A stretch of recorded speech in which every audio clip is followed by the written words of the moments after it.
关起来了。哎，好了，哎。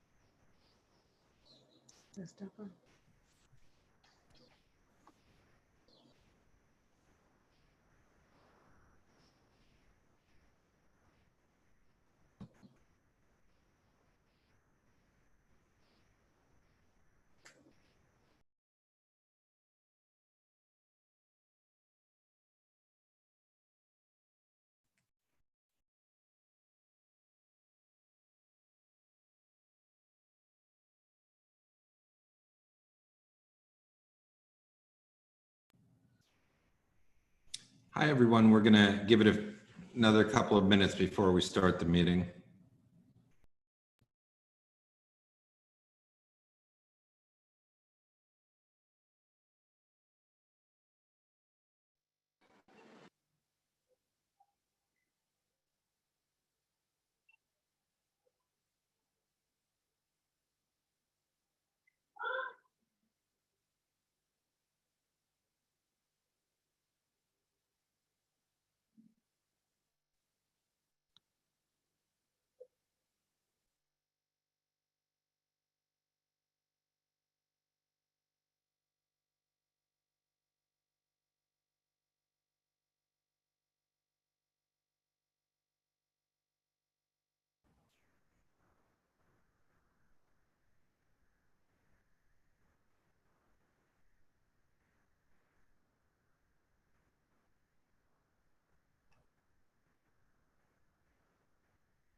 Hi, Valerie.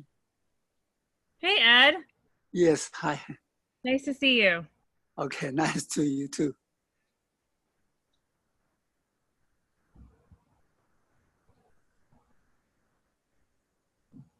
We just had 25, so just 1 second. I think we're almost at quorum. Yes, all right, that's all right. We're filming. I'm early today.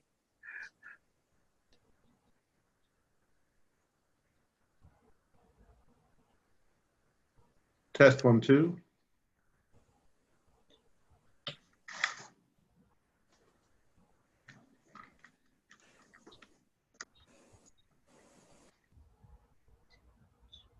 Ed, do you mind muting your microphone?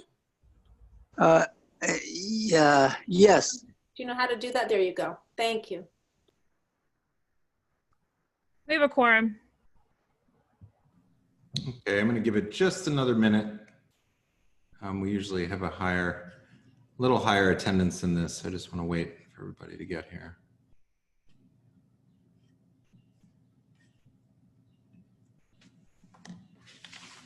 Carter, for the full board packet, should we go to the website of CB2? Bob sent out an email saying— Yeah, that's a good question. I don't know. I don't have the full board package. Yeah, apparently it didn't load onto the full board onto the website either. Maybe because it's too large. Eva's going to resubmit it, and I'm printing out a copy of the. What I'm going to do is, if that doesn't work, I'll print out the committee reports. I'll take out all the extraneous stuff, all the attachments. So you'll have the kind of the basic packet with all the resolutions, and I'll scan that and send it to everybody. I can't really think at this late minute. Bob, there are some photos in the report from Quality of Life that may have overloaded the size of the package. That's maybe, Michael. That's the least of it. When there's a lot more than those couple of photos in the Quality of Life. But thank you. Yeah, so we have the challenge that everybody has the individual reports that Bob has emailed out, but nobody has the compiled package. I have a printed version in front of me, but not an electronic version. Otherwise, I would also share my screen. So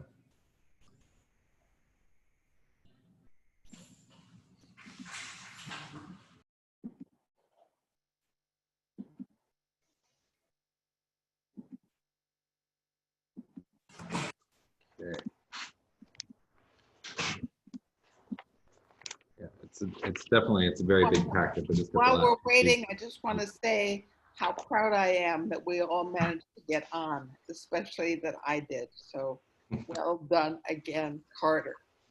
Now I'm muting again. Right, and people are figuring out how to use the mute as well, which is that's good too. All right, and we also have Tom's with us There are tonight two as well. Carter booths on the screen. There are two Carter booths on my screen. Do you see two of me? I'm or- sorry, that was my fault. I logged You in. corrected it. Yeah, Thank you. that was my Susanna had fault. your name. Thank you, Sorry. Susanna. I'm gonna mute myself now. Okay, so why don't we get going? Looks like we've got a fair number of people who joined us now. We're going to start off with attendance. Valerie? Whenever you're ready. Yep, just one second. Okay. Susanna Aaron. Here. Thank you. Akila Azqui. Here on there. William Benesh. Present. Here, I see him. Present. Dean Berger. Here, Thank you. Carter Booth is Here. here. Katie Bordenaro. Anita Brandt is away. Amy Brenna. Here. Rich Cacapolo. Here. Thank you. Ritu Chaudhry. Here. Tom Connor, I see you on. Coral Dawson. Valerie De La Rosa is here. John Paul DeVerna. Hi, I'm here. Thanks. Doris Deether. Can someone tell me if she's on? I still not looking at the Zoom. So her last three numbers are 705 on her phone number? Yes. That's right, Bob? All right, yes, she is. Mara Fitzgerald. Cormac Flynn. I'm here, and also Katie Bordenaro just said in chat that she's here too, but you couldn't. Thank you. Joseph Gallagher. I saw you in the chat, so I'm going to mark you. Susan Gammy. here, Thank you. David Gruber. Lane Kawadler. Here. Susan Kent. here, Thank you. Janine Kiley. Betty Kubovi-Weiss. Here. Thanks. Patricia Laria. here, Thank you. Michael Levine. Here. Okay. Ed Ma. Here. Thanks. Matt Metzger. Daniel Miller. Here. Ryan Pape. I am here. Thank you. Donna Raftery. I'm here. Thanks. Lois Rakoff. Here. Bo Riccobono. Robin Rothstein. Here. Sandy Russo. Rocio Sands. here. Thank you. Scott Russo Sarchiano. is here. I'm sorry? Russo is here. Okay, thank you.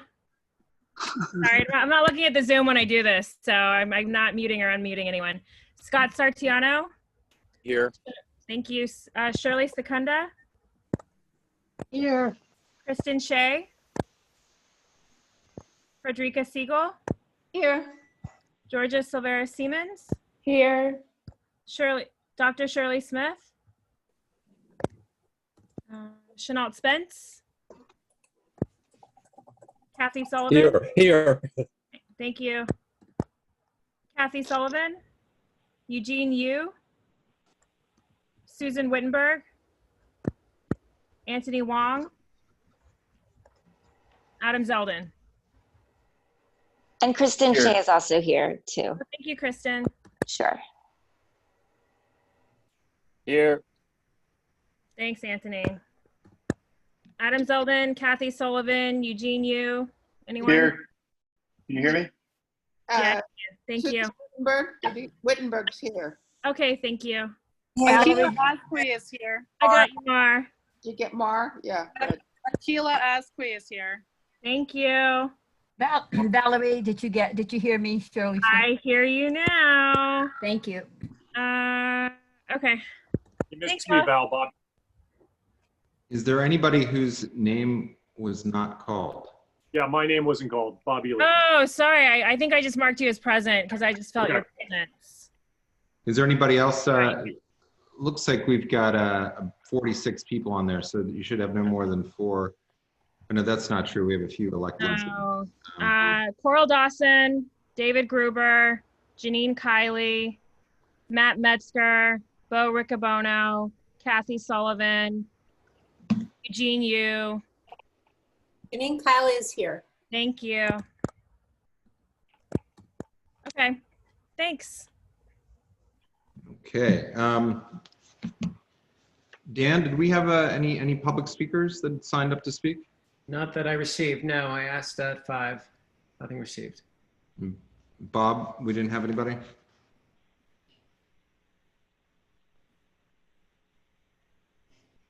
Okay, I think Bob is maybe dealing with our technical issues. Okay, nobody, but I don't know if the agenda was sent out, but let me just briefly read it out since there's a motion to adopt the agenda and you don't have it before you right now. The agenda is the attendance, the public session, which is already passed. We have no public speakers. Then we have the adoption of the agenda, which is the point we're at now.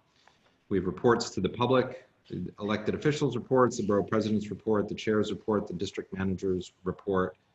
Then we begin our business session with the approval of the April and May minutes, which were distributed. Standing reports and other business. We have 8 committee reports, and then under new business, we have the equity working group, and then we have adjournment. Is a motion to adopt the agenda? I see some hands raised. So moved. Okay. Second. Okay, thanks So, everyone. second.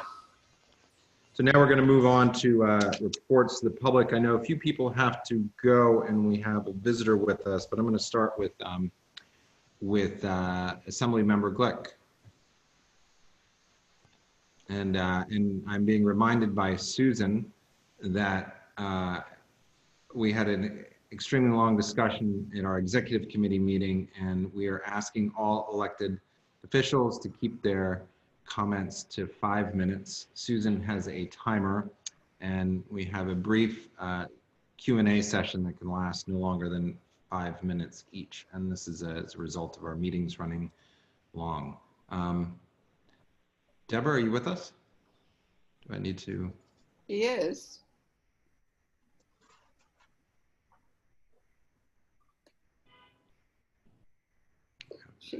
Deborah, do you hear us?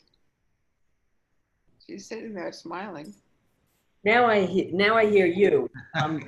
Carter was sort of a little bit, but you were very clear, Keem. So Okay. if you've called on me, I was just saying we are ready for your report, and we have a timer of 5 minutes. And I am going to be, I like to pride myself on being one of the few elected officials who really hears the community about keep it short and brief. So first of all, I think there's been a great week for Supreme Court decisions.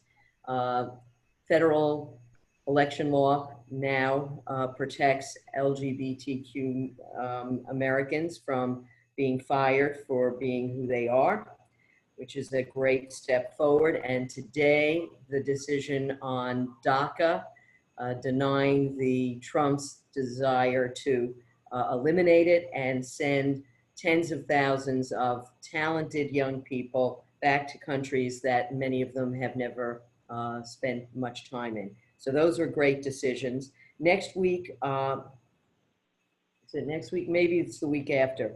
Wednesday, June 28th, the New York State Board of the State Department of Education from 8:30 to 11:30 is going to have sort of their regional task force discussing school reopening, and it can be observed on the state education website. I think we're all interested in seeing what is coming out of the state education department. I participated in the town hall last night on economic recovery with the Fiscal Policy Institute. 100 legislators have signed on saying we are not going to accept cuts if there aren't some revenue raisers. And there are a host of things that people have looked at for some years, including my pied-à-terre tax and many others, in order to ensure that we do not have devastating cuts to education, healthcare, and other social services. We've had for many years austerity budgets, an imposed arbitrary 2% tax cap on property taxes, and a 2% spending cap by the governor. That will not be helpful in a recovery. And if we'd had a 2% spending cap during the Great Depression, we never would have gotten out of it. We passed, as you all know, a host of police reforms that were long overdue. Probably the one that most people focused on was the unmasking of police disciplinary records, which frankly has been an issue I have written to several police commissioners over the years, because it costs taxpayers for lawsuits against excessive force and inappropriate arrests. And then you find out that some of the officers actually had a very troubled history. As we are planning reopening, the crowds on the street are incredibly disturbing to me. People without masks. I don't know why. It seems like a pretty simple thing if you can save your life or other people's lives by wearing a mask and keeping your distance. I don't know why this has become a cultural marker for rebellion among adults. I understand rebellion in teenagers. I don't understand it in adults. We live in a state, mercifully, where there is a mandatory mask in stores, restaurants, but out on the street, it's kind of your own, you know, nobody is policing you. And it seems to me that people have been incredibly irresponsible, and I find it very concerning, and we've gotten a number of complaints and calls about it.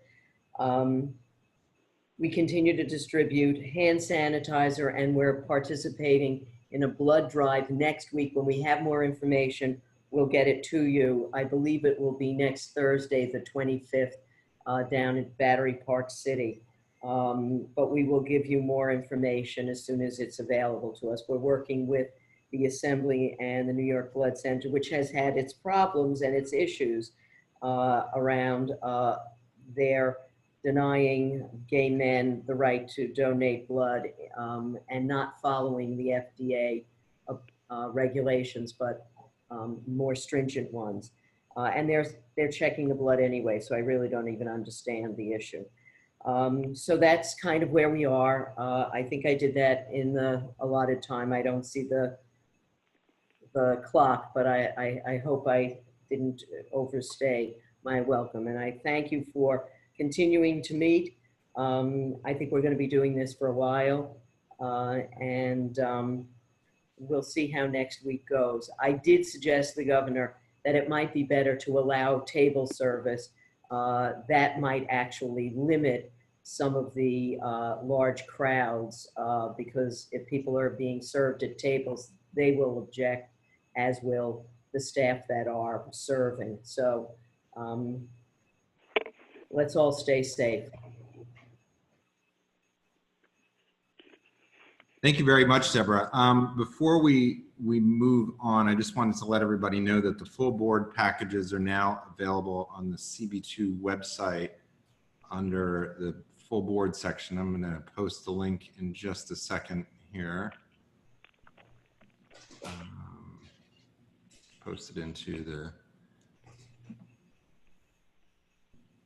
Will you make sure it goes to attendees and panelists so that the public can see it as well? Yep. Can I ask a quick question of Deborah? Sure, go ahead. With regard to the budget and, you know, the disasters that are spinning off of it. Is there any discussion of scrapping the new prisons project that's something like $8.7 billion and that a lot of people don't seem to want? Well, that project is a city project, so I'm not sure. The state has been successful in closing successive prisons. So we have been doing that. I think what you're referring to is the plan that would build new prisons in order to close Rikers. Right. Don't know where that stands. Budget-wise, the governor thought that he has the authority in the middle of the year to put out budget cuts to manage the budget, the state budget. And we have, as a legislature, 10 days to respond with a joint resolution, which he cannot veto, I don't believe. So he was going to do that at the end of May. He's holding out till the end of June in the hopes that the feds will come up with substantial resources for the states. There's a lot of belief that there will be, it may not be everything that has been provided in the Democratic package, but if we got 75% of it, it would be an enormous help. But going forward, New York State continues to say that we're cutting taxes. We have tax rates that haven't been this low since the 50s, but we have a lot more people than we had in the 50s and very different needs. So we believe that rather than nickel and diming people on their phone bills and on their gas bills, what have you, we should be doing a restructuring and adding some additional categories of taxes, make it more progressive, but add some additional categories.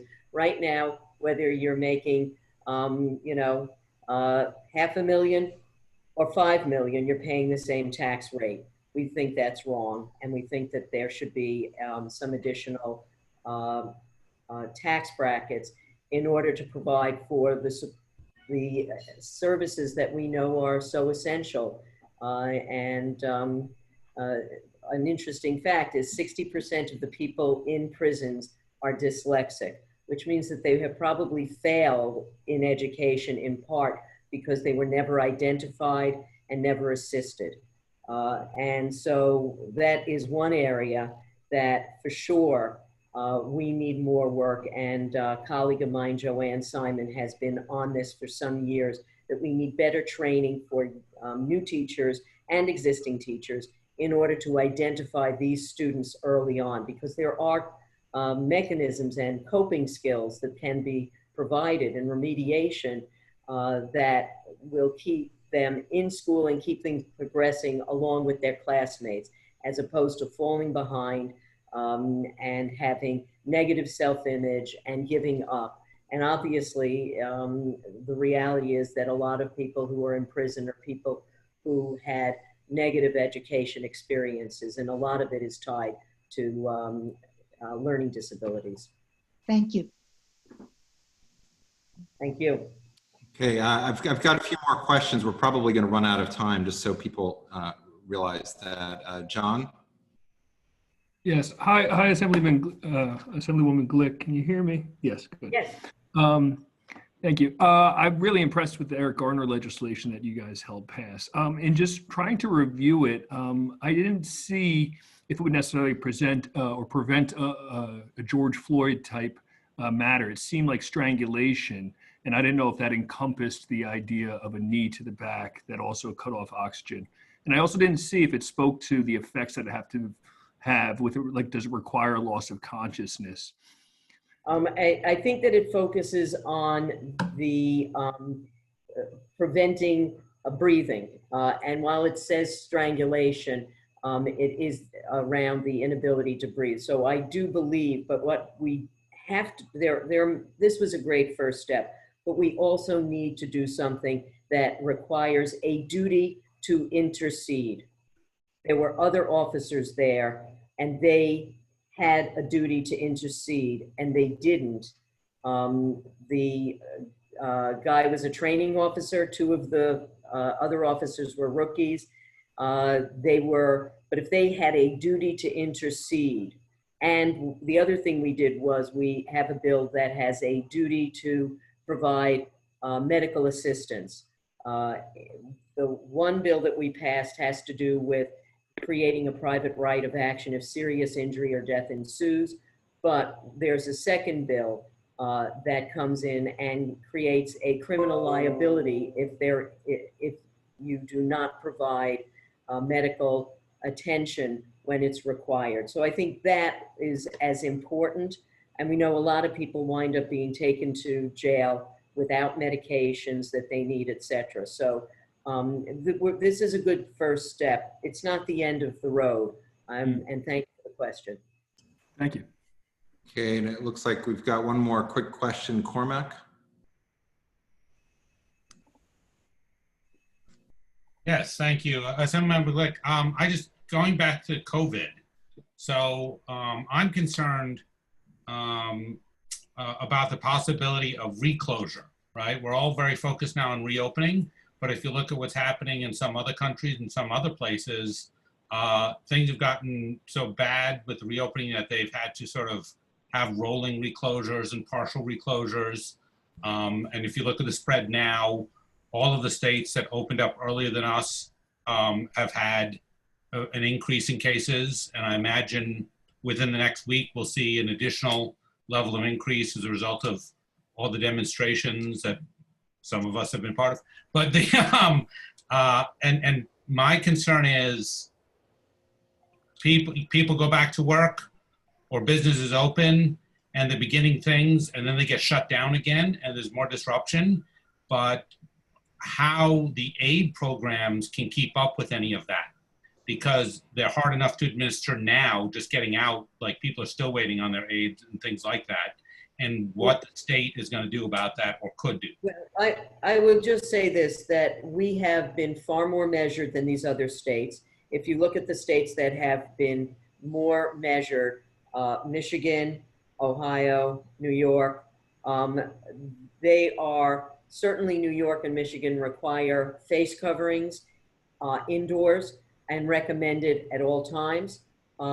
In the demonstrations, while it was concerning about how close people were, and the majority of people actually were wearing face coverings. And that going forward is going to be a key. Monday and Wednesday, the Assembly, a host of committees are doing joint hearings on the economic impact on small businesses as a result of COVID, which you can watch on the Assembly website.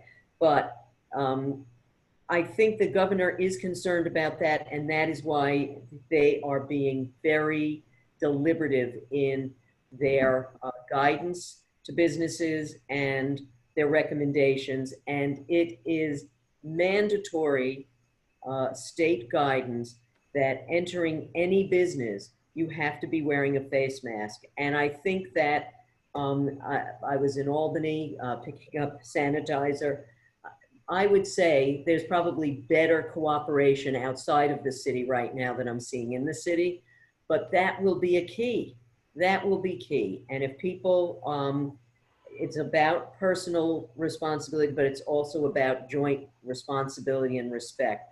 So if we are doing the basic public health things of wearing face coverings, hand sanitation, it does seem to be what has helped us not just flatten the curve, but really reduce the infection rate.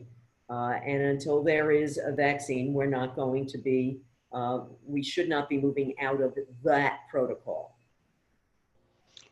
Thank you, Deborah. Thank you very much. Now we're going to move on to Senator Hoylman. Brad, welcome.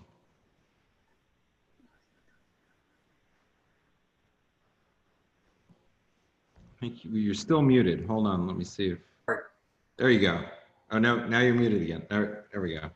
We'll never get used to it. But good to see my colleagues.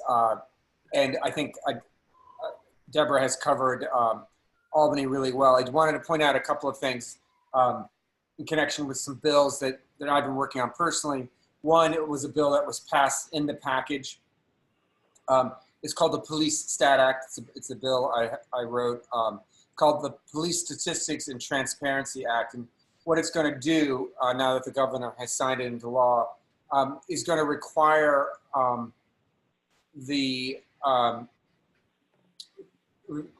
require law enforcement for the first time to record and report information on who's arrested and ticketed, including their demographics, namely their race, ranging from misdemeanors all the way to more serious crimes, as well as report who actually dies in police custody. Believe it or not, that information was not collected by the state of New York.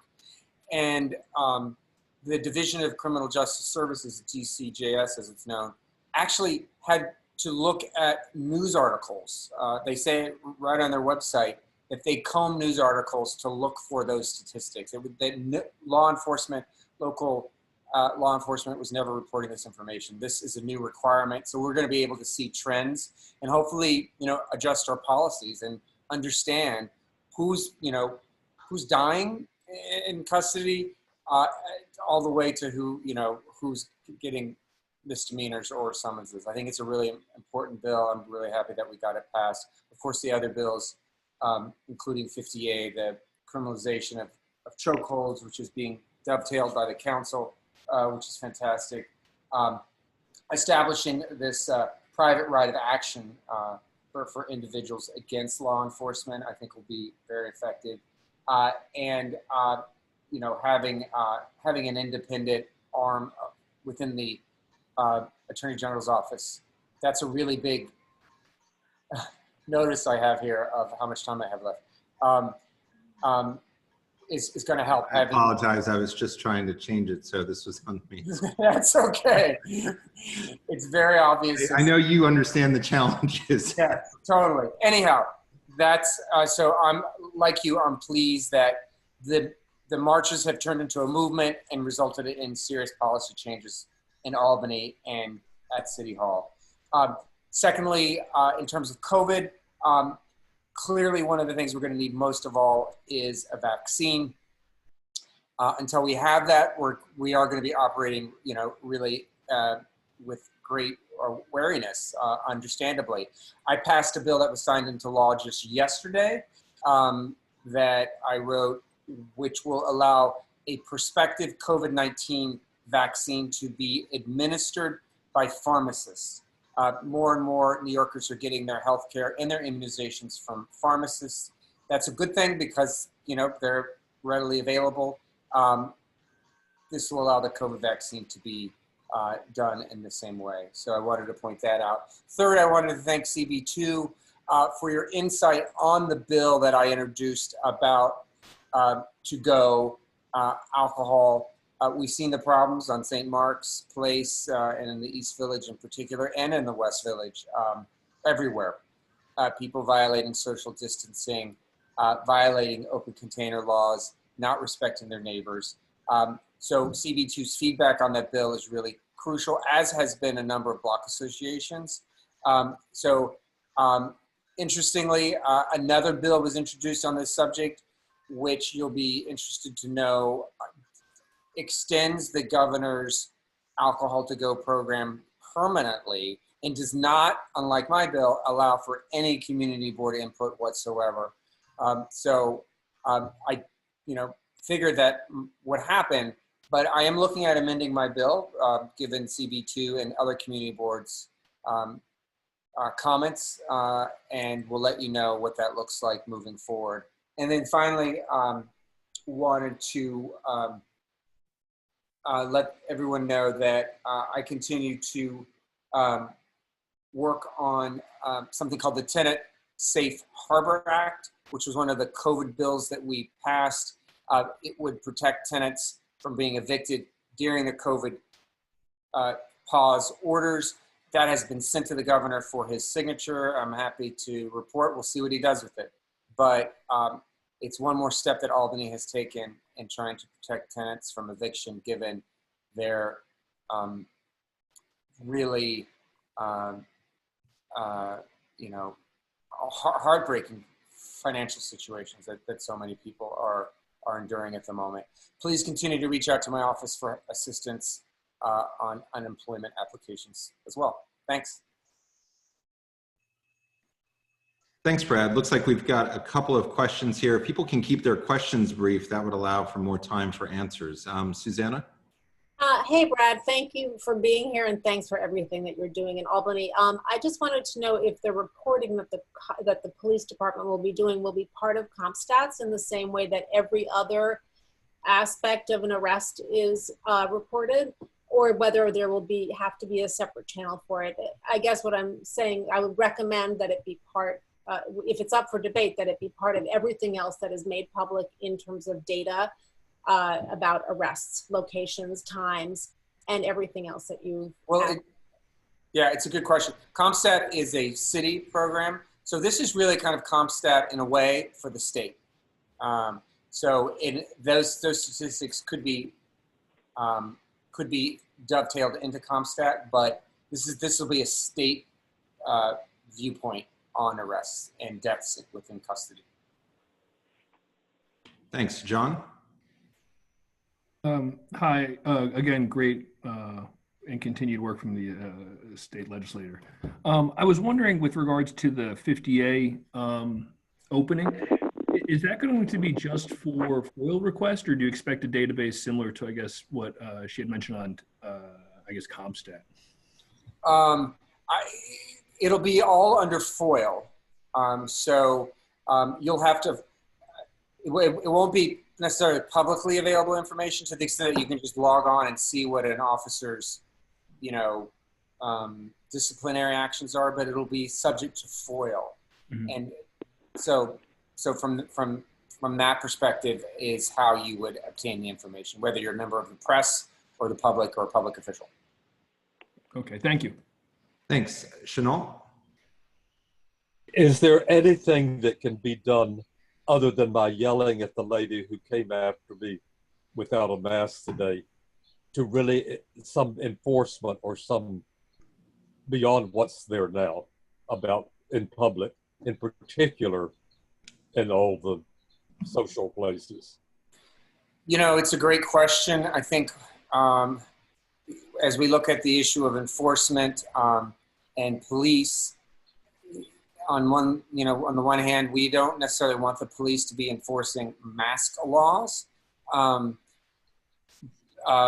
given their track record in some, and particularly communities of color.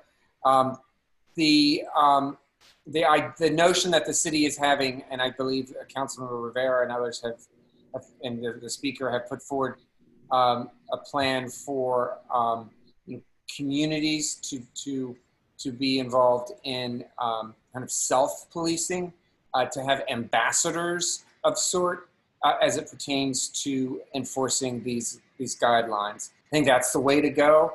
I hope we see that more robustly pursued.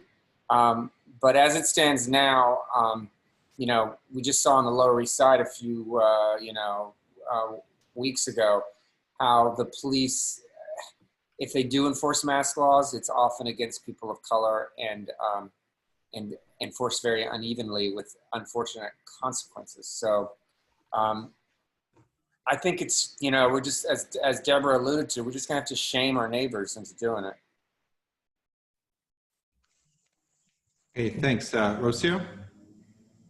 Thank you so much, Brad, for being here today with us. It's really important that we see all our elected officials. We know that you guys care a lot about us, and that's why you're here. And thank you. So I have a question regarding the bills that you just passed with the tenant protection. My question refers to what help are you giving to small property owners who may not be able to pay their real estate taxes because residential as well as commercial tenants have not paid their rent since April? Who will protect small business property owners when the city and the mortgagees are planning to take away their property for failure to pay real estate taxes when the city charges 18% interest rate penalty for not paying on July 1st? So what help are we getting? Well, we're continuing to look to our congressional delegation for assistance. We did get $100 million for, that will help subsidize rents for income eligible tenants, but that's really helping landlords because it's going directly to landlords. So that is something that we did 3 weeks ago, but we need more than that $100 million.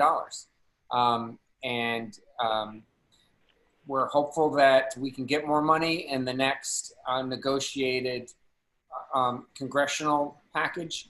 And if we don't, Rasia, we're going to have to come up with revenues ourselves. And I agree with you. It's not just tenants. It's, small landlords who, have mortgages. And not all of them with banks, which are some of them state regulated, but some of them are, for example, in, other types of financial institutions that are federally regulated. So we're really, in some instances, very poorly positioned to put regulatory pressure on these financial institutions that don't have a state regulatory nexus. So my answer is essentially, we're hopeful for more money from the federal government. And then we have a bill that Senator Kavanaugh passed that creates the framework to provide more assistance to tenants, but directly to landlords so that tenants' rent is paid.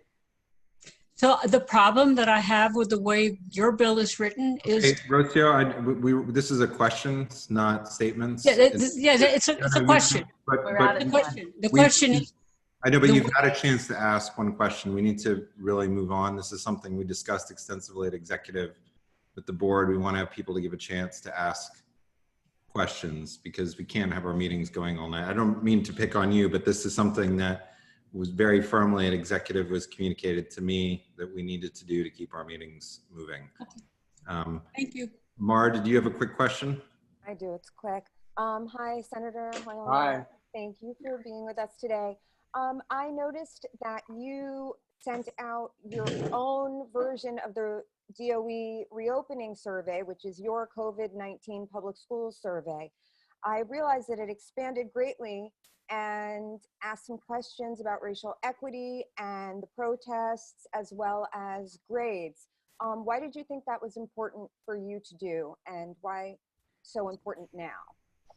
Well, because we're in this moment and I think that parents and of young people have something to say about the way they view their own schools' responsibility in terms of pursuing racial justice, whether our kids, particularly in neighborhoods that aren't as diverse, in school districts that aren't as diverse, need to be mindful of this notion that there is so much work left to do and that Black and brown people have been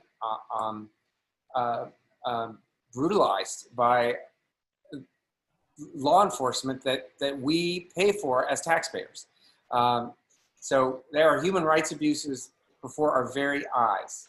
And I think the school system is a wonderful and appropriate and necessary place to begin that education to address those abuses. Great, thanks, Brad. Now we're going to move on. Thank you very much, Brad, for coming tonight. Now we're going to move on to Senator Kavanaugh. Senator Kavanaugh, I know you weren't on at the beginning. We have a 5-minute limit for statements and 5 minutes for questions. I was on. Okay. Senator Kavanaugh, do I know which?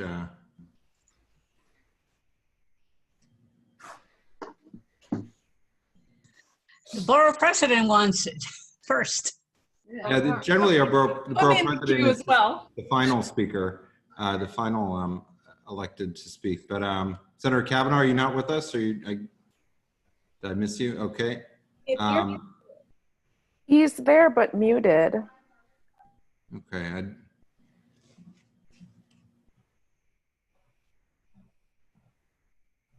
He's Okay, talking but mute. Oh, he is. Okay.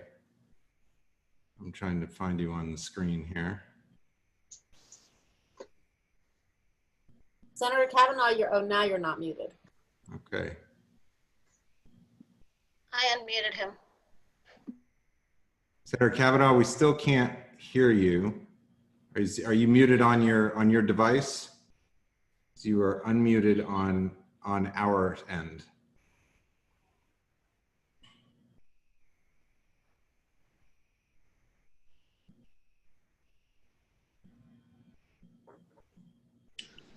Carter, well.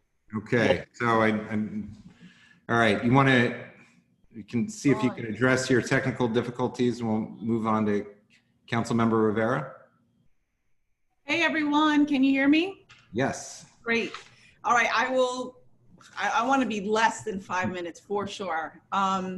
So I just want to say how proud I am of Keen, because she said she was proud that she figured this out. But Keen, I saw you in a town hall on systemic racism. You joined a bunch of your neighbors and myself. And I think that people are holding these very, very great spaces where people can talk things through and really work through some policy ideas and just generally some of the emotion, the anger, and the confusion that is going on right now. I think for everyone who is participating in these protests nationally, I'm very, very proud of them. I'm very proud of the New Yorkers who have been out there taking care of each other. And today I'm proud to be a city council member who, along with a number of my colleagues, passed a package of legislation that would ban chokeholds, including my bill, a resolution to support criminalizing it nationally. One, to increase transparency of surveillance technology. Another, to make it illegal to hide badge numbers. And then another by Councilmember Donovan Richards to implement a disciplinary matrix. And just to answer the question that was asked before, our bill does cover more than just a chokehold. It is, the chokehold is sitting, it's kneeling, it's standing on the chest or back in a manner that does lead to asphyxiation. So we try to be comprehensive in that way in terms of excessive force and covering it to make really, really, I think, substantial legislation. And then yesterday I testified at the Attorney General's hearing, which is to investigate the interactions between protesters and police during these recent protests. So of course, I want to thank Madam Attorney General for holding that. So right now in the council, among hearings, and I'll talk about 2 hearings that I have coming up. One is on the census. Please complete the census if you haven't. And if you have, please tell 5, 10 friends to complete the census. We're not doing very well in terms of the percentage. I think we're at maybe 52% right now, which is not just lower than the national average, but is worse than how we performed 10 years ago. And we're negotiating the budget. My focus on the budget right now, if you've probably seen a lot of news about it, is on youth programs, is on housing, funding things like community land trust, on an initiative called Stabilize NYC, which helps rent stabilized tenants, and I hope increasing the budget for HPD, as well as making sure that our food pantries and those places continue to be stocked.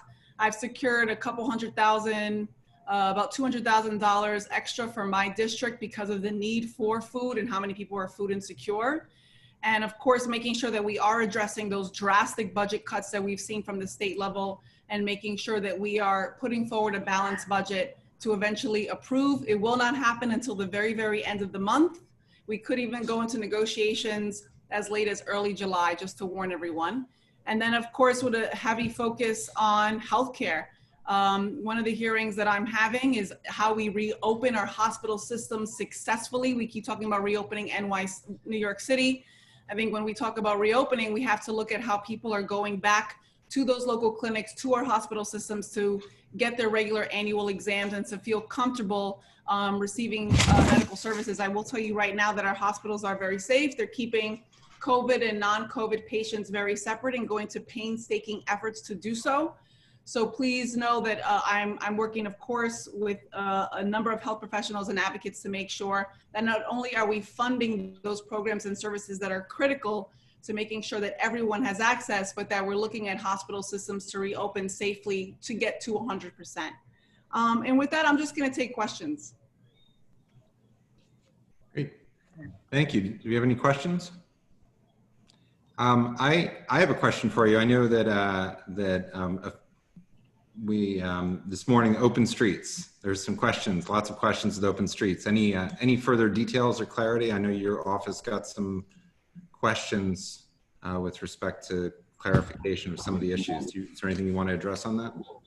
Sure, there's a few things, right? There's the Open Streets program that we initially implemented. We took your resolution very seriously, and we know that the Open Streets program is not going to work in every community. The ones that they are in, for example, there are a couple in my district, seem to be going very well. We're having a little bit of issues on barricade and overall maintenance, but the community has really come together to make sure that we are leaving those streets open to people. I have passed through a number of open streets in multiple boroughs, and for those places where it does work, it is absolutely lovely. So I think it's a great program when implemented correctly, and that goes for outdoor dining too. I know that many people are wondering what's going on. Today was actually, I think, even more confusing for people. It was great because the mayor actually had a couple of recommendations as to how outdoor dining will go. But between when it will officially start, which is supposed to start on Monday, and what the governor is saying in terms of making sure that we're doing this the right way, and if not, there will be, licenses could be revoked.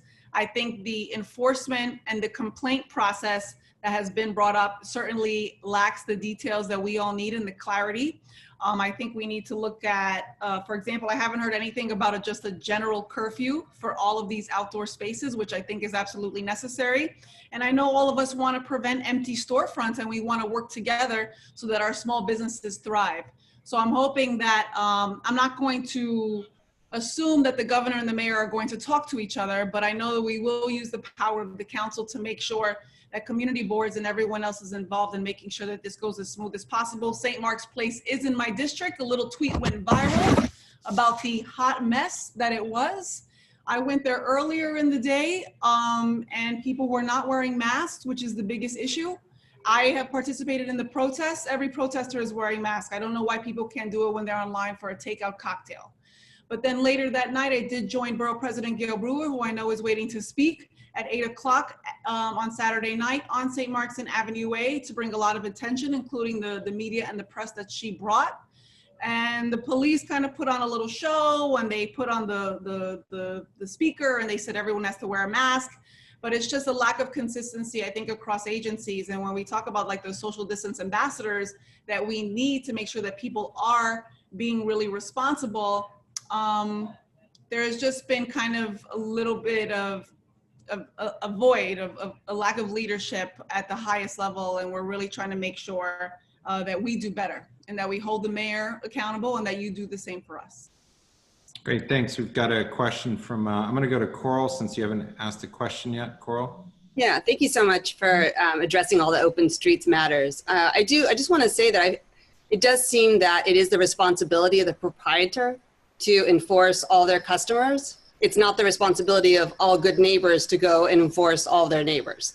So I keep hearing tonight that it's going to be an ambassador program, and that to me seems very unlikely to succeed. And I do support Cuomo in saying that if you are violating this as a proprietor, you're going to lose your license. And I think you all should come down strongly on that. They can do it. They should do it. They should follow the rules. And if they don't, they lose their license. It's not the neighbor's responsibility to do this. Was there a question there? Because we're trying to stick with. Well, my question is, why would you ask neighbors to enforce it rather than the proprietor? Well, then social distance ambassadors could be your neighbor, but they're not necessarily. They're non-police personnel from the city, including civilians within the police department, who are making sure that people are keeping socially distant. I think that it's everyone has a responsibility to do this. I certainly think the proprietor has to be involved. You shouldn't serve someone who doesn't have a mask on. I think that's very, very clear. So I think it has to do with the small business. It has to do with some of the patrons. And then of course with the agencies that are in charge of doing this. It's not just NYPD. And in fact, we want to keep NYPD away from a lot of these situations. I think whether it's DCA or it's DOT, The Office of Nightlife is certainly going to be involved, as she was present at the 8 p.m. press conference with the borough president.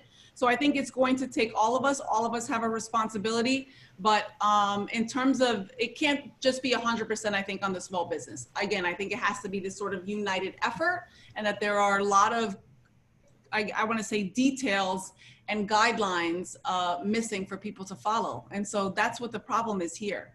So I'm hoping that with all of the talent and all of the people who have been pushing for this for a long time, that we can figure something out as soon as possible so that our small businesses can thrive, but that all of us feel like, one, we're being respected in our own communities, that they keep clean, and that people show some respect and wear a mask.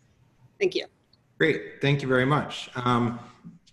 Senator Kavanaugh, are we going to try and go back to you, or are we? Am I doing any better? I hear you. Yes, great. It's a little. It sounds like it's a little bit broken. Actually, the audio. Am I the only one who's hearing that? Okay, right. I hear it. You hear it also, yeah. It may be if you turn off your video, we can hear your audio. It happens sometimes when there's not enough bandwidth, which is. Does that work any better? Yes. Okay. If it gets too choppy to be worth continuing, give me a wave and I'll back next month. But first of all, thank you all for continuing to do these meetings and making this important public forum happen. Some of my committee boards are doing better than others in keeping this going, so it's great that everybody's here. I've heard from a lot of officials, including a couple of state elected officials already. So I'm going to keep this brief, just to say, the police accountability package was a sponsor of all the bills. I think it was an extraordinary, quick and thorough effort upon the part of the legislator, and a lot of my colleagues really who have been fighting for these things for a really long time on behalf of their communities deserve great credit. And as Deborah said, this isn't the end of the road in terms of legislating on that stuff, but I think we did take very big steps forward. But I know you've talked about some of the details already. My office is also continuing to work on the lots of unemployment claims. If people are still having problems, please do contact us directly. Especially the state elected officials have kind of a fairly direct line to the Department of Labor to try to resolve those. I just want to talk a little bit about the housing stuff that's going on. 3 items. First of all, Senator Hoylman mentioned this a minute ago. The governor signed last night the Emergency Rent Relief Act. This is a bill that I sponsored that we passed a couple of weeks ago. It provides $100 million, and it's intended for kind of some of the neediest tenants. You have to have been low income before the pandemic. You have to be low income now. You have to have lost meaningful amounts of income, and you have to be rent burdened, meaning you're paying more than 30% of your income. $100 million is a tiny fraction of what we're going to need long term to dig out of this, but I think it's a meaningful amount, and it'll cover rent for April, May, June, and July for lots of tenants. So I spoke with the housing commissioner yesterday about implementing it, and they're working to get the program up and running, and I think it's important. And the money will flow, but it also will start to see how effectively the state can get money out the door. And again, the payments will be made directly to landlords to pay the difference between the kind of rent burden amount and the total rent. We also, the governor also signed another bill, which is about mortgage forbearance for home mortgages. Under current executive order, people get 90 days of forbearance, and when that process is over, all the Senator Kavanaugh, your audio is in and out, but it's now mostly out as far as being very choppy. Mostly out. Okay. I don't want to torture anybody with a bunch of things you can have here, so it's up to you. I can come back next time. Maybe I don't know what's going on with my machine tonight, but. I'm not sure. Yeah, I just think that for a lot of people, it's difficult to really make out what you're saying. So. I'll come back. Or what if he uses his cell phone and calls in? Yeah, you could call in as well if you'd like. Okay, I'll see if I can get back on. But otherwise, thank you all. If I don't see you in a bit, thank you all for all you're doing. And I've been able to hear all of you, so that's good. Great, thanks. Thanks. And thank you.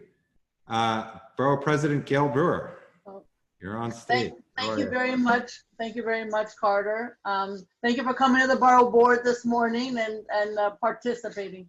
I'm just going to go through very quickly some of the things that I think are helpful to the community board. Number one, I'm sure you'll mention, but we have 3 classes or forums coming up on land use and landmarks starting June 23rd.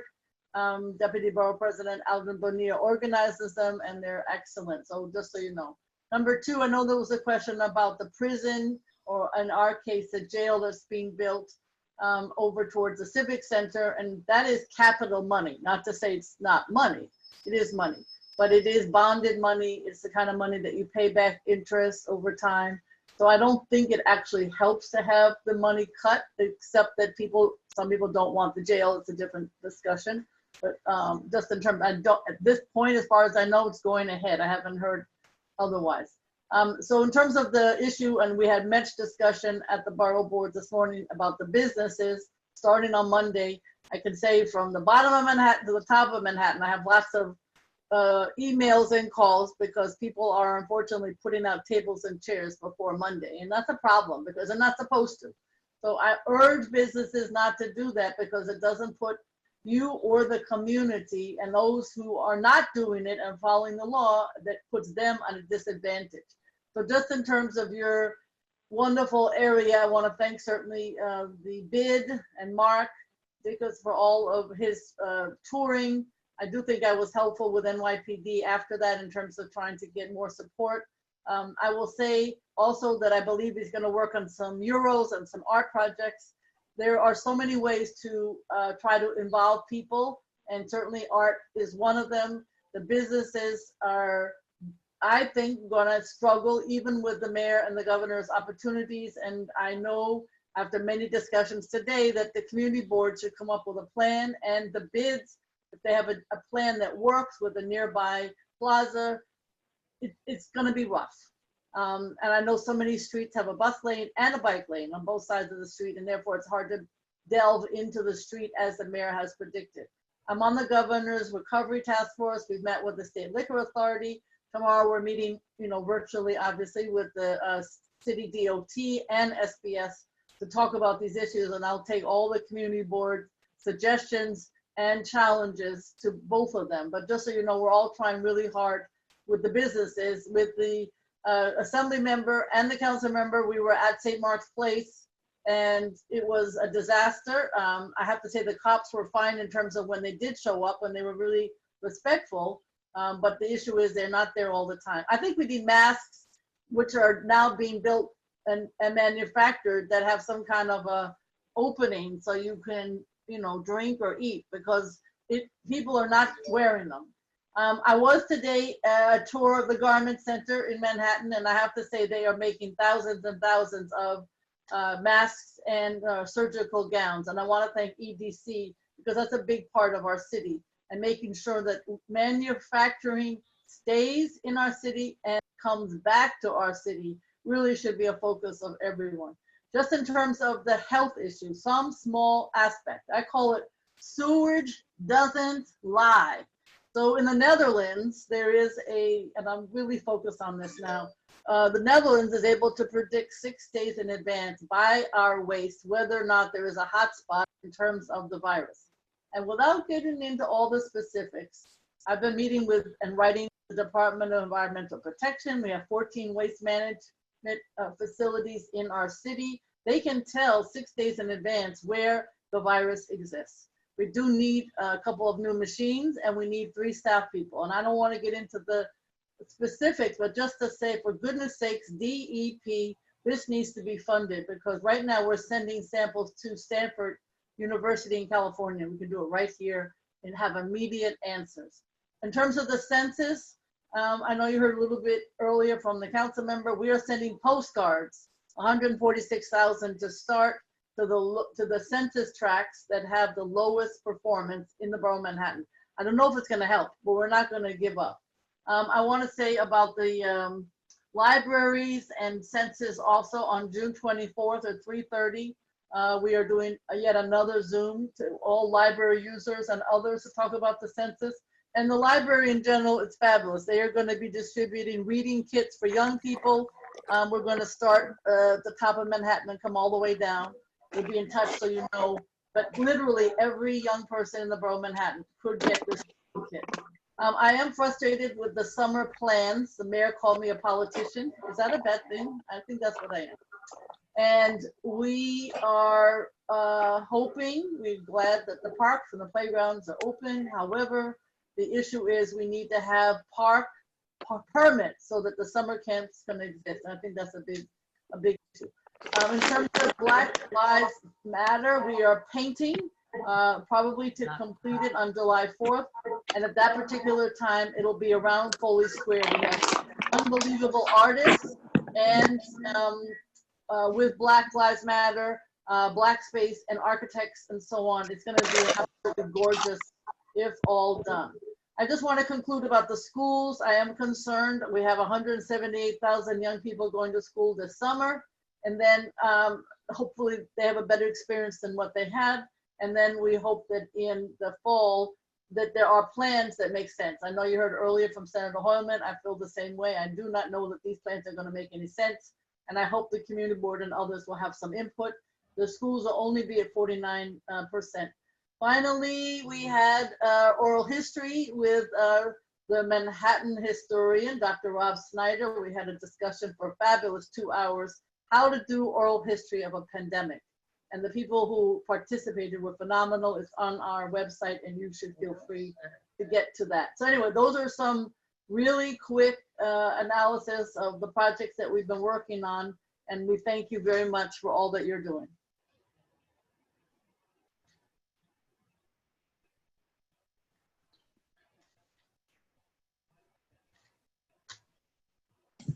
Oh, thanks, Gail. I was muted myself, I guess. A couple questions here. The first one is from Cormac. Oh, yes, thank you. Hello, Madam President. So How are you? I'm great. I'm going to ask a question. It may be outside your bailiwick, in which case, please feel free to say so and just blow it off. Which is, I'm wondering if you could tell us anything about where we are in terms of ability to do the tracing, right? The testing and tracing capacity. You know, I'm hearing a lot of people talk about masks, and I think everybody should wear masks, but they're not magic bullets. I mean, they're actually, it's less important that people wear masks at places like St. Mark's than that they be tables and crowds actually be separated by social distance. The fact is, no matter what we do with reopening, this is going to spread some, is the tracing. Yes, I mean, I would say medium. In other words, if you're going to do a scale of 1 to 10, I would say maybe on a 5. To be honest with you, what's happening as predicted is they have around 5,000 people, I think, that they have, the tracers in the city have been talking to. However, they have, like, I hope I'm right on this, around 36% in terms of getting the right phone number and getting somebody to answer it. So that's not a great percentage. And so I think that's a problem. You may, to be honest with you, if you ask Department of Health or H&H, it sounds like it's great because I'm on the Zoom calls. But I think if you look at the statistics, I think it's more challenging than people would have thought. And people, obviously, you're not surprised. Nobody wants to be called. If, in fact, you are called, you are cooperative, you are willing to self-isolate or to go to a hotel, they have been very successful with laundry, food, and support. So those that have been cooperative have gotten a lot of support and I think feel good about the process. But I gave you the other number. Thank you. Great, thanks. Georgia? Yes, hi. Hi. Good evening. My question is about school reopening, and it's a two-part question. I'm curious if there's any conversation about extending recess so that children who are in the building in this sort of blended learning model will have enough time to access neighborhood playgrounds if their school campus doesn't have adequate outdoor recess space. And then related to that, is it possible to use the open streets model to expand outdoor space for school recess, so closing off blocks around the school building if appropriate during school hours. And thanks so much for pursuing the tracing coronavirus through our sewer system. Yeah. I think to answer your question on the schools, I think, to be honest with you, that probably, I don't know that they've even gotten to that point, but I do think between the CEC, and you're in CEC too, as you know, and some kind of community board schools committee, it would be a good collaboration to work on. I am worried about the schools. And not only is it recess, but this, what exactly does this blended learning look like?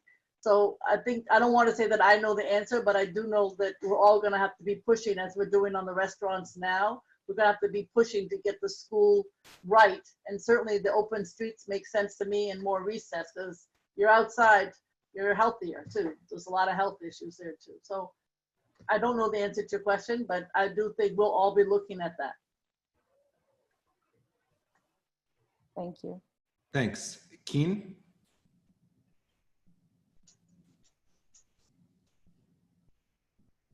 Keen, we can't hear you. Let me unmute you. Or you have to unmute yourself. I just saw, Carter, that you're going to be talking about the schools at your board on July 13th. I just saw it on the chat. Yes. Keen, we still can't hear you. Hey. There you are. Now can you hear me? Okay, good. Last night there was a 3-hour community board education committee meeting. We passed a long resolution that included a lot of suggestions. Please make sure you look at it carefully, because it was amazing. That's it. Thank you very much. Great, thanks. Thank you, Gail. It's always great to see you twice in a day. Yes, thank you. Same here, Carter. All right. Thanks. I think that that's all the elected officials here.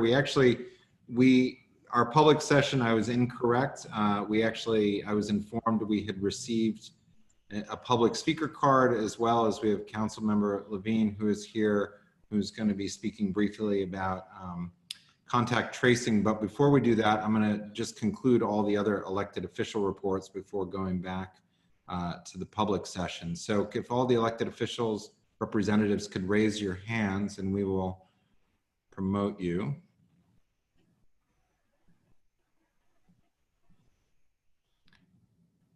Okay, I'm going to start with Luke from the controller's office. Do you want to introduce yourself? And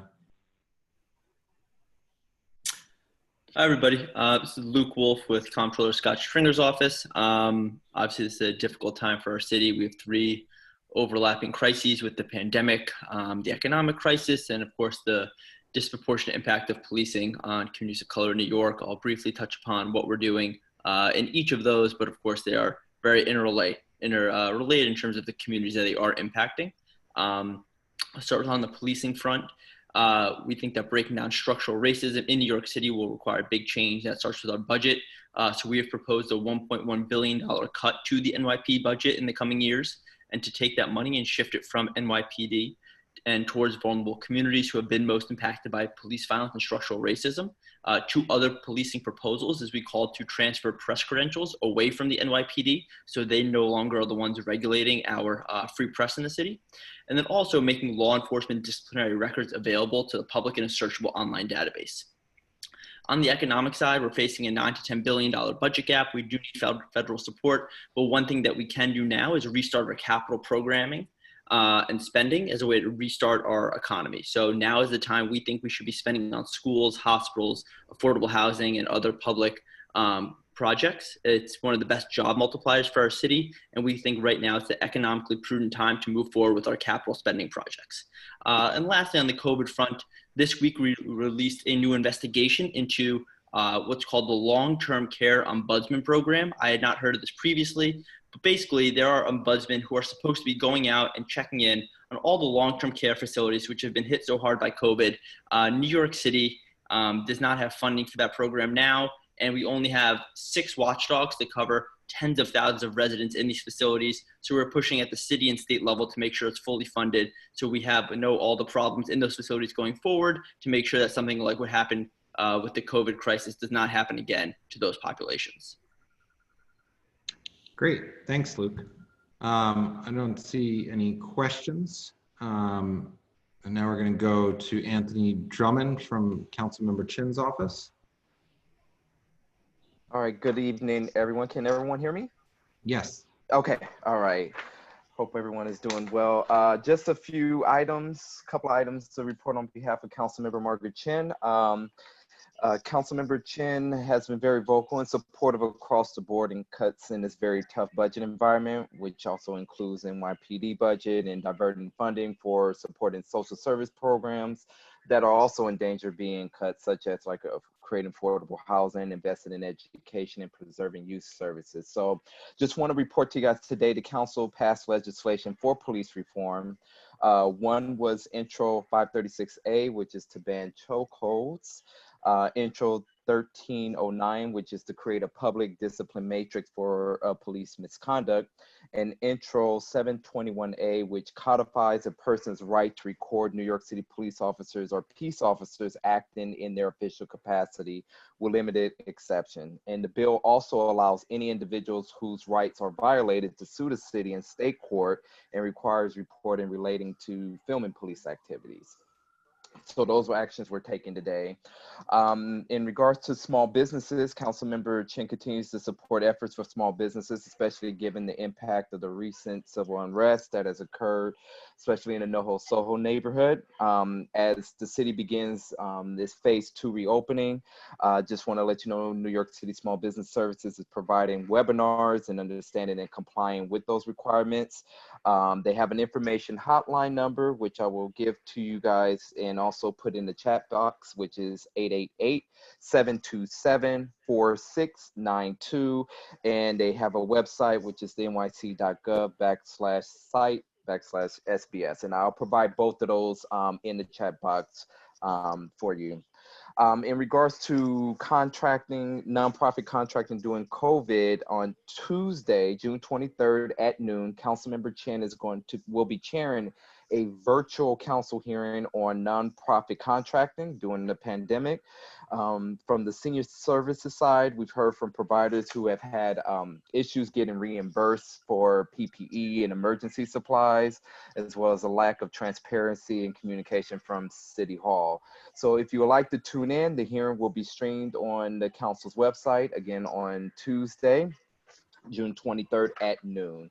And my last item in relation to seniors, as we know, summer is going to be starting this Saturday, actually, and Councilmember Chin has been concerned about how we can keep seniors cool from extreme temperatures, especially those who depend on senior centers and libraries as their public cooling centers. So New York City HRA is going to be providing a cooling assistant benefit program, which offers financial help to cover the cost of installation of an air conditioner or a fan. Air conditioners will be provided on a first come, first served basis to eligible candidates. To be eligible, a household can only get one air conditioner or a fan, and the cost can't go above $800, which includes installation fees. So the deadline for the applications for that will be August 30th of this year. And there's a website, which I will provide that in the chat box for you, which is access.nyc.gov/program/cooling-assistance-benefits. And again, I will put that in the chat box for everyone. So that is my report. If I'd be happy to take any questions. Yep, we've got a couple of questions for you. I'm going to start with Rocio. Okay.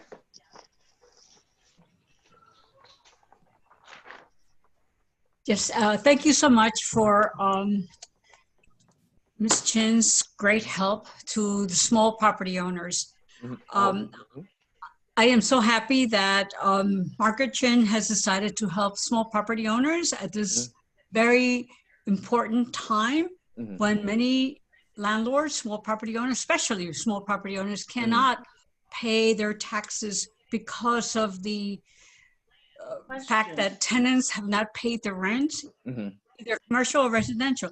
So I want to say, what progress has she made in order to get this 18% interest rate lowered to something that we can live with? Because we're already living without having tenants pay their rents. And now the New York City Department of Finance will be taxing us 18% interest because you're late. So what does she really think that this bill is going to pass through? Well, let me respond to that because, and thank you for your question, because pretty much this week, even today, this has been an ongoing negotiation that the council member has been working with on the administration on the 18%, or we're actually trying to get that down to 7.5%. That's what we're at right now. And to be honest, that would have been something I would have been reporting to you guys on. But again, that's still in negotiation as we speak and trying to get something finalized. But we definitely understand that, especially with that percentage rate, that's going to be a non-starter. We want to try to even get it lower, but it is a back and forth negotiation between our office and the administration, and we're trying to do our best to hope to get this passed. They're still finalizing some stuff, and Council Member Chen is really trying to put something together that will be beneficial, especially for the small property owners, because we've been hearing a lot in the concerns of the cost, not having money, and the interest rates. And we've been surveying a lot of the business owners throughout the district, and we want to make sure that we get something that's beneficial for those small property owners, especially with the interest rate, as definitely below the 18%. So 7.5 is where we're at now, and hopefully it'll go lower, but I'll definitely inform you guys at the next board meeting of where that ends up. Thank you so much. Okay, you're very welcome. Thanks, Anthony. I also have a question from Susan Wittenberg. Okay. Susan? Hi, Anthony. Hi, Susan. Thank you. How are you? Good, good. I have a question for you and Councilmember Chin that pertains to the Chinatown jail, and something I may be a little late in learning this, but I wanted to ask you about the grant from Councilmember Chin to the Museum of the Chinese in America for $35 million. That's part of this jail deal, and it's in Soho in an M15B district, 215 Center Street, and this never came before CB2, and I'm particularly concerned about it because for us, this is very reminiscent to what happened with Elizabeth Street Garden, where the CB3 Seward Park development deal included Councilmember Chin's provision for housing in CB2, but that proposal also was never presented to CB2 prior to the deal being made. And so I wanted to ask you more about that, why it never came to us, and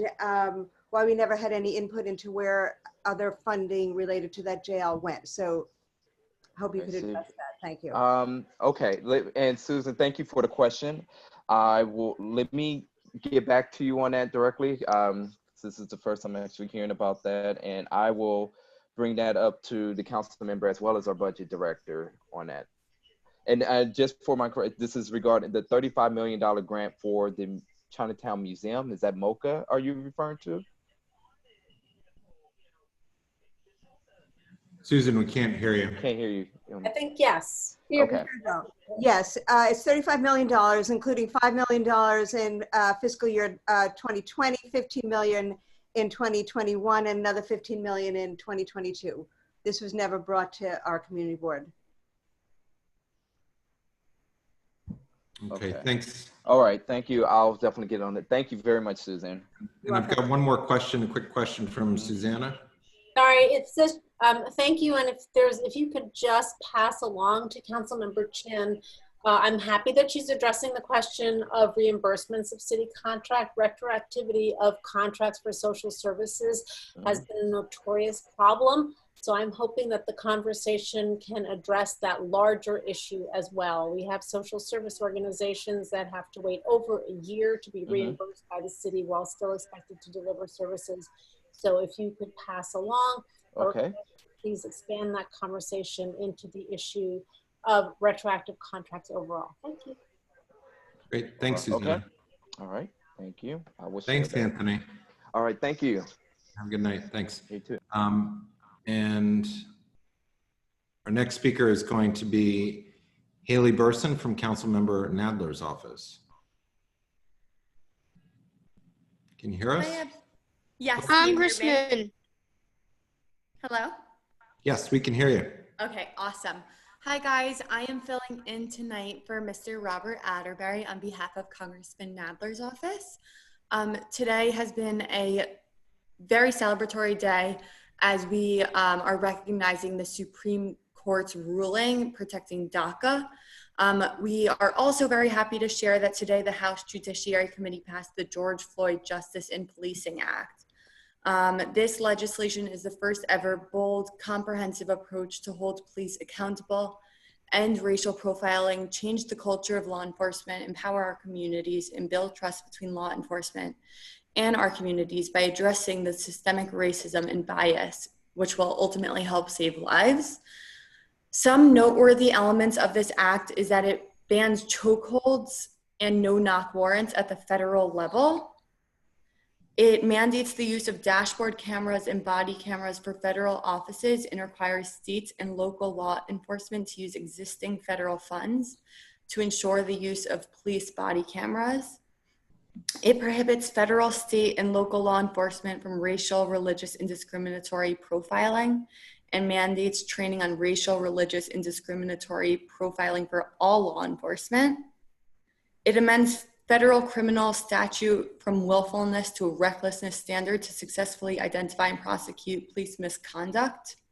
It also establishes a national police misconduct registry to prevent problematic officers who are fired or leave on agency from moving to another jurisdiction without any accountability. There's many other parts of this act that are definitely moving in the right direction. And if you guys have any questions about it, I'd be happy to answer them, or you could call our office tomorrow or privately email me. Great, thanks, Haley. I've got one question from Cormac. Cormac, you are muted. Let me. Yep, sorry, there I go. I'm unmuted. Haley, thank you. I just wanted to know, I have a lot of folks I know who are talking about the fact they still have never received their the federal aid check, the $1,200 and such. And apparently, if you try to get information from the IRS, they just refer you to that database online. And yet when people put in their names and social security numbers, they're just told that they're not in the system, they don't have the information. There seems to be no way for them to understand or find out how they ever get this money. And I'm wondering what I should tell those people to do. So that's a great question, and thank you for asking it. We are struggling at the moment because the IRS, even though we should be able to interfere with these checks and be able to track them for our constituents, the IRS is not allowing us to do that at the moment. We can help any constituent if they, misplaced their check or the wrong name came on it. We can also, please refer them to our office and we'll talk them through the process of tracking it, different customer service phone lines that they can try. I will tell you that there are tons and tons of people who are in this very same situation. And as long as they are eligible, they will be receiving it. That is a promise by the government. It will be coming. It's just, there are so many people who needed to receive them and not all of them have. But I will tell you, I get probably 20 calls about that every day. So whoever is complaining to you, tell them they are not alone by any means. And who, is there anybody specific in the office I should direct them to, or just have them dial the main number, or what should I have them do? So Olivia Bird is our liaison for the IRS. And if anyone wants to file a case online, please have them just say my name and I'll walk them through the process of doing so. And then Olivia will reach out to them independently and help them with it. Mm-hmm. But anyone in my office should be able to answer the general questions about it. Thank you very much. Great, thanks, Haley. We've one more question from Robin Rothstein. Yeah, on that topic, I'm so glad, Cormac, you asked that. It just reminded me. I got one of these, and it's really annoying to figure out how to get the money without having to like pay a fee at an ATM, get cash, worry about someone mugging me as I run over to my bank. There's not like a one-stop shopping place to find practical guidance about how to actually get the full 1,200 of this into my bank account. I don't want to spend it on anything. I know that's kind of probably why they gave this to us, which is a little cheesy. But if you guys could possibly put together 3 or 4 bullets on just like a newsletter about how to get the 1,200 without having to, you know, break my neck to figure out how to do it and go to like 10 websites. Yeah. Well, thank you for raising that. On that note, a lot of people have been throwing out those cards accidentally, thinking that they are scams. So if anyone gets a call about that, you could also refer them to our office and we'll help them get it back. I would recommend for you to call our office tomorrow, and Olivia will help walk you through whatever questions you have. Of course, I unfortunately do not know the answers to all those, and I don't think we have the time to discuss it now on this, but please reach out to our office. We are always like happy to help with this stuff. Great, thanks, Haley. I think that's it for questions. We're now going to go back to our public session since we actually had 2 speakers on. Our first speaker is Councilmember Levine, who is going to discuss, let's see, I'll just find you here, is going to discuss contact tracing. Hi, Carter.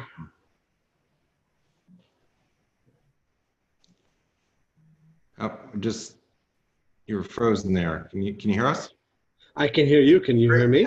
Yes, we can. Go ahead. Excellent. Well, it's wonderful to see you and everybody, and I'm so happy to say a few words to you in my role as chair of the City Council Health Committee on the topic of how we can prevent the next wave of coronavirus at a time when we're all honestly dealing with quarantine fatigue.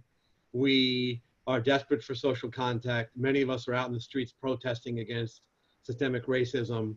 And of course, we're moving to phase 2 reopening on Monday. But the truth also is that coronavirus remains a real threat in the city. Yesterday, we had 350 new confirmed cases. We're getting about that number every single day. And that's, of course, an undercount because some cases aren't diagnosed.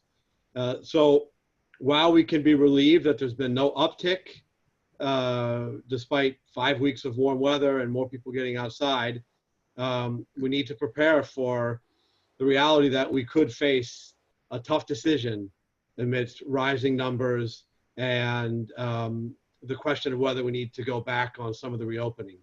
No one wants it to get to that. So we have to do work now to build public health systems, and that includes testing and contact tracing, isolating, quarantining, and of course all of us continuing to wear masks and wash our hands, etc. But as for the components I described, we're behind on most of them. We need more people testing now. The good news is we have a lot of capacity, 100 times what we had in the terrible days of March and April. And the rules now have been changed that anyone can get tested. So we need more folks going out there for diagnostic testing, not just antibody testing. Gail spoke about the challenges with contact tracing.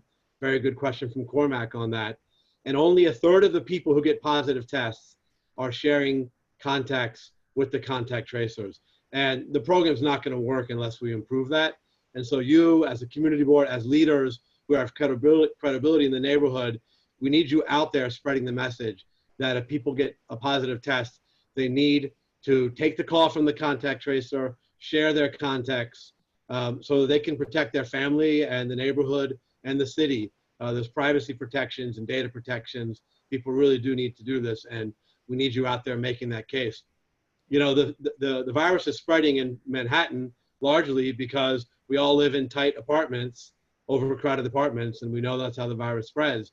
Well, we have a solution to that. The city will provide free hotels to anyone who needs to isolate with food and prescription and even laundry services. But again, very few people are taking the city up on that. Only 40 people, 40, are right now in the hotels. And I mentioned that we have hundreds of new people diagnosed every day. And again, you can help get the word out there. I don't think most people know this is available. I think there's also a policy challenge in that people who work hourly, who are essential workers, who can't telecommute, would have to give up their paycheck for 2 weeks to go to a hotel. And that's tough to ask people. So I'm pushing for us to have some sort of income replacement or financial incentives for that. And then those who are symptomatic and contagious need to quarantine. And the city can help on that too. The city will bring food to your door if you need it, prescriptions to your door. They'll do your laundry. They'll even walk your dog, all so that you can stay home and not leave and risk spreading the virus. We need to build this out so that we have confidence that our city is safe as we move to reopening. And I will welcome your help as leaders in that fight. Four sections. One of them.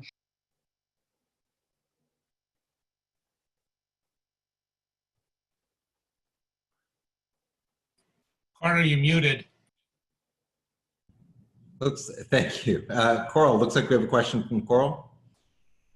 Yes, thank you. Thank you for joining us tonight.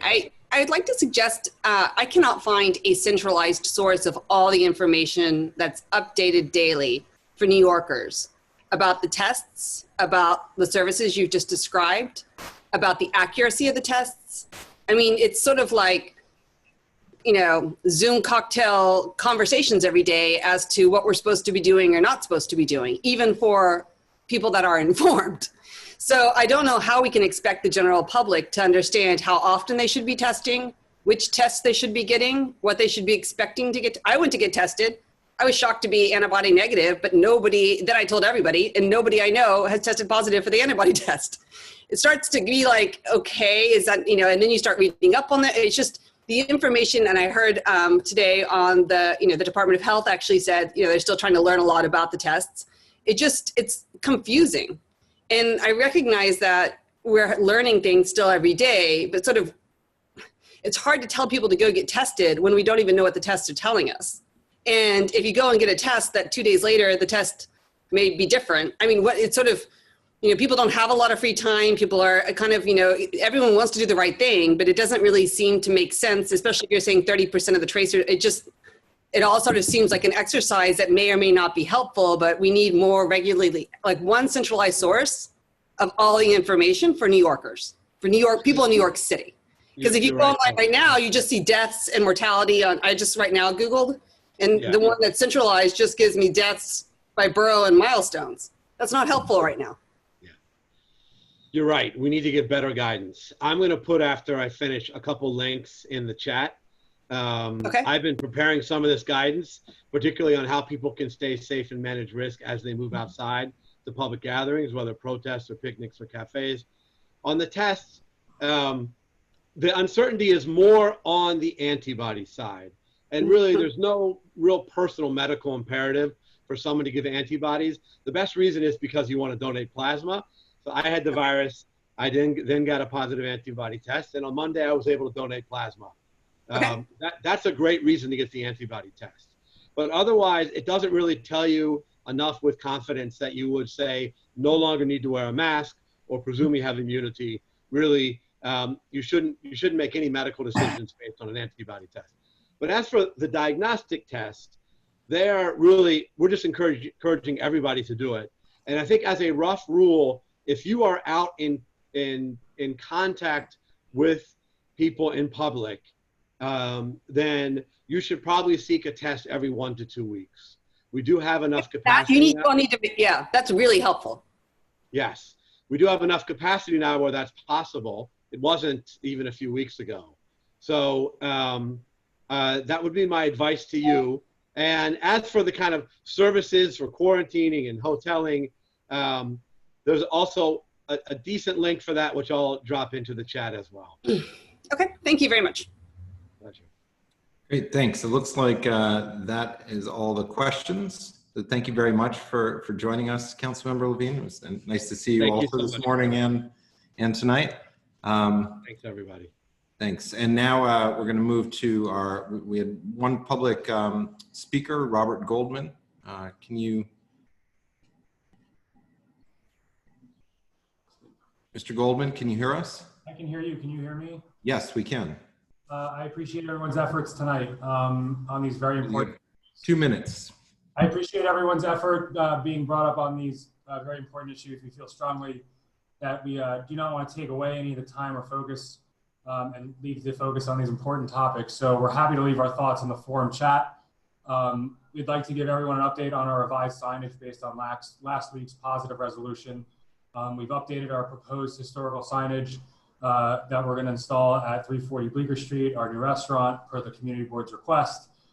We revised our logo to reflect the historic font lettering from Aldo's Restaurant. The sign now reads Amos Restaurant in the same font as Aldo's Restaurant per the CB2 preference.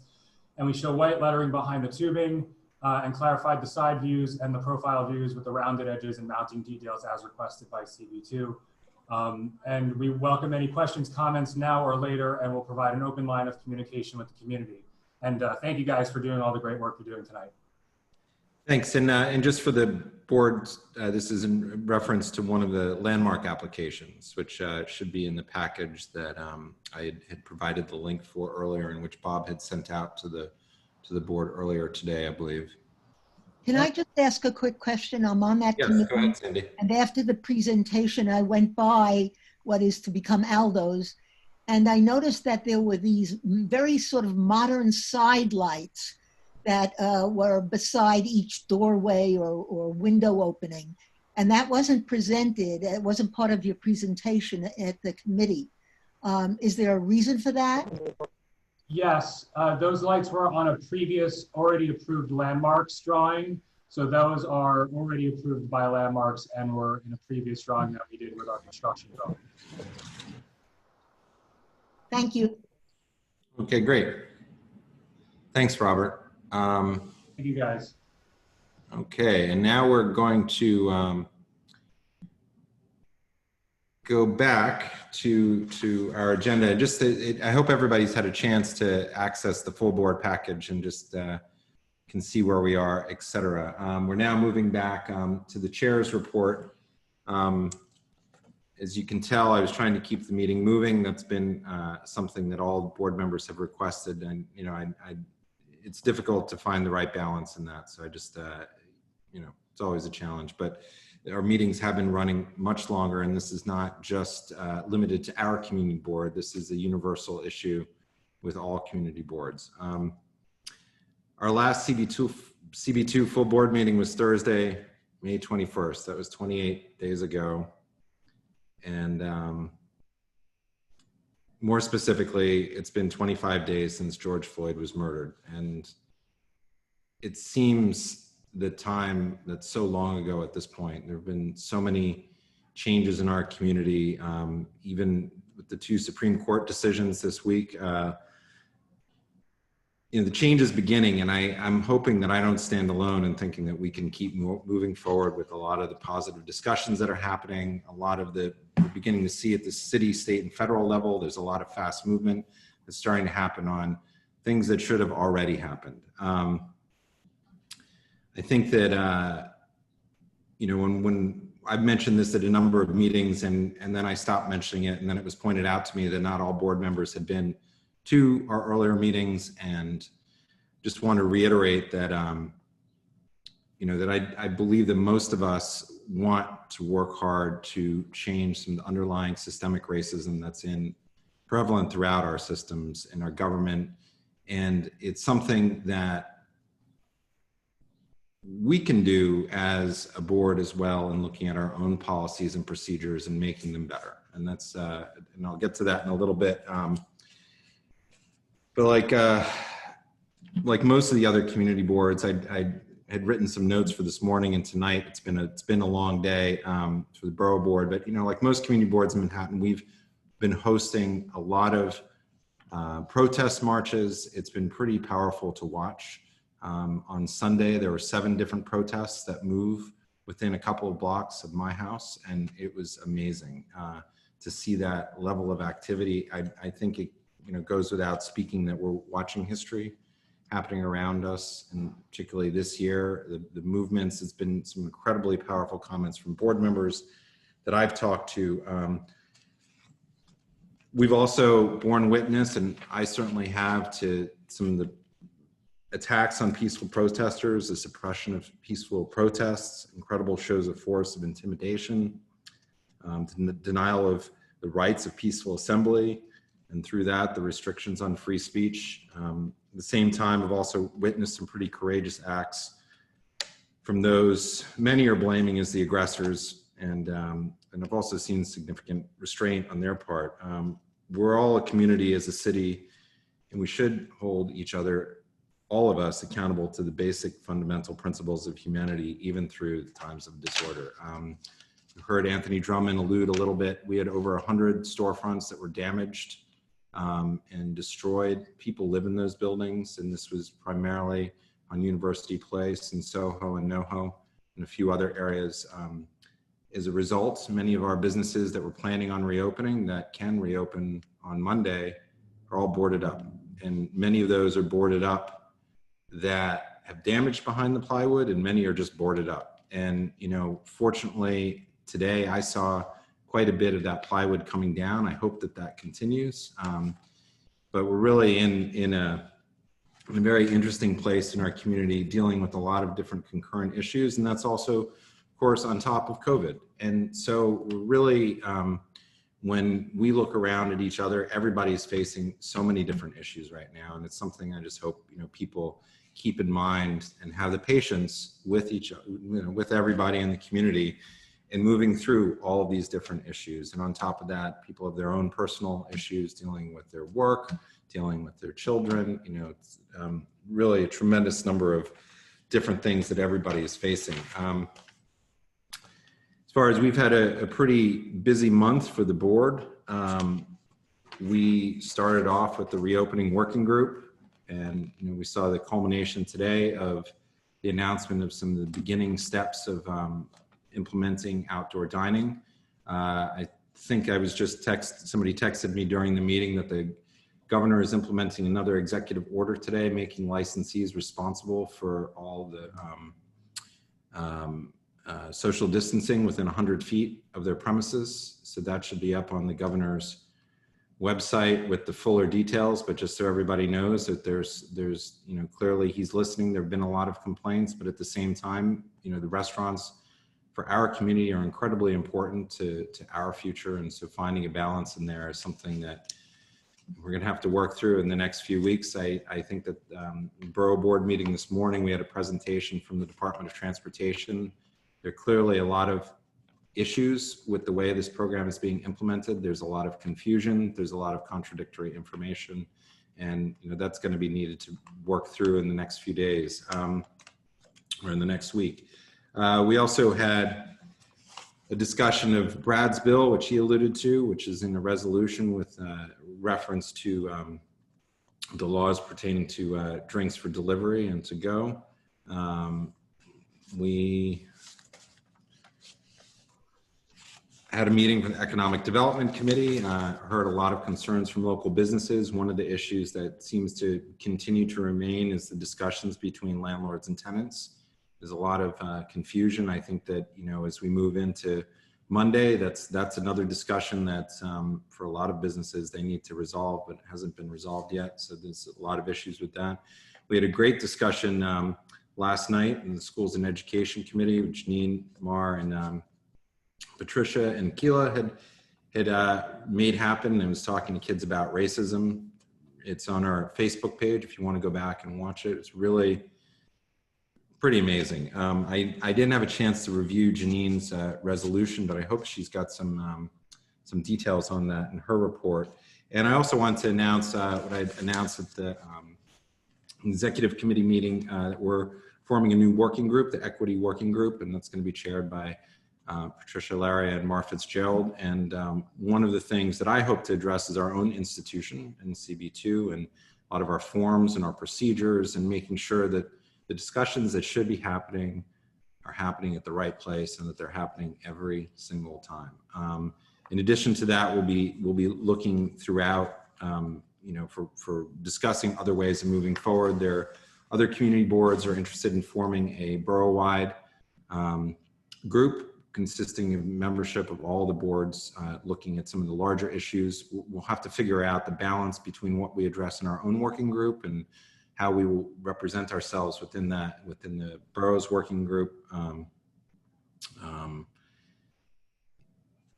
And we're going to be having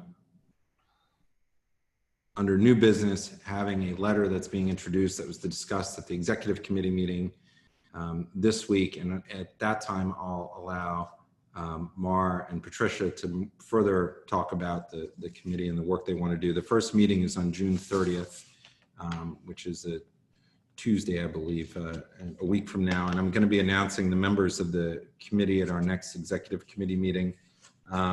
With that, I'm going to turn it over to Bob. Sorry to take so long in the report, but like I said, I don't think that we've had, certainly in my experience, 28 days where so much has happened in our community. Bob? All right, well, I'll balance you out by keeping mine a lot shorter.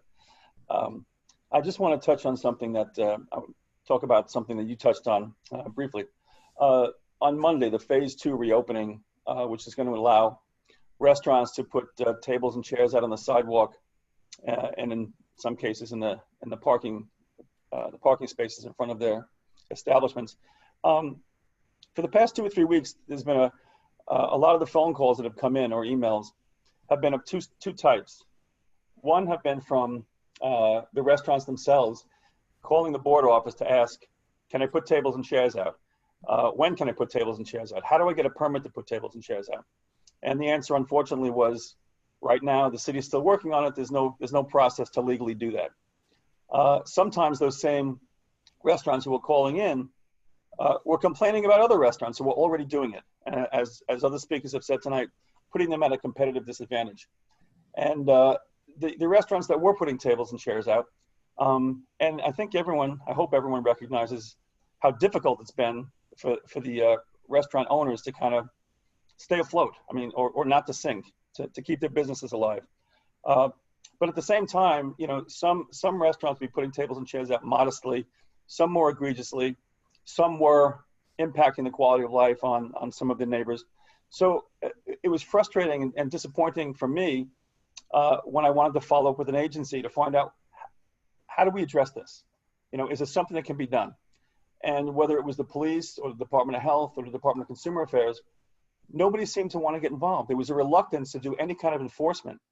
And so that, I'm saying this as a preface leading into the reopening on Monday, because I was listening in on the borough board meeting this morning where the borough president meets with elected officials and the community board chairs.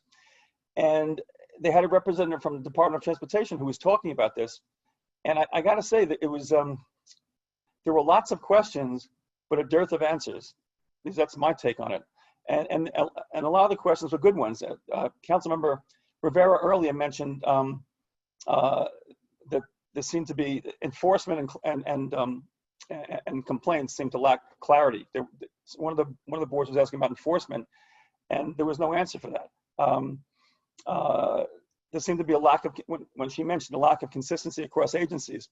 That was kind of my experience in trying to ask them what can be done about restaurants that were already putting tables and chairs out by jumping the gun. And another point was that I think one of the community board chairs mentioned was there didn't seem to be any consideration for residents in allowing restaurants to put tables and chairs out on Monday. And I think that's going to be difficult going forward to kind of see how that balance gets struck between trying to allow restaurants to help themselves by putting some tables and chairs out, and not forgetting about the fact that in a lot of these locations, you know, people are living right above the establishment or just want to, you know, walk on the sidewalk. And how do we create that balance? The community board chairs were kind of discussing this and asking about this prospectively.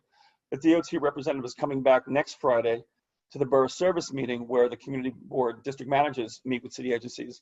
And I think we'll have maybe the benefit of a week's experience on seeing how this is playing out. I don't know what, maybe my fears are not well founded and things will be fine, but experience kind of tells me that it's going to be difficult.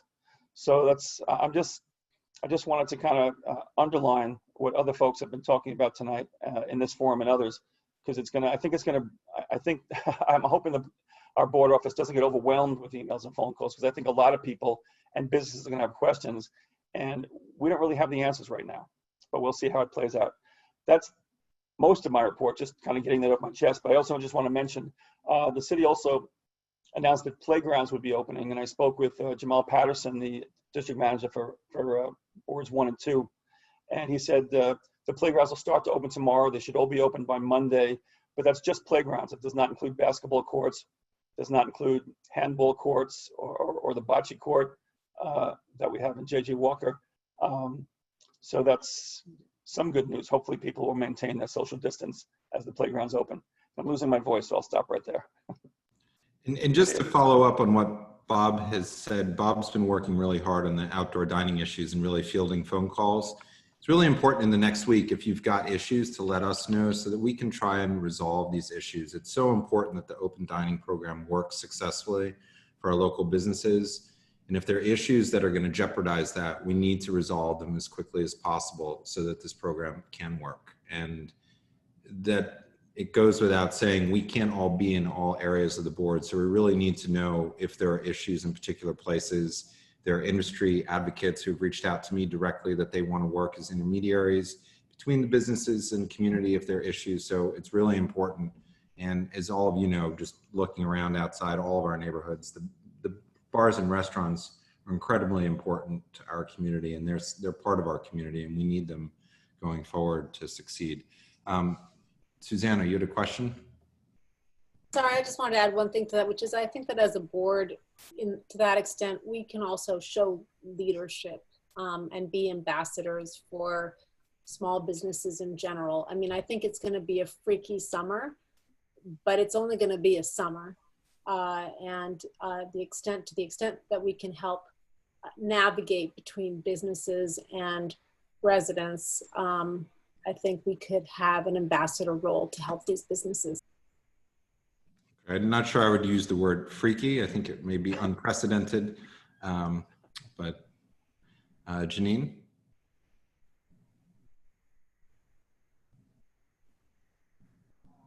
Janine, I think you are unmuted, but we can't hear you. You're unmuted on our side.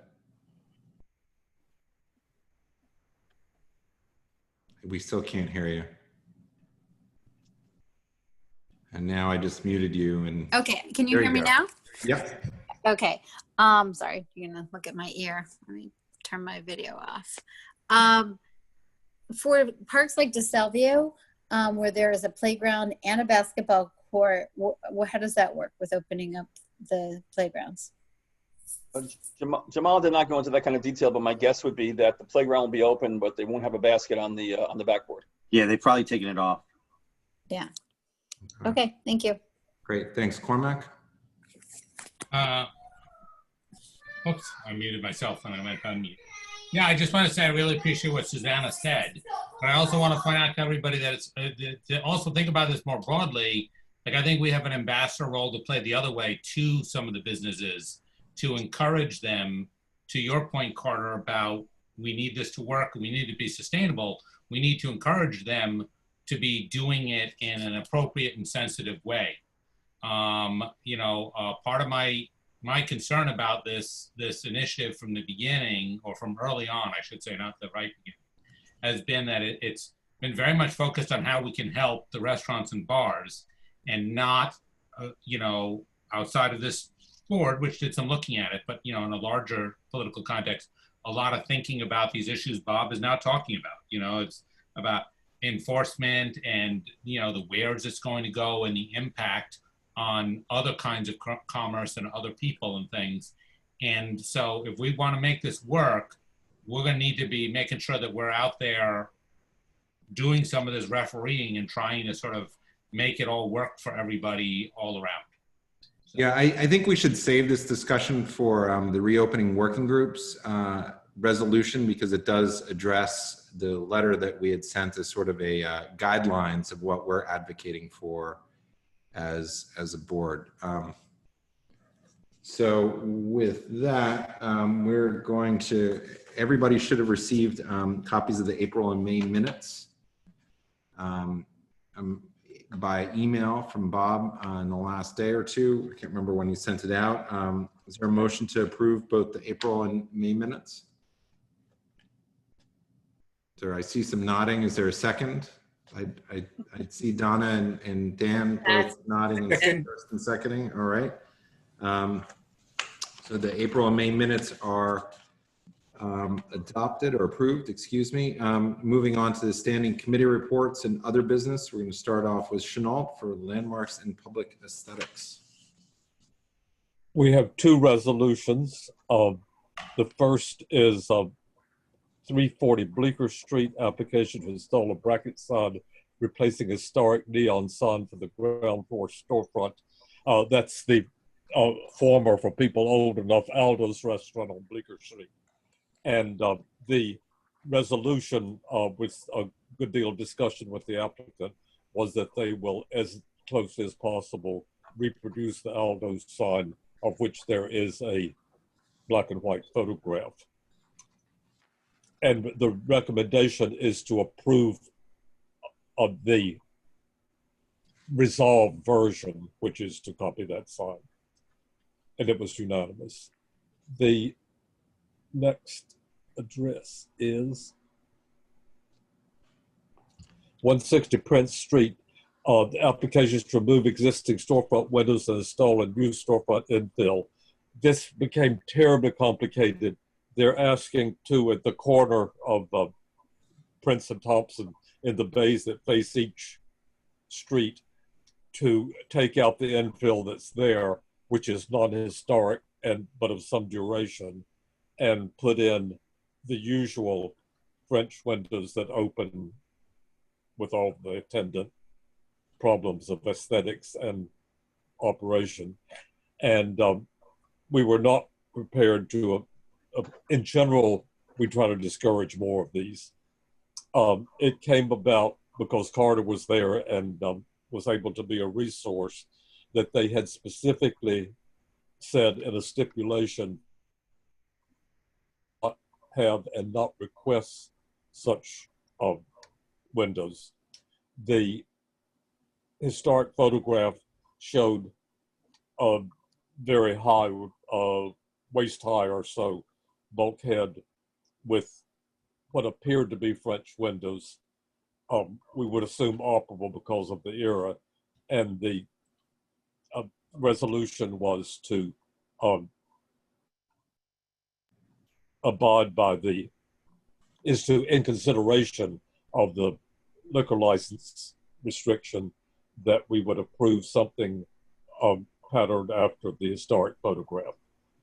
And that was unanimous as well.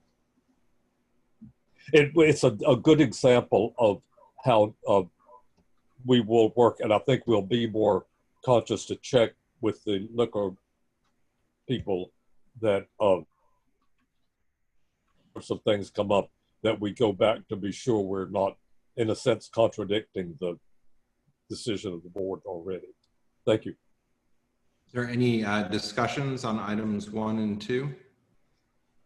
Okay, I had not brought this up before, but I'm going to bring it up now.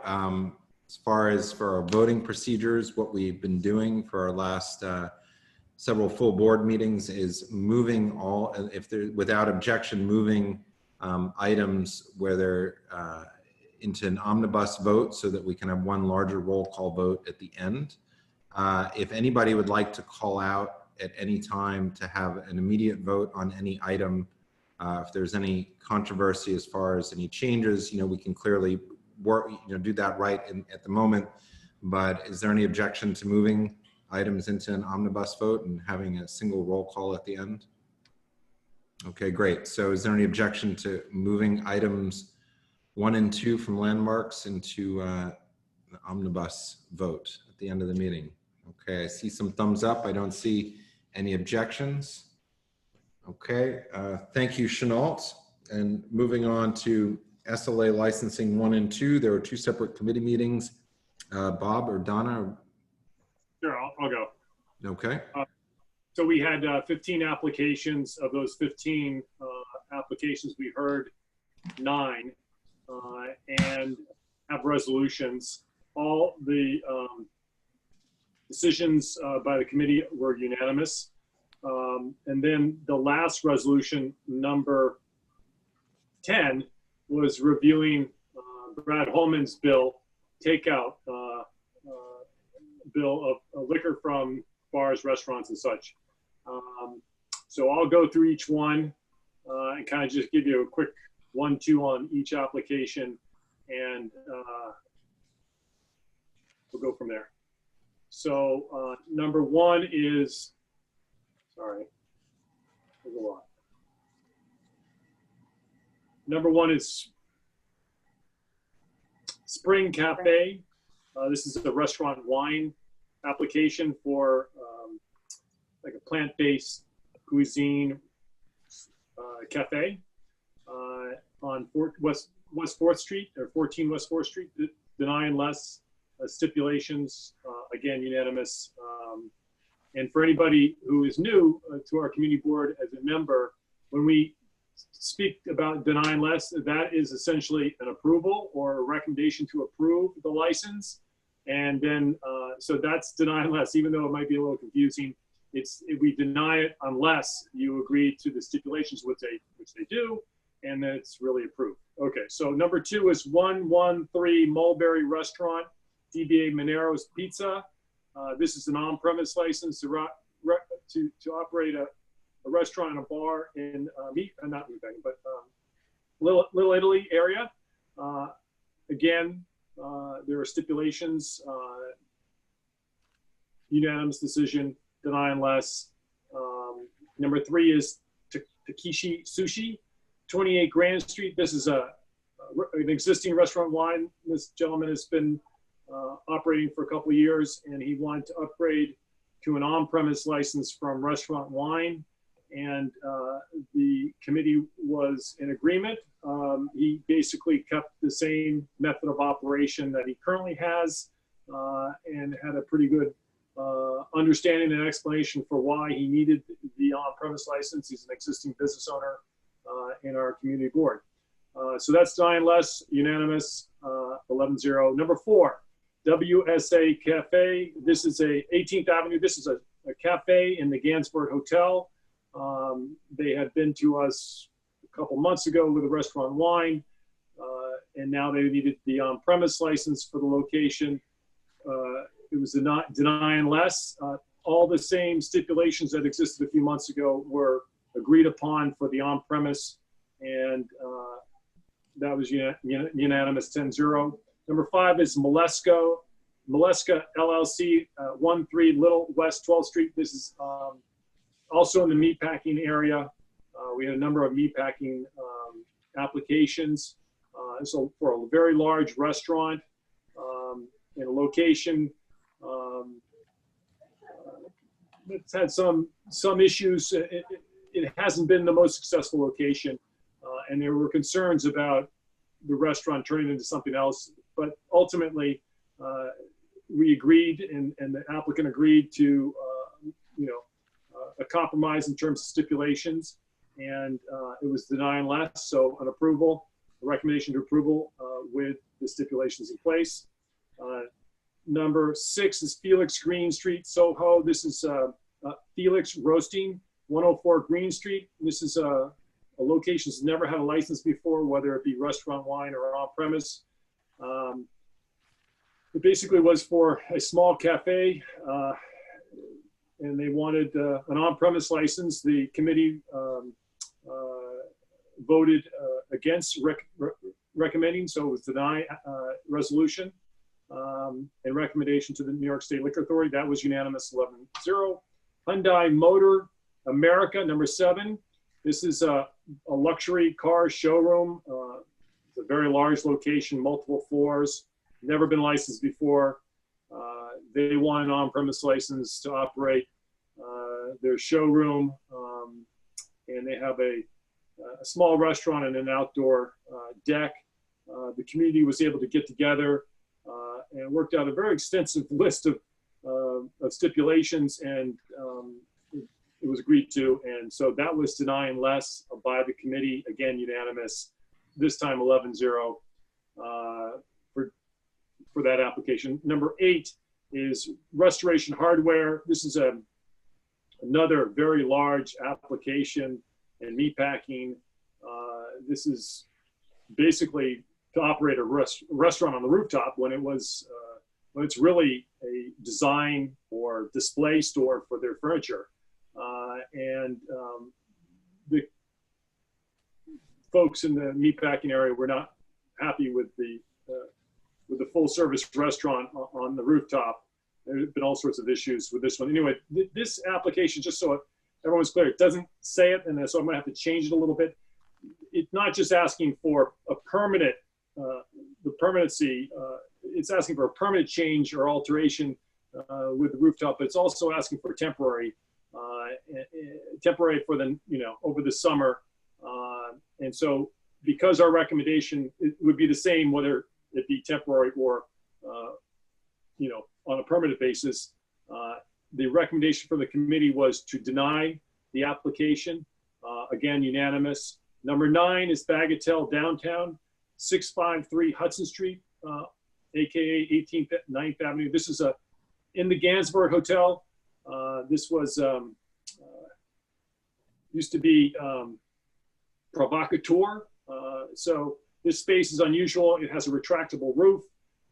There have been a lot of problems at this location in the past in the hotel. And the Bagatelle, the application was Bagatelle operates a restaurant with DJs next door. And they basically want to move into the Gansevoort Hotel from the location next door. The committee did not think that was a good idea. Its recommendation is to deny that application, unanimous. And then number 10 is the Senate bill. And we tried to be, I think, diplomatic about it. We received a lot of complaints, and there was a lot of opposition to this particular bill from the community. We did not get anybody coming up and saying it's a good idea. I think primarily there was a lot of opposition without really defining what the opposition was about and what the bill was about. And I think we did a pretty good job of kind of dissecting the bill. Really, it was 2 main parts. One was it's a takeout. So it's the takeout of liquor for bars and restaurants. And the other one was the delivery. So the delivery of alcohol to a home, for example, which was exactly what we thought the bill was really all about. So if you're at home and you want to order food from a restaurant, they should be able to deliver liquor, a drink, along with the food. And I think that was essentially the part that I think the committee was recognized as a positive development. The negative development was the takeout portion, which was, you've seen, everybody's kind of seen it for their own eyes, the pitfalls with the takeout provision and the way the bill had been written. It wasn't written with any significant restrictions. So for example, if you were a bar and you were open till 4 a.m., people in the bar at 4 a.m., even though it was, last call, they could actually take a drink to go and drink it out on the street, which really was, something that could be really, really difficult in our neighborhood. Not to say that that's going to happen or it will happen, but the chances is that it will happen in some form. And so anyway, ultimately, we gave a recommendation with limitations, which is in our resolution. Again, unanimous from the committee. The rest, numbers 11 through 15, are layovers or withdrawals.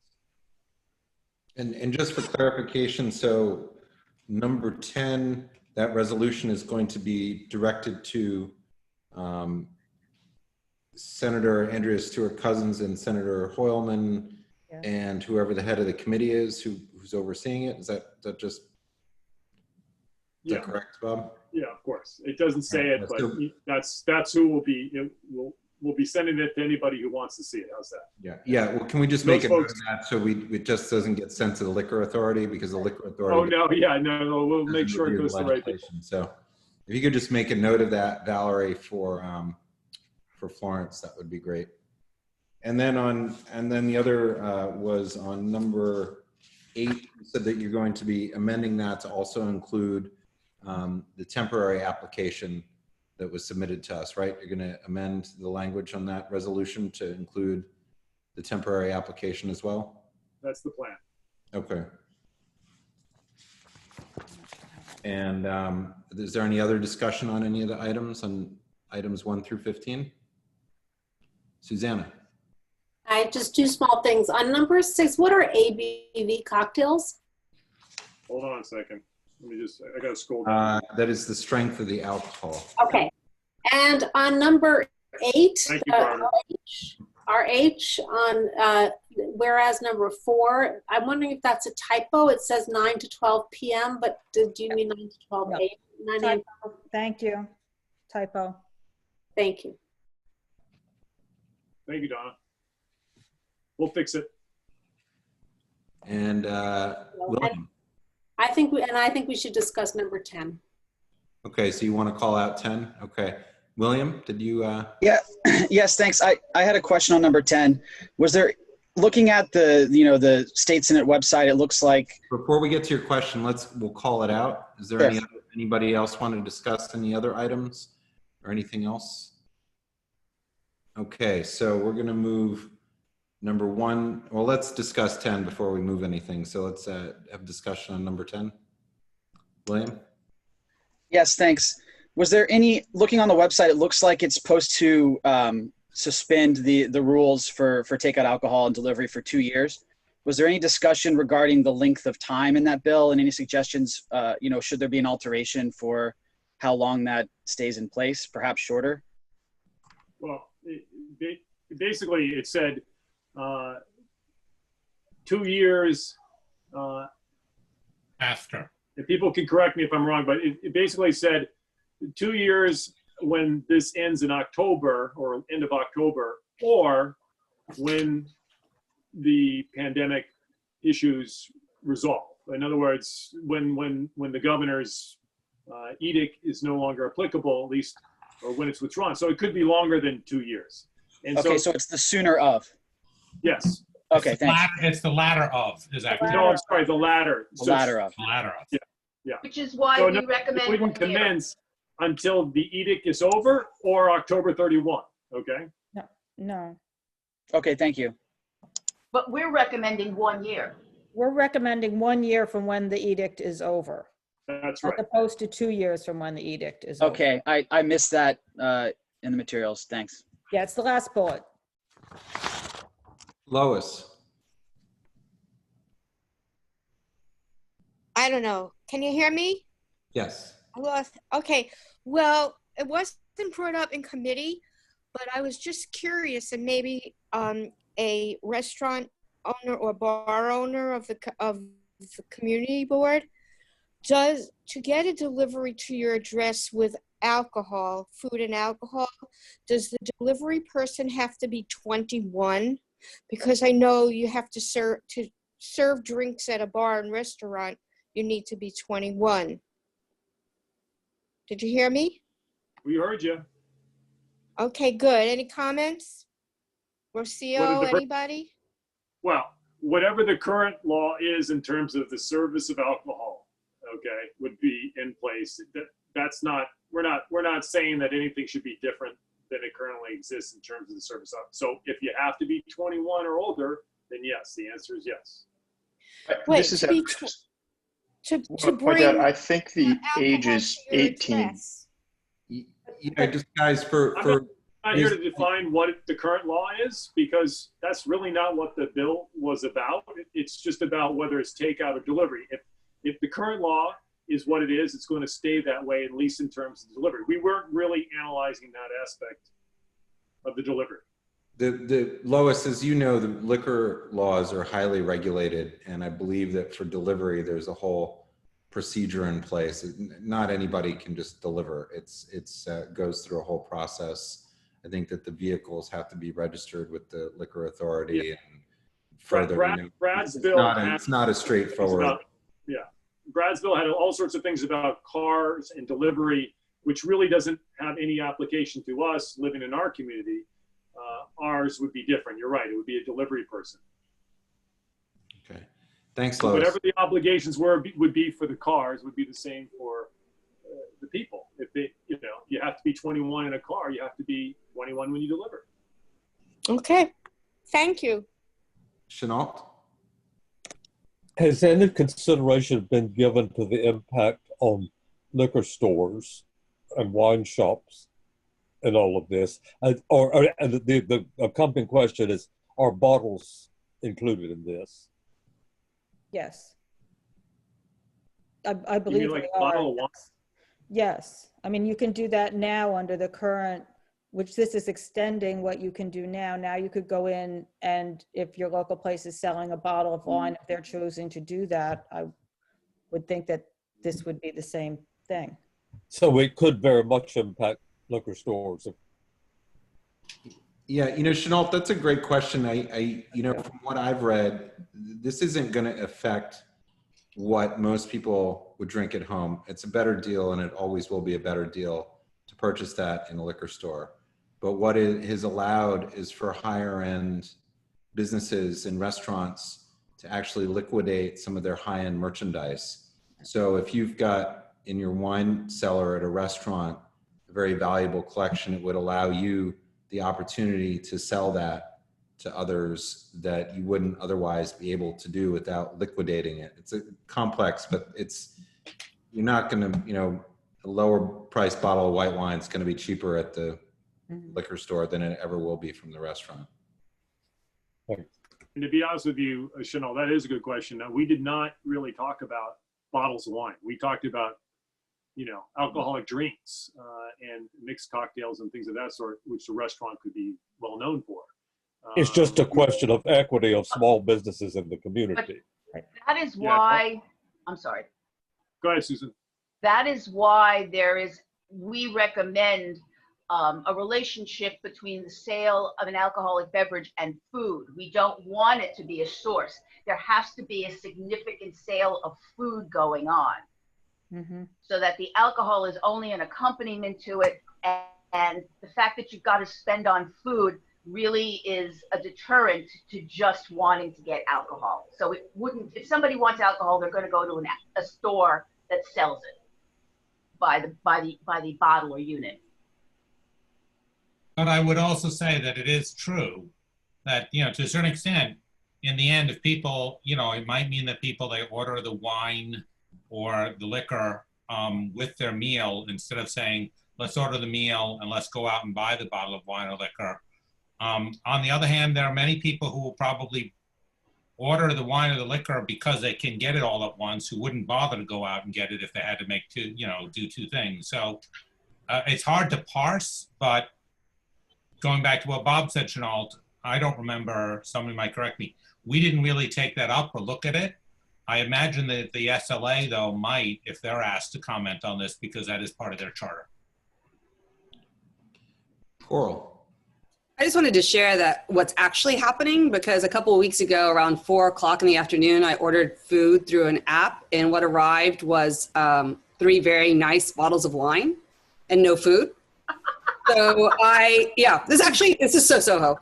So I contacted the delivery and I said, this is not what I ordered. I'm happy to give it back. And ultimately the other company, because they're totally two different restaurants that had gotten somehow crossed, they delivered my food and told me to keep the wine. So I got over $100, significantly over $100 worth of nice wine, French wine for free, and my food. And nobody ever asked about the age or any of that. So we can kind of talk about policy, but that's what's actually happening. Thanks. Adam? I think you owe me some wine. I mean, it's funny. Yeah, but yeah. Just as there's a lot of empirical conversation, or not empirical, but just sort of experiences that people are mentioning here. And, to the point of being, ID'd or not ID'd, I have seen people, I don't get ID'd. I have seen people get ID'd for these deliveries.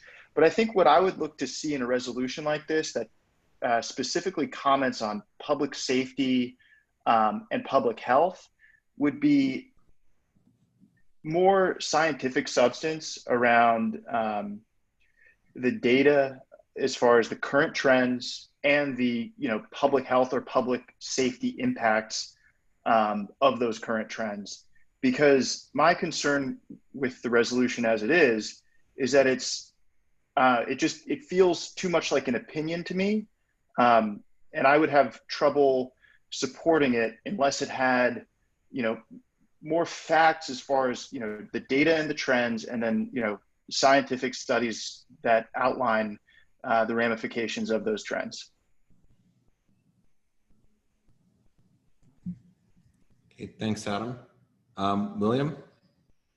I'm sorry to ask a second question, but I'm just unclear still on one point.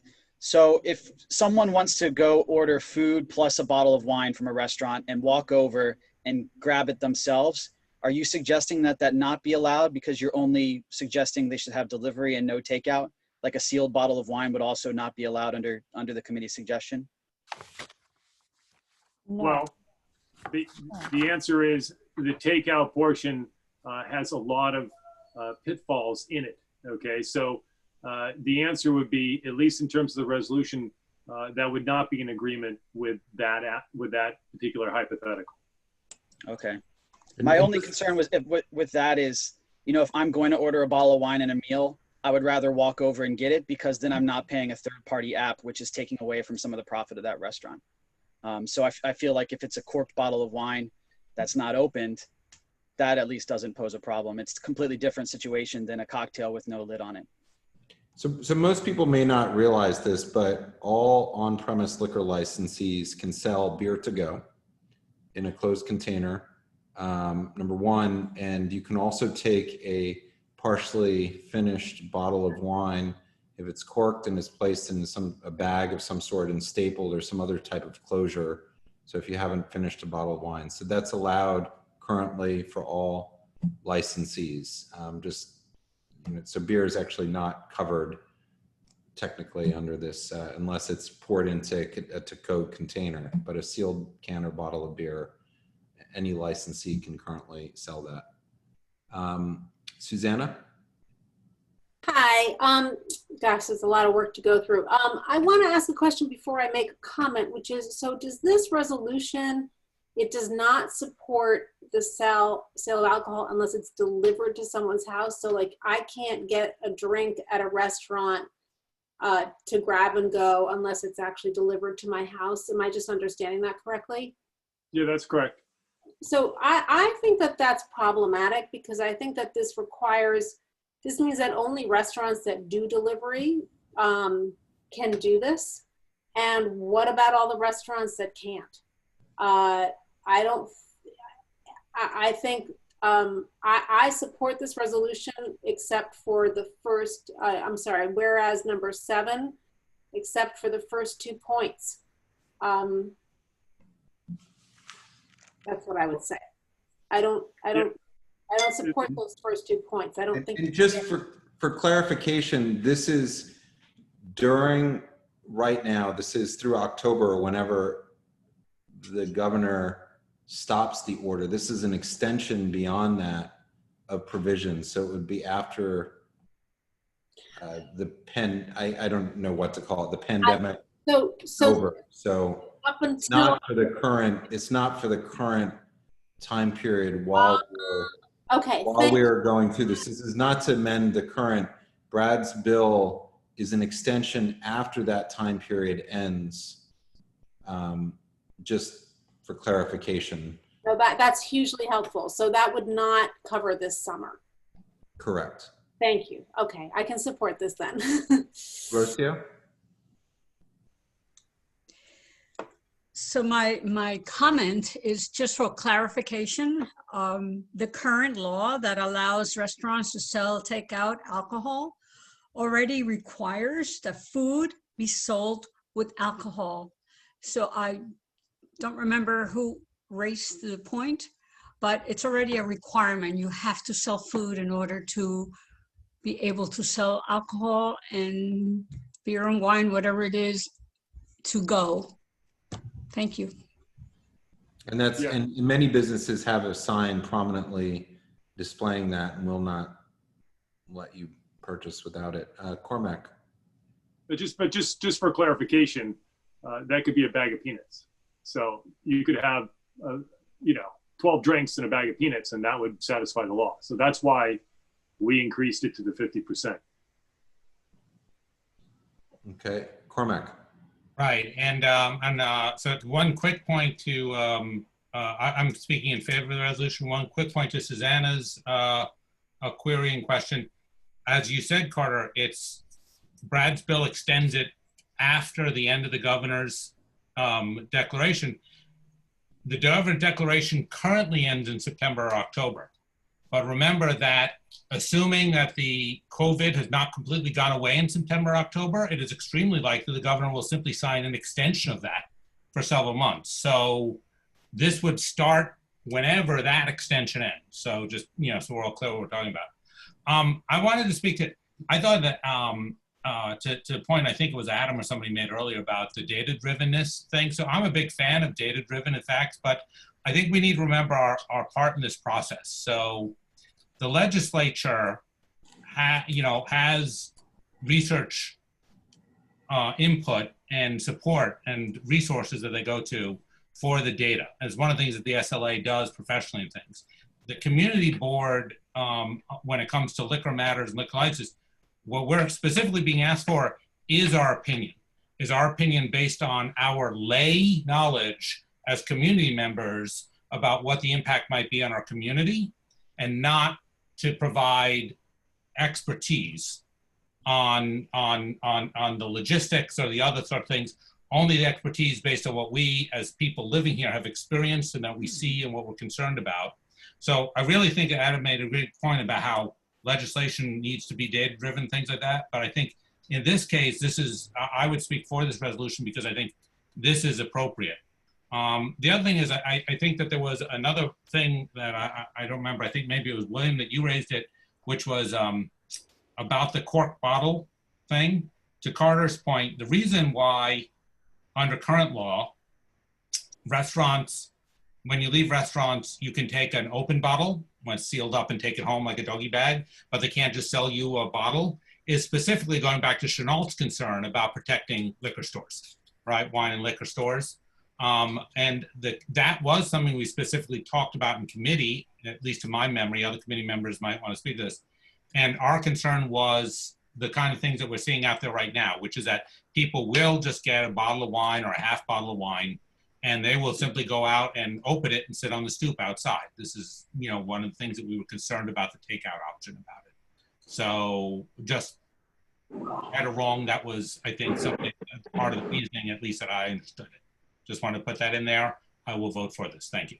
And just to Cormac's point, on the back, the ABC laws in New York are very protective of liquor stores. Each liquor store is an individual business. You are not allowed to own more than one. You cannot own any other business in the chain. You can't own,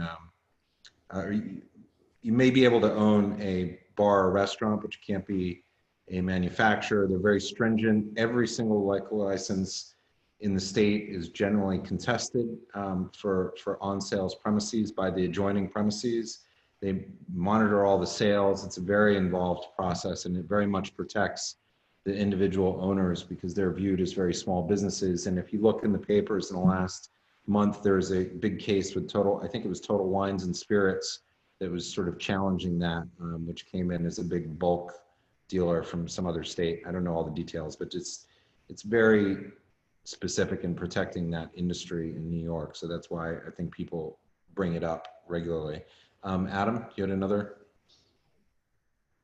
Yes, Cormac, I just wanted to thank you for addressing my comments and, understand the perspective that, we're giving the layman's opinion.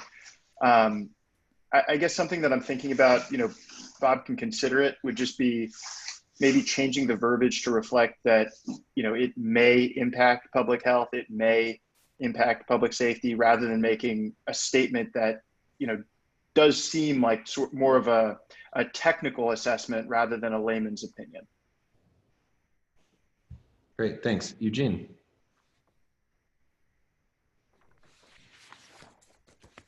Yeah, so I guess my questions were more around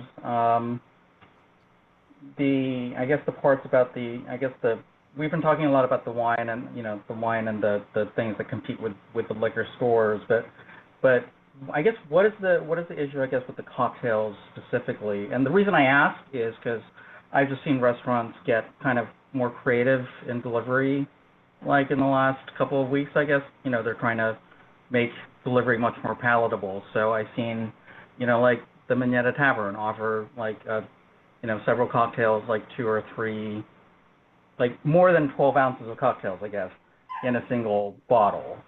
Like, I guess, is that going to be problematic? I mean, if it's delivery, I guess I'm trying to reconcile, we don't want people walking around with cocktails in the street. But if it's delivered to your house, is there any problem with just having, I guess I don't understand the 12-ounce rule for like a cocktail, because cocktails don't compete with a liquor store. And to be honest, I mean, we ordered cocktails like a week or 2 ago, and it was kind of nice. I mean, we haven't had cocktails like from a restaurant in a long time. So, and there's also other businesses in our area like PDT and Angel Share. Well, I guess they're technically out of our area, but more bars, and I mean, they also offer primarily cocktails for delivery. I guess again, I'm just putting it to the group. What is the problem with the delivery aspect of it? Well, we actually are in favor of the delivery aspect of it, Eugene. And the 12 ounces that's a large drink. So that's why that the 12 ounces was put down in terms of restrictions or limitations. So the takeout, it's the takeout portion that is the one that we're not in favor of. The delivery, we are in favor of that. That's okay. The design of the bill, Eugene, was to help businesses out because of COVID. That was what Brad wanted to try to help. And the problem is that the bill, as he proposed it, really had a lot of, it was like Swiss cheese. It had a lot of problems. And so what we tried to do is we tried to say, it's a good idea, except this is where you should head in terms of what we can handle, at least in our community. And so, yes, there are certain restrictions that we placed on it, like the 12 ounces, but that was designed so that people couldn't be ordering just drinks. And 12 ounces is a pretty good sized drink. So, are you saying 16 ounces or? And we also say 2 of them per entree. So that's really 24 ounces per meal. So, I think that's consistent with somebody who's ordering a meal from a restaurant. Mm-hmm. And that was what we were trying to parlay. So yes, those little numbers probably have some play to them. But it's the general idea that the resolution is trying to put forth. And not necessarily nitpicking on the specifics might not be necessarily what we're, the entire picture that we're trying to give. And Adam, if you give me in writing the portions that you're talking about, I'll be, public health and public safety, obviously that's something that could be put in there. And one of the other challenges on this bill, and you can't pre-mix drinks in New York State beforehand. Every drink has to be made to be delivered by a bartender. The only pre-made drinks that are allowed that are in a frozen drink machine. So you couldn't make, a big batch of margaritas and have it on a speed pour and pour it out for to-go drink. So having the individual sizes sort of matches the ethos of the spirit of that regulation of this. There's a lot of archaic regulations, I guess is what I'm saying, with respect to. I guess I was just, I was just noticing that like it was something that was, it was like for 2 or 3 people, kind of like a larger size drink or something like that. And I did notice that when we were getting cocktails before that, everyone's having to get the little small glasses and everything. It just seems like an extra cost for restaurants you know, to do that. But I think we're going to hear now from two people who have extensive experience here. Scott? Hi, thank you, Carter. Yeah, I just, there's a lot I have to say, but I'm going to keep it to the aspect in the resolution about the needing to order food and 50% food. And I just feel very strongly that I disagree with that in any capacity. And my reason being is that this is, look, we're going to have, who knows, maybe 20%, maybe 50% of restaurants and bars are not going to be open in January. It's going to be catastrophic. And this was done specifically to help those operators make money. And simple math, when you make when you order a cocktail, you're making about 80% as profit. When you order food, it's like 15% is profit. And this was specifically done to help places financially so they can stay open and not close. And if you went to, you wanted to order a salad at a salad place, and then the next day you only wanted a salad and you were told you had to order a $20 matching cocktail or soda with it, anybody who only wants a salad is not going to, and all those people who want cocktails are going to lose business. And it's really going to keep I think one of the main reasons for this being enacted, it's going to basically, you know, kind of make it not nearly as good for the operator. You know, and that's the main thing that I want to say. And I also do agree with the person who orders a cocktail at night and said it was very nice, especially since you haven't been able to go out. Like, yeah, I would rather, you know, and the cocktail industry, you know, creative cocktail industry in general in the last 5 or 10 years is totally different than it was in the past. It's become this whole following in and of itself. And it's great to have a delicious cocktail at night. And I don't want to necessarily have to order a $50 steak to have the cocktail. So I just want to say that I don't agree with that part of it. Thanks, Scott. Rocio?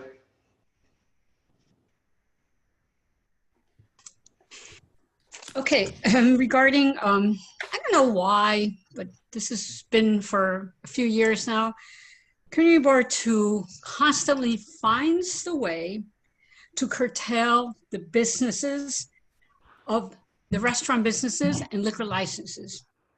Adding a delivery component as a requirement to have a restaurant sell a drink or drinks to someone that is passing by the street is wrong. Have you considered what the impact will be on the streets to have extra cars or extra bicycles, riders, or whatever, however they get to make a delivery on the streets, because someone could just be getting off the subway, picking up a cocktail to have at home with their family or husband and wife, whatever it is. And why do we have to force a delivery on someone that just wants to pick up something on the way home from work? It doesn't make sense. I am opposed to this. It just doesn't make sense. Let the laws the way it is now, that we are allowed to sell alcohol to someone who comes to our window and take it with them. And unfortunately, we really can't control what happens after they buy it. But we are required to make sure that whoever we sell the alcohol or the liquor to is of age, whether it has to be over 21. And regarding the law before, you were discussing how old you have to be. There are different laws, and you can be a busboy at 18, you can be 17 years old and bus, but I think you have to sell alcohol once you're 21 to serve it to the table. But it doesn't stop anyone from taking the drink, whatever was left in a glass, and sipping it. But anyway, restaurateurs and bar owners, and they need to know exactly what's going on in their place, and they have to monitor themselves. Otherwise, they'll lose their licenses. So that's what I wanted to say. Regarding the delivery, it doesn't make sense. Thanks, Rocio. John? Yes. I overall like the idea of the original bill, and I think it was the right idea to support businesses.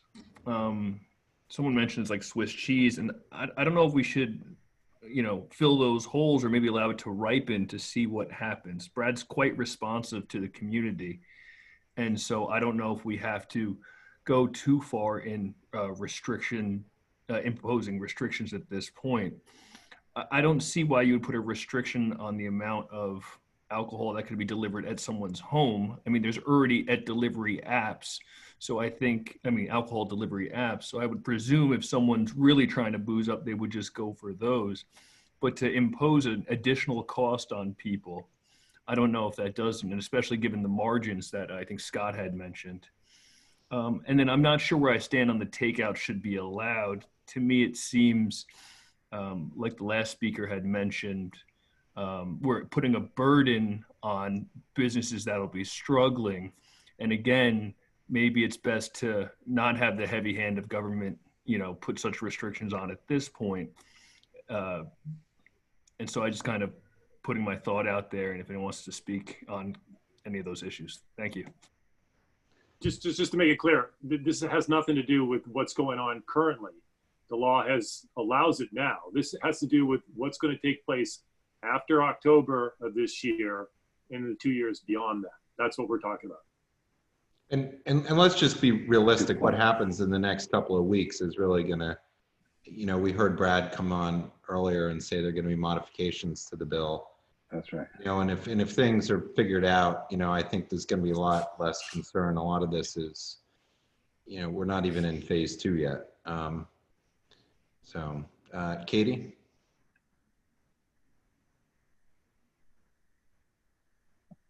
Do I need to, sorry, let me just check to make sure.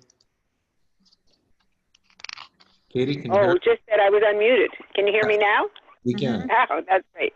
I want to be sure that the board realizes, A, that what we're doing is we're recommending some things. We're not writing the legislation. We're reflecting on some things and recommending them to Brad.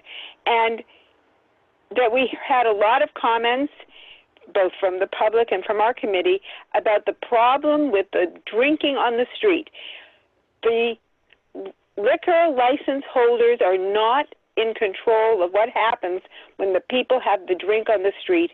And there's been all this talk about St. Mark's Place, but Hudson Street, which is where Bob lives and is very close to me, was also wall-to-wall people.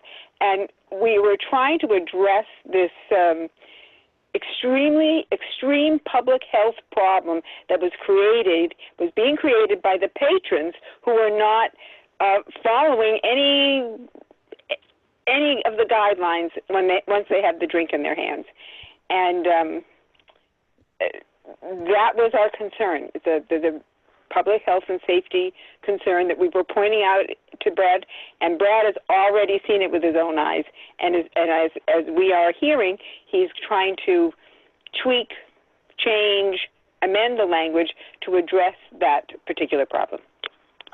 Katie, I was sent an excerpt from an executive order that I believe is going in place today from the governor. And one of the sentences in that is, consequently, under the new executive order, effective June 18th, 2020, licensees are now responsible for violations of social distancing guidelines and open container ordinances that occur within 100 feet of their licensed premises.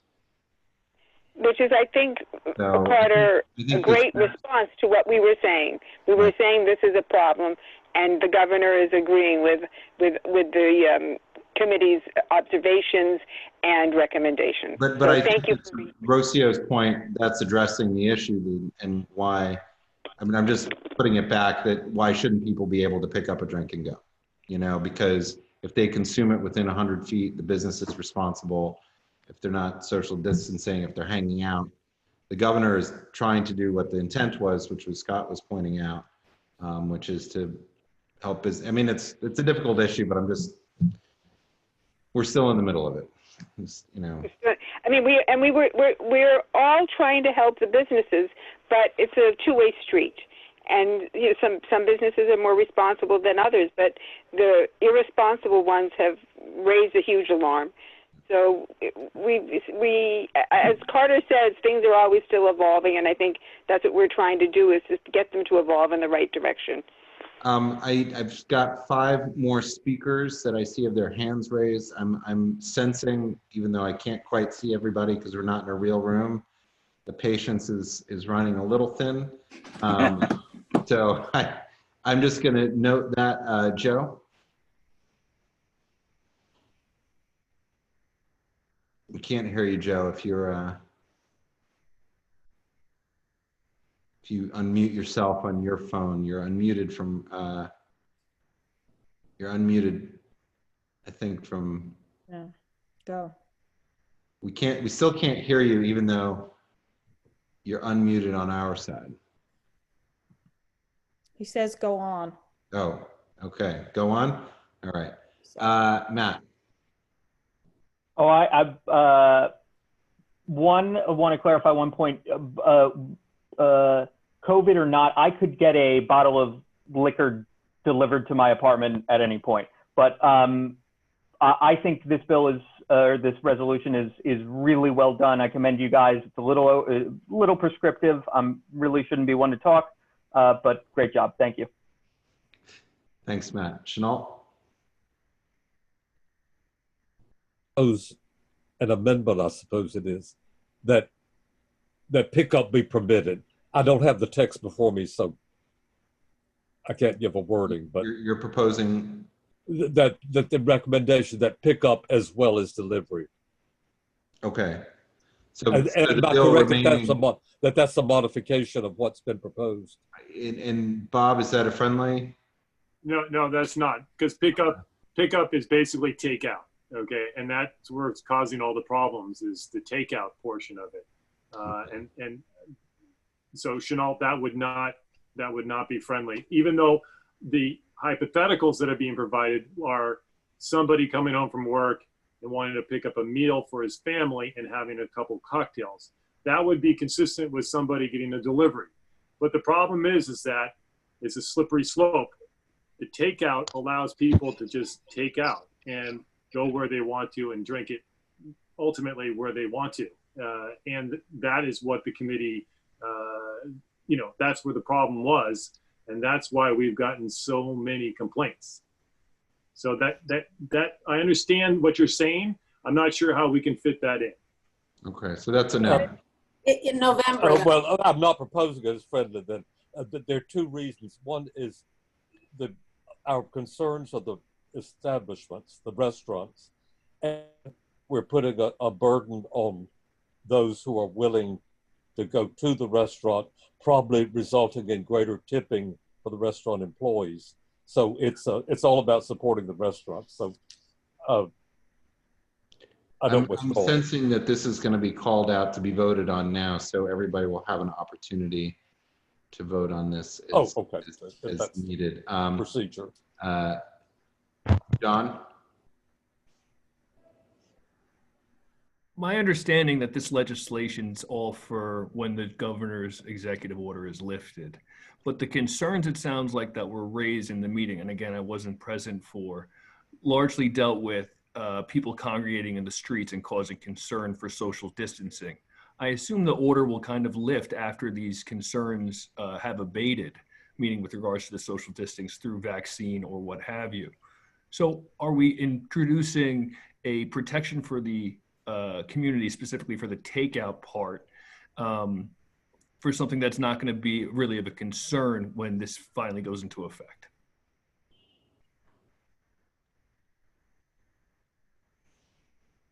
I'm not sure I totally followed what you said, but I think what you're saying is that if there's a vaccine, then why do we need this law? I'm not really sure. I'm not really following.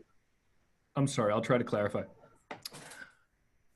It sounds like a lot of the concern about takeout was because people were congregating and therefore violating social distancing and not wearing their mask. And that sounds like what I get from you. That was the community concern. But subject to what Carter highlighted, that, allowance of allowing people to hang out on the streets and pick up drinks, that's going to remain anyway.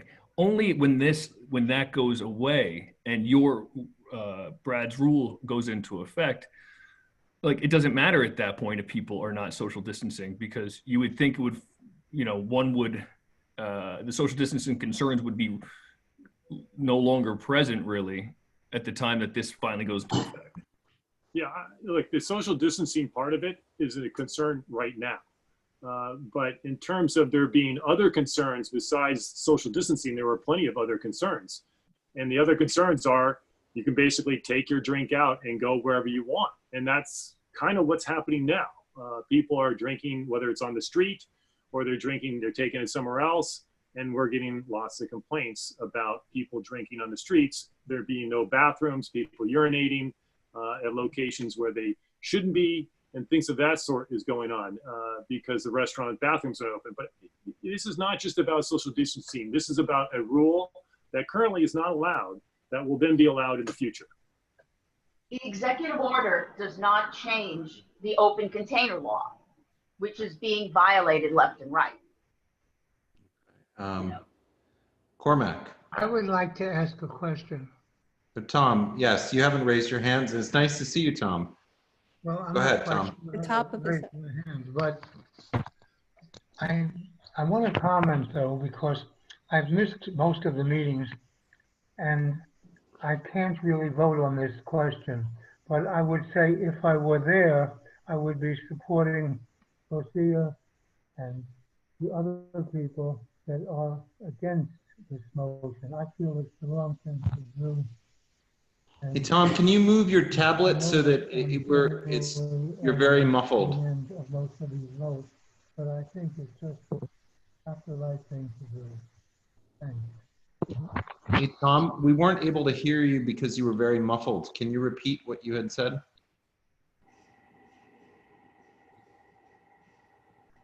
I'm sorry? Can you repeat what you just said? You were very muffled and we could not hear you.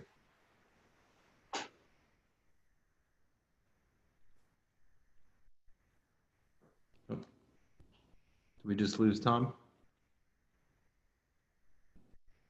Okay.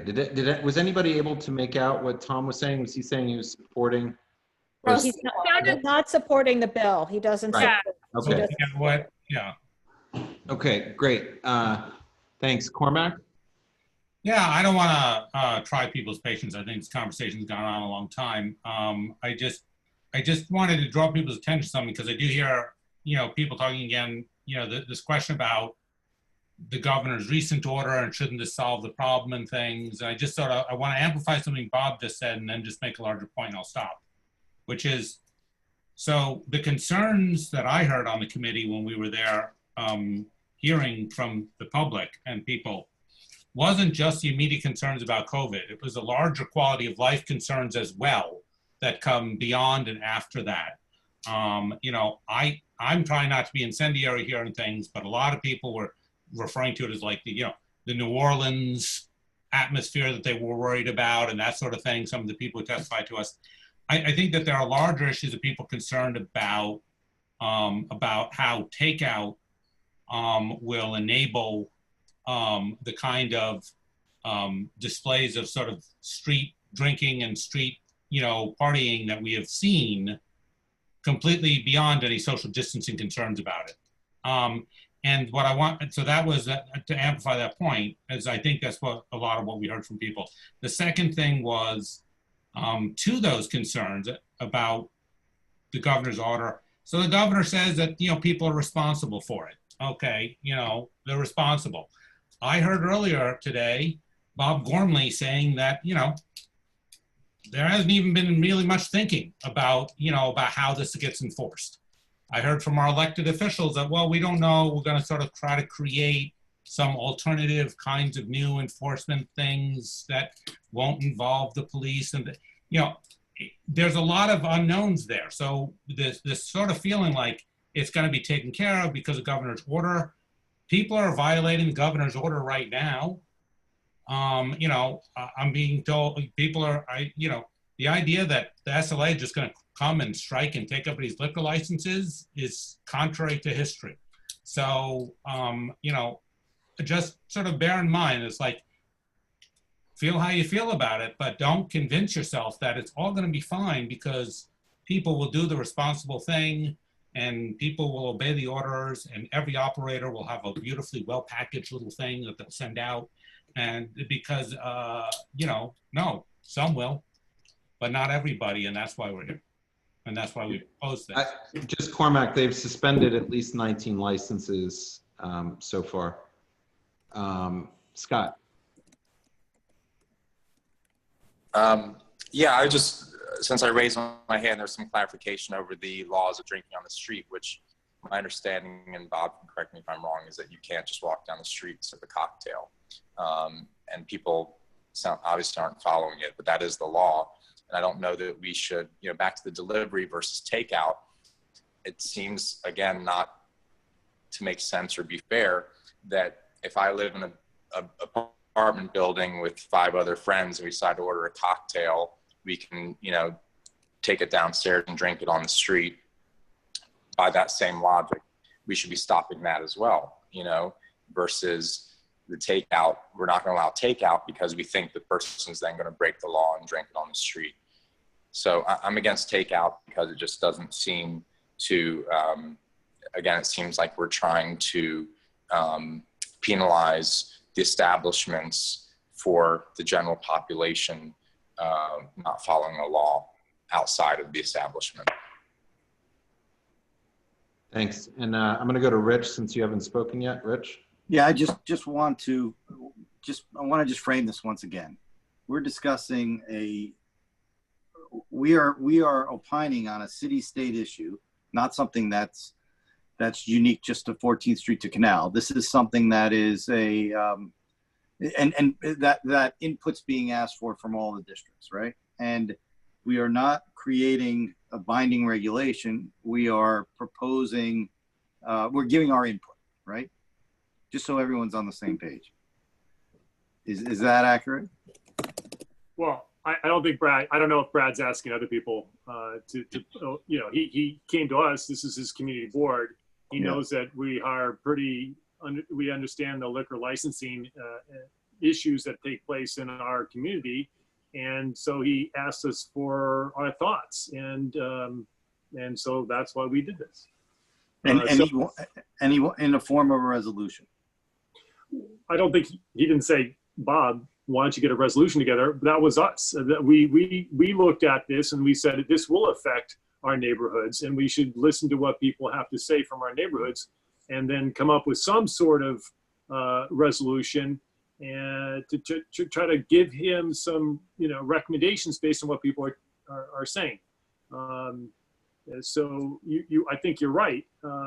This is a larger issue for the state, but it does apply to us. All right. Okay. There's a question which it's out of order, but I'm going to call on John. Do you want to raise your point?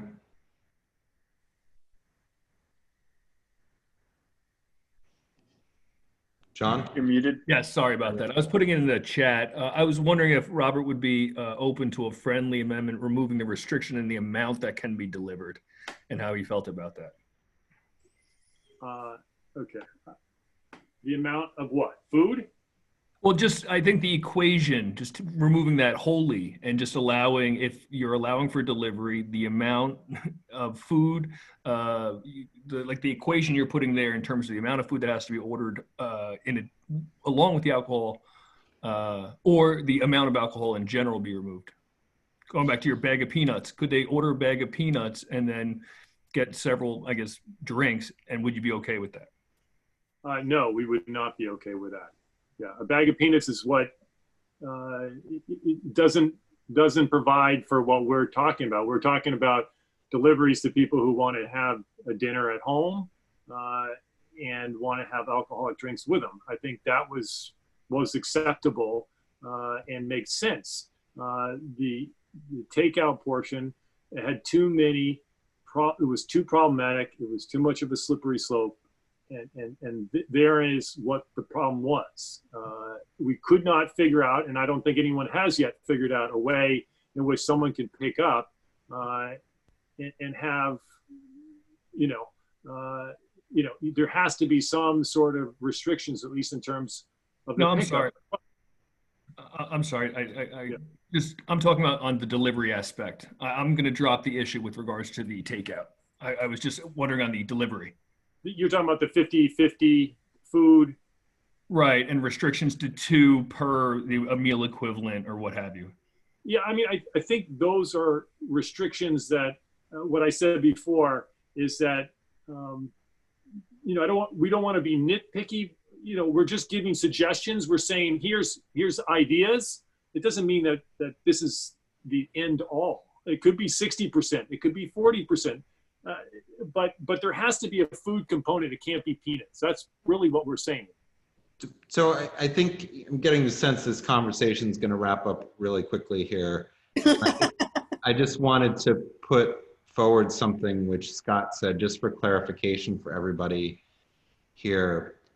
If you've got a group of people, as Scott had used as an example, sitting in their apartment and they don't want to go out to a bar and they want to order 5 drinks or 10 drinks instead of making them at home and support their local place, and they don't want to wait for a table, and they don't want to go into a crowded place or sit around plexiglass or whatever our future is going to be, that they can't do it. And that's I'm sensing that's a very different distinction from the pickup in person. And I'm sensing that there might be some support, from what John was bringing up. And I just bring it up because I think this is important. I'm just throwing this out there, just in the distinction there, because I think this is an important bill if it's has to do with a lot of our businesses in our community. So you have any thoughts on that? I don't disagree with that, Carter. It just, that's a fairly large, significant change from what the committee had proposed. And at this point in time, I'm a little uncomfortable saying, I don't disagree with that concept at all. If people are getting it delivered at home, but we're kind of doing it on the cuff here, on the fly. And I'm a little reserved in terms of making those changes. I think it was pretty well thought out. I don't think it's etched in stone. It's the concept. But Scott's idea of people wanting to have more drinks at home is not, I don't think that's not what we're trying to do away with, okay? It was the takeout aspect of it that was the big concern, not the delivery aspect of it. Okay, I'm feeling that if I call on anybody else, the discussion's done. So but I haven't had a chance to speak and my hand is up. Okay, sure, Georgia, go ahead. Yes, anybody who hasn't spoken, I'd like to have a chance to quickly speak. Go ahead. Thank you. So I must admit that I'm terribly confused by most of this discussion, since I'm not really fluent in the SLA. But a couple of things. One, it seems really punitive against the business owner to not have takeout. I mean, I would rather go to my local restaurant and order the takeout cocktail or whatever and bring it home than ordering, I don't know, from one of these liquor apps. I'm a responsible person. I'm not going to open the container and guzzle it down between the bar restaurant and my home. And I think it's unfair to put the burden of whatever the buyer is going to do on the seller. And perhaps it means that the proprietor has to sell these cocktails in a sealed container at the point of pickup or takeout. And they're saying, this is our seal, this is our guarantee. And then once the money is exchanged, it's up to the buyer to abide by the law, which says you cannot drink from an open container on the street. And I don't know, it all seems really punitive if what we're trying to do is to help small business bars and restaurants in the neighborhood. I don't know what the right solution is, but I don't know, it seems like we're trying to accomplish one goal, but part of the solution is punitive. Thanks so much. Okay, thanks, Georgia. Everybody else who has their hand up has spoken, so I'm just going to go down the line. And Susanna? Hi there, sorry, I'm writing in the chat. I do agree with Georgia. I think it's unfair to restaurants that don't offer delivery. That's a whole other expense to a restaurant, I think. And also, I think that when the weather turns cold, and what we're really talking about is people hanging out on the street and drinking on the street. And I think by November, people aren't going to really want to do that. So I would love to not support this resolution and take Chanel's suggestion. And I would love if this were, if we voted against this resolution, I would vote for a substitute resolution that eliminated the first 2 points specified in the resolution, which refer to takeout, grab and go, and delivery. Okay, just so everybody knows, the chat is not an appropriate place to have discussions when we're having during business session, because we would never allow sidebar conversations during our regular board meeting. So just want to remind everybody about that. So you're suggesting a substitute resolution? Is that what I'm hearing, Susanna? Yes, I was going to suggest a substitute resolution. Or is it a unfriendly amendment that's modifying the existing resolution? I will leave it to the same thing. Parliamentary process to determine what that is. But the parts that I find just difficult about this, most particularly, are the questions of takeout, grab, and go shall not be permitted, and that offsite consumption only as part of an order delivered to a specific address. So that's basically what Brad's bill as written. I just have one question. I'm just clarifying, just because I have not read Brad's bill. I was just I was actually picking up on Chenault's point. I think I was picking up on Chenault's point. And yes, which is that it seems to be unfair to certain businesses. So you've reviewed the resolution, and you specifically want to remove, which it's a fairly long resolution. I just, what else is I'm just saying that, you know, I'm not sure this is the best way of doing this. So I'm just. I'm sorry, Carter, I don't know the best way of doing it. What I'm proposing is whereas number 7, which is on page 19, the bottom of page 19, the sale of alcoholic beverages as part of a takeout, grab, and go shall not be permitted. And at the top of page 20, the second point, OPEs may sell alcoholic beverages for offsite consumption only as part of an order delivered to a specific address. I would suggest removing those 2 points. So those 2 bullet points. Yes. Okay. I have a question, Carter. Yes. And I'm not sure if you brought up the thing about food.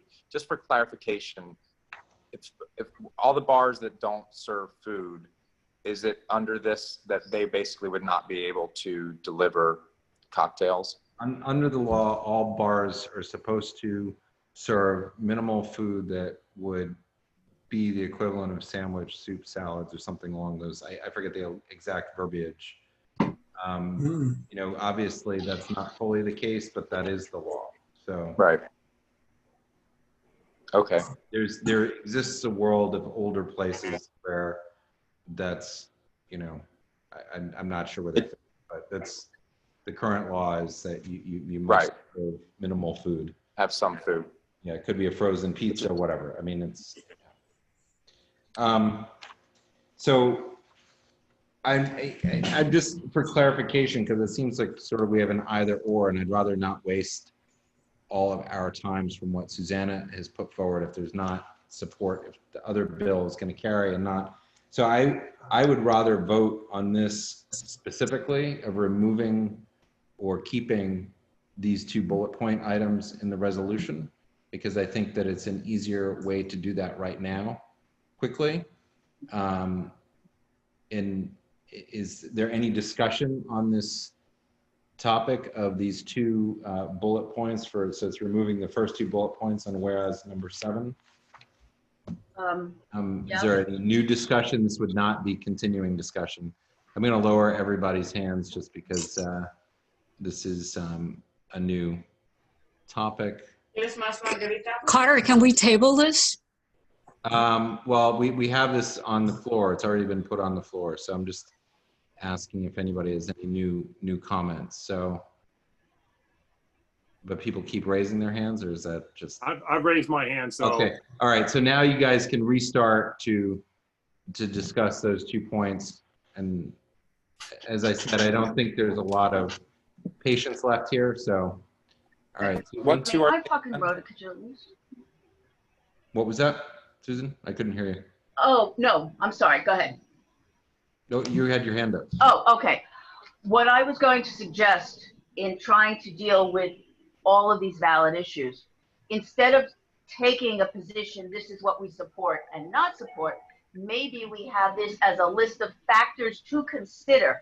Because when we were putting this together, I don't think the expectation is that everything is going to be accepted, you know, it's like gospel, so much as these are things to consider to help craft a more effective piece of legislation. And if we have these identified as potentially problematic or potentially beneficial, maybe we can neutralize this and come to some real understanding. So I don't think that this is the place to be doing that. Just we're I think about done in this conversation. So, you know, to the point, is this something that really needs to go back for further decision, you know, further discussion, if that's something that you want to do? And I'd be curious, the next speaker, to hear from him. Bob? Yeah, I really think it's a bad move to be doing this on the off the cuff at this moment. I think by taking out those 2 passages, you're basically agreeing with Brad's law, okay? And there are lots of pitfalls with that law. We went over it and we looked at it, I think, pretty carefully. And the biggest concern is what's happening today, which is people taking their drink and not following the law. And the only law in the way is the open container law, which is not enforced, okay? And, you know, it's just the way of the world. And so that creates all sorts of problems. And that is why the concern was of the committee. And that those 2 bullet points are the most important ones. Okay. Given that, is this something that you guys want to take back to the committee, reconsider, and come back with something? I think we heard a lot of important points here, and I think there are some fractures on, you know, we'd have to take a vote to find out, but I think, you know, you heard some pretty strong concerns on both sides, and maybe you want to. I heard a lot of good concerns, but I didn't hear how to solve them, okay? And when I hear somebody actually say that they can solve the problem, which I'm suggesting, which is what the problem was at the committee, which is people breaking the law with the drink at night on our street. But I mean, the point that I'm saying is that that's really been addressed with something critically new. And we're going to find out what's going to go on in the next week or 2. And I'm just wondering if it would be better input for Brad, you know, if that were taken into account, because I think that there's some very compelling points in this, but I also would agree with you that changing it's not really that great either, because it's not putting it all together in the right places. And but I don't think we can do this tonight, but you know, we can always just go ahead and vote on it too, but I don't know if that's what everybody would really want either. So I will say this, Carter, I will say this, okay? We did have an open meeting, and there were a lot of people that appeared at that meeting. And so I'm just saying, there's a lot of great ideas coming up, but we did not hear those ideas. And then on top of that, things keep changing, okay? So I would say this about Brad's bill. I think Brad's bill was premature, okay? I don't think we've gotten through the summer, and he's already deciding for the fall. And I said that from day one. Now, do we have to make a decision right now? We do not, okay? But if we're gonna table this and lay it over for another month, fine. I want to have people provide answers and not necessarily, you know, I disagree with this or I disagree with that. I want to know how we can solve the problems that we have today as a result of that takeout, the relaxation of takeout. And that's, I think, would hit the nail on the head. So I think that some people here might come to that meeting, especially if it were, you know, the first topic, or if they knew at a particular time that it would happen. They don't need to come to the, if you're a board member, you don't even have to come. You just have to send an email. Right. So you don't have a problem. I mean, do you not think that some of those problems will go away when human beings are allowed to go inside of the places? Exactly. Carter, can I just say one thing? I just think when we looked at this, and I think as we all look at everything every other day, we're always looking at it in the framework of what's happening right then, even though we're trying to think ahead. I think a lot of good points have been raised here, and actually to what Scott was just saying, I think it's important to remember, even though I'm part of this committee, is things will be open and people will be inside, and there will be sidewalk cafes outside, and everything will have evolved. I'm not saying one way or the other how exactly I feel about this, but reconsidering it, I think, is certainly worth doing, in my opinion. okay, you know, I realized that I was out of order in actually what I did with Susanna, because I did not have a second and we did not vote on discussing that. But I just am curious if anybody wants to recommend sending this back to the committee for further discussion. Are we in discussion now of your suggestion to do that? I mean, I'm a little confused because we were in Carter, I move to recommit. The things, and then you change the subject to the idea of recommitting. Well, look, we can have, I mean, clearly this is going to be a mess, and I don't think that that's something that we want to send to Brad. I don't think that's responsible for us to do. I think we've got, you know, this is very important to our community. This is going to Brad specifically. It's not necessarily time sensitive. I think Brad's aware of these issues. A lot of them have been raised with him directly. Let's give him some good feedback, you know, and discuss this a little bit further. And I hear your argument. I mean, is that what we're doing now? Is debating? I don't know. Matt was. Where are we right now? Matt, Let's take a vote on you, returning it to committee. Matt. Well, why can we discuss returning it to committee? Hold on. I'm just calling on Matt. 9:50. So I'm going to move to recommit, and like every other movement, if somebody else seconds it, it puts it to a vote. I seconded. Send it back to committee. Is that for clarity? Send it back. Okay. And there's a second. Second. All right. We're going to put that on the floor. Do we need to discuss that? Can I lower everybody's hands and just make sure don't raise them again, so that I can just clear this all out? Okay. Is there any other Cormac you'd like to discuss it? Yes, go ahead. No, it's a procedural vote. Well, somebody tell me, can I or can I not? The chairman is No. telling me I can. It's a procedural vote. Oh, you're right. That's all right. We're voting whether to consider it, correct? Susan, I'm going to defer to you as our temporary parliamentarian on this. Okay, so we're going to vote on whether to send this back to committee. We're going to do a roll call vote because that's our only option here. Valerie, you're up.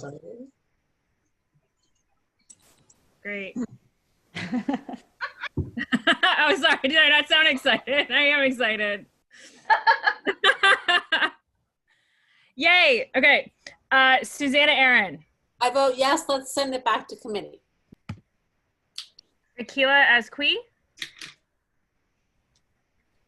Yes, let's send it back to committee. William Benesh. Aye. You voting to send it back to committee? Yes. Great. Keen Berger. Yes. Carter Booth. Yes. Katie Bordenaro. No vote. I'm not voting. I'm not voting.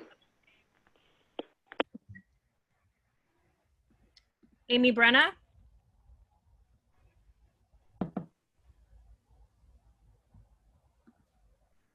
Amy. I'll come back. Rich Cacapolo. Yes. Ritu Chatri. Yes.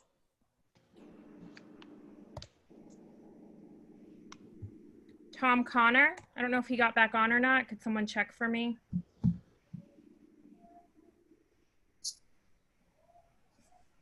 He is back on. Tom? Tom voted no. But that's not the He question. did not vote. That was his opinion. So this is an official vote. Okay, so. If you can And get this it. is for attendance as well. And we'll come back to Tom. Great. Coral Dawson. Yes. Valerie De La Rosa. I'm voting no because I think we should vote on it as is and see where it stands. Doesn't mean I'm in agreement with it. John Paul DeVerna. Yes. Thank you. Doris Deether.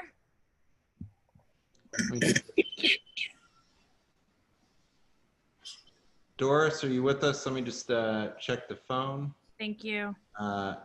Doris?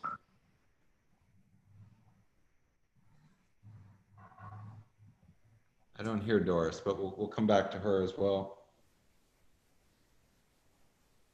Okay.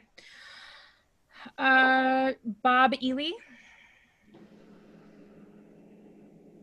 Yes. Thank you. Mar Fitzgerald. Yes. Cormac Flynn. No. Joseph Gallagher. Yes.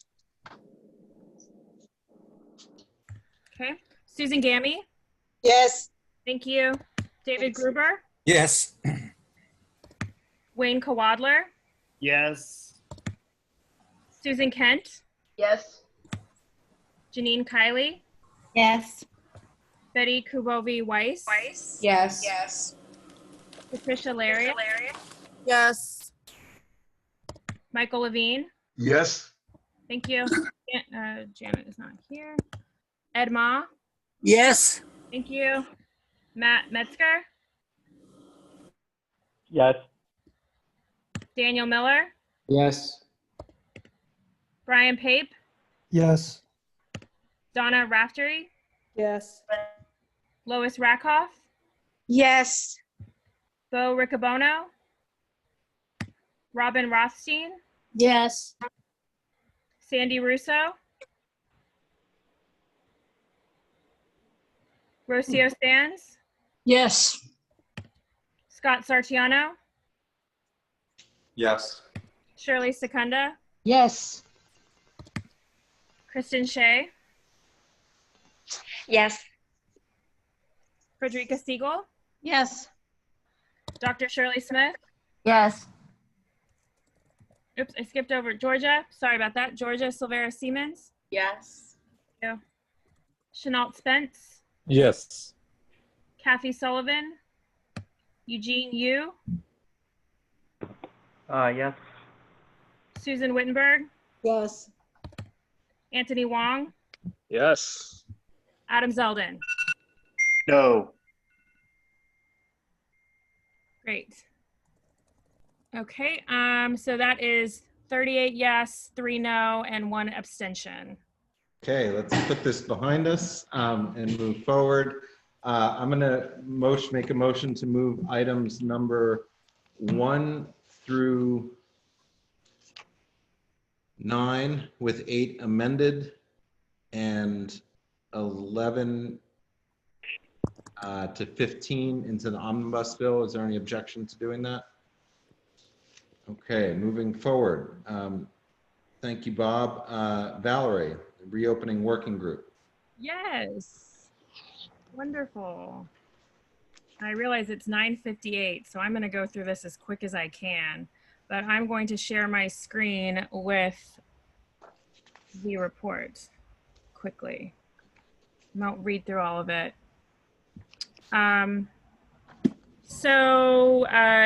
Basically what you have in your report, it's 24 pages, 22 of them you have seen before, It's the 22-page letter package and then a resolution that is introducing the letter into the record as an affirmation of our position on temporary open dining. As Carter mentioned, there are, I'll go through the resolution just one second, but as you know, the open restaurant program, which is what this is now being called, was announced by the mayor today and had 4 key elements, which were curb lane dining, which is dining in the roadway, sidewalk seating, backyard and patio seating, open street seating, and plaza seating. The duration is really interesting to note quickly that the curb lane dining is just a pilot until Labor Day, and the sidewalk seating is only until October. There's no end date for the backyard and patio seating, and neither does that actually address the use of roofs. So there is some loose language there that could be misinterpreted. There is no end, and there's no end date for that. And then for the open street seating, that is going to begin in July, and that also has no end date listed. So just kind of things to note. I will drop 2 links into the chat with the link to the executive order after I'm done with my report, as well as a link to the DOT Open Restaurants site where the application will go live tomorrow for a self-certification. So I won't go over that. There's plenty of news articles that can inform you. So to the resolution. So the resolution is, I don't actually know what page of your packet it's on, but it's page 4 within the report.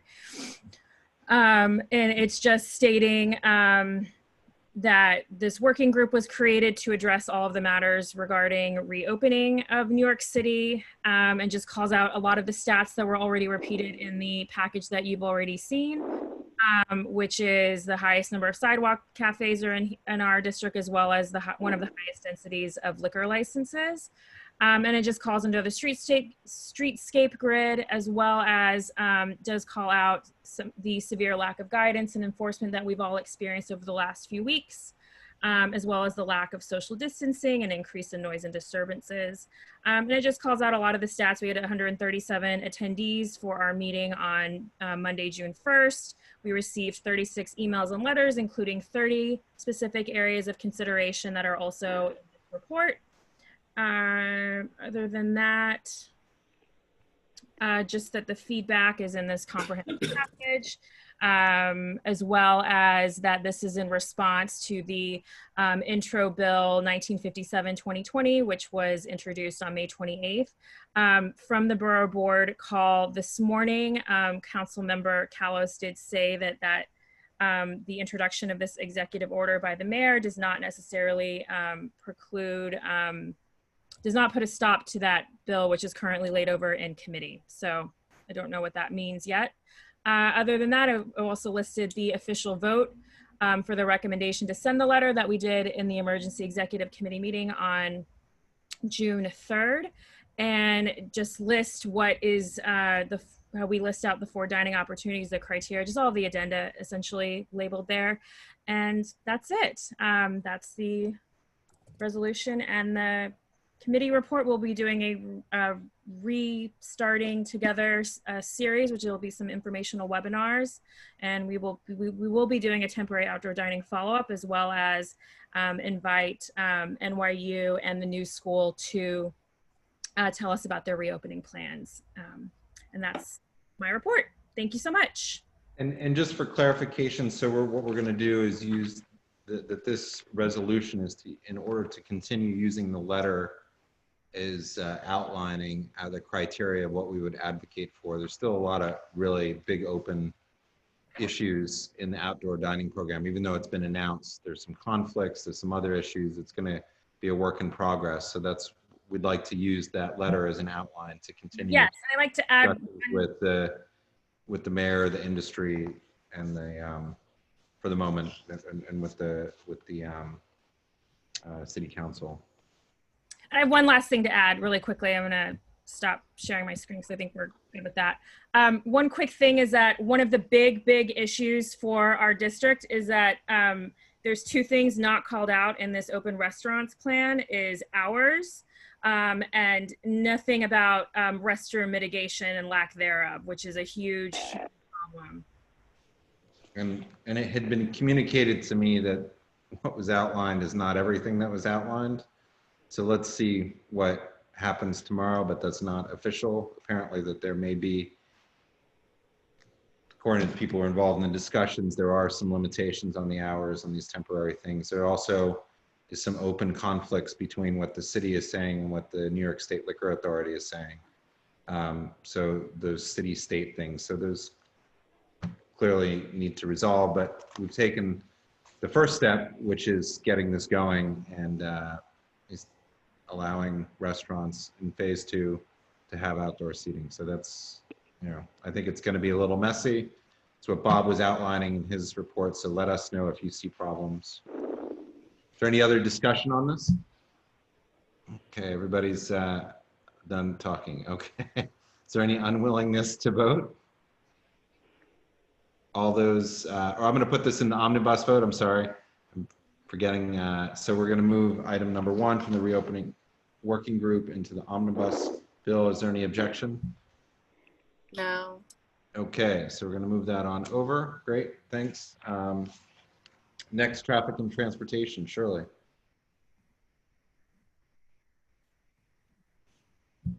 Okay, I unmuted myself.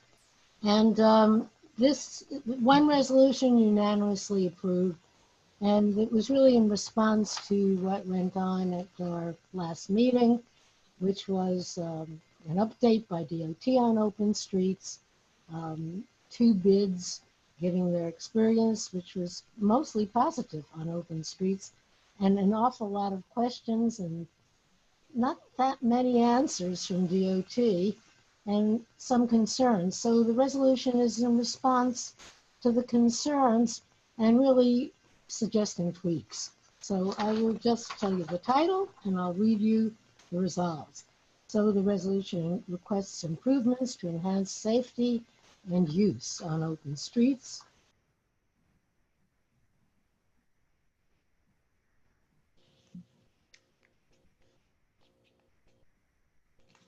How did that happen? Can you hear me now? Yes, we can hear you now. I don't know what That's so happened. funny. I don't know what happened. Okay, so resolved. CB2 encourages DOT to investigate other options for open street barriers that facilitate moving them back in place when drivers move them aside and are easier to manipulate, whether automated, as in gates that rise and lower, or arm barriers, or manual, such as through swing barrier gates or lifts, with an eye to installing alternatives as soon as possible. Next resolve, DOT, that should alternative barriers not be workable, we ask DOT to consider instituting incentives to motivate drivers who enter open streets to put back the barriers, either positively with, say, a reward program, or punitively with ticketing. In either case, by installing cameras documenting drivers' actions. Oh, I'm sorry. Okay, where am I? Okay, we're asking also DOT to please develop bigger, more visible, colorful signage that clearly delineates the rules governing entry into open streets and possible penalties for ignoring them, with use in some cases of illustrations. Further, we fully support an outdoor dining program, considering it critical to the survival of our many eating and drinking establishments, and also requests that careful attention be given to balancing the needs of both diners and non-diners by establishing clear guidelines for space allocation, use, and management that ensures that diners have adequate space for safe distancing and comfortable dining.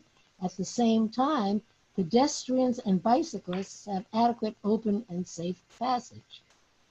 Okay, further, we ask for safeguards to be allowed and put in place in open streets, along with guidance with them. That may include traffic calming devices, such as planters and other types of diverters, like those used in Voners, as well as markers and temporary cones, all to slow down drivers and direct them away from and promote the protection of the various non-drivers using the streets. Finally, we recognize the need for and support the development of parameters that define an ideal open street, in addition to the DOT guidelines that emphasize where open streets cannot occur and what kind of limited traffic is allowed on them, including such features as use group, street and sidewalk dimensions, parking allocations, existing infrastructure such as bike lanes, amenities, and greenery, as well as different suitable typologies to guide those interested in applying for open streets. And that's that. Okay, is there any discussion? Okay, I see silence. Is there any unwillingness to move this into the omnibus vote? Okay, so we're going to move the one traffic and transportation resolution. Okay, so that's moved in. Thank you, Shirley. Parks and Waterfront, Rich. Yeah, hi. We had two resolutions, both were unanimous, but just before the meeting, I received a message from someone who I'll explain, and then so they asked to make an amendment, and I checked with Parks, and they said it should be corrected. So I'll explain that. The first one was about a resolution regarding the proposed design for the interim renovation of Mercer Playground. This was the second time we saw it. We liked it. We liked the design of it.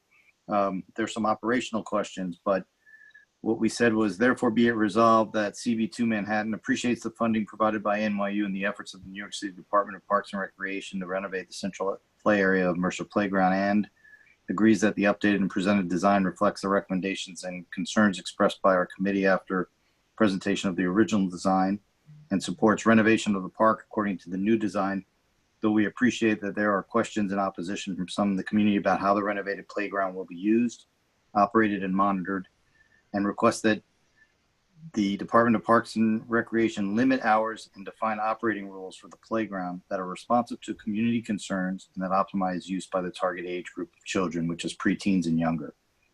And that passed unanimously. The one change in here was we had been told that there would be a lowering of the fence, and there was someone expressed some concerns about that. I checked with Steve Simon at Parks, and he said that's not going to happen in this phase. So that's in the whereas clauses. It's actually in the whereas number 3. So if possible, I'd like to accept that amendment and send an updated version. Okay, that's on the which one is it? The first or second? That's the third. It's the first resolution, the third whereas. I just need to take out reduction of the wall. I'm sorry. Lower fences. Lower fences. I just have to take out lower fences. That's it. Valerie, do you have that? I got it. I can send it to you if you want. But that's it. And then and because again it was proposed and Parks said they won't be able to do it anyway, so they asked that it be removed. And the second had to do with a proposal by the people redeveloping the super blocks. This was to extend what's called the Bleecker Street landscape aesthetic to the east in front of the building that used to be Cole's Gym and is now going to be 181 Mercer Street, which is going to have this big public atrium. And so we heard the proposal. It's about 200 feet of just a somewhat changed sidewalk. It's a better sidewalk. It's got plantings and things. So we support this proposal. Therefore, be it resolved that CB2 Manhattan supports this proposal to improve the sidewalk area on Bleecker Street next what will be 181 Mercer Street. And that was unanimous as well.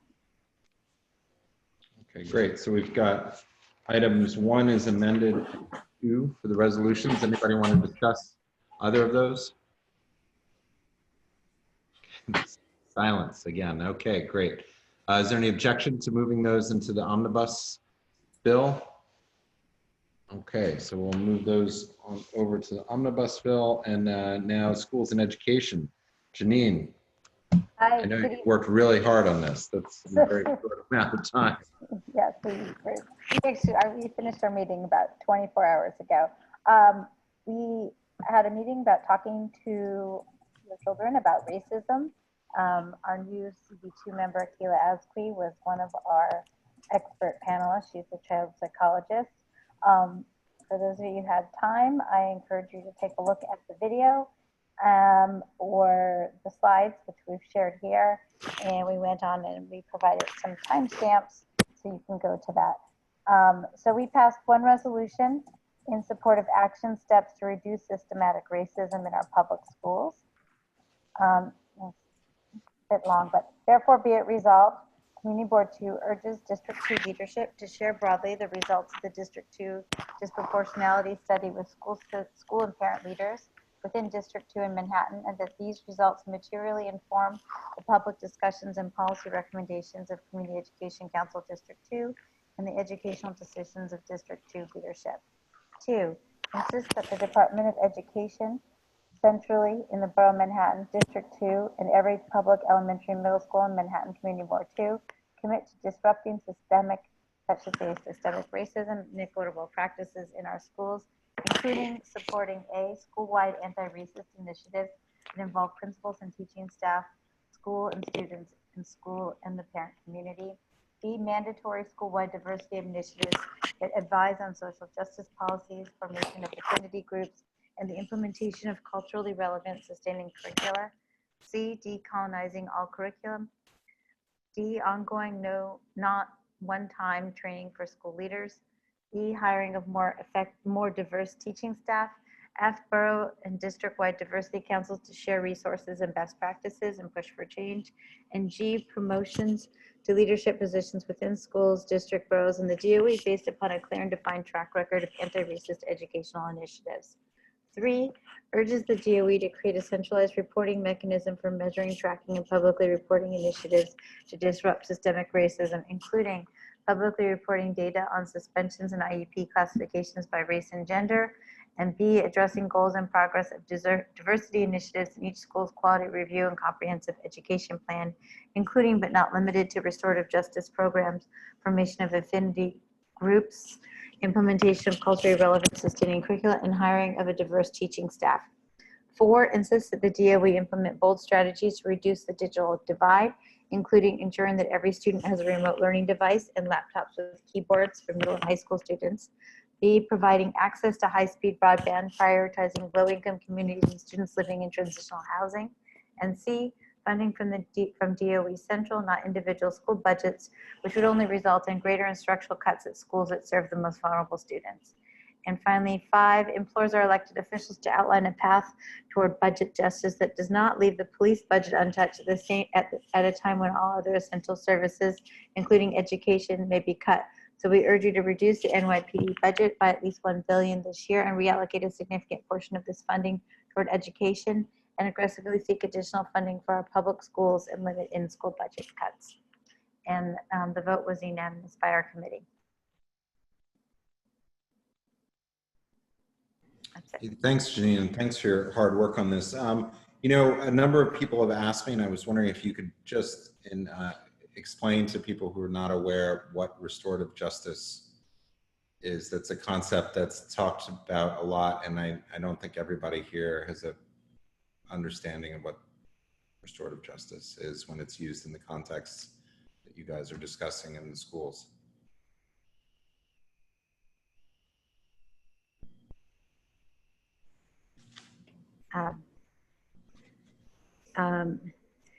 It basically looks at, you know, the victims and the offenders and how they can, you know, I'm going to give a simple example that relates to what we spent a lot of meeting time on tonight.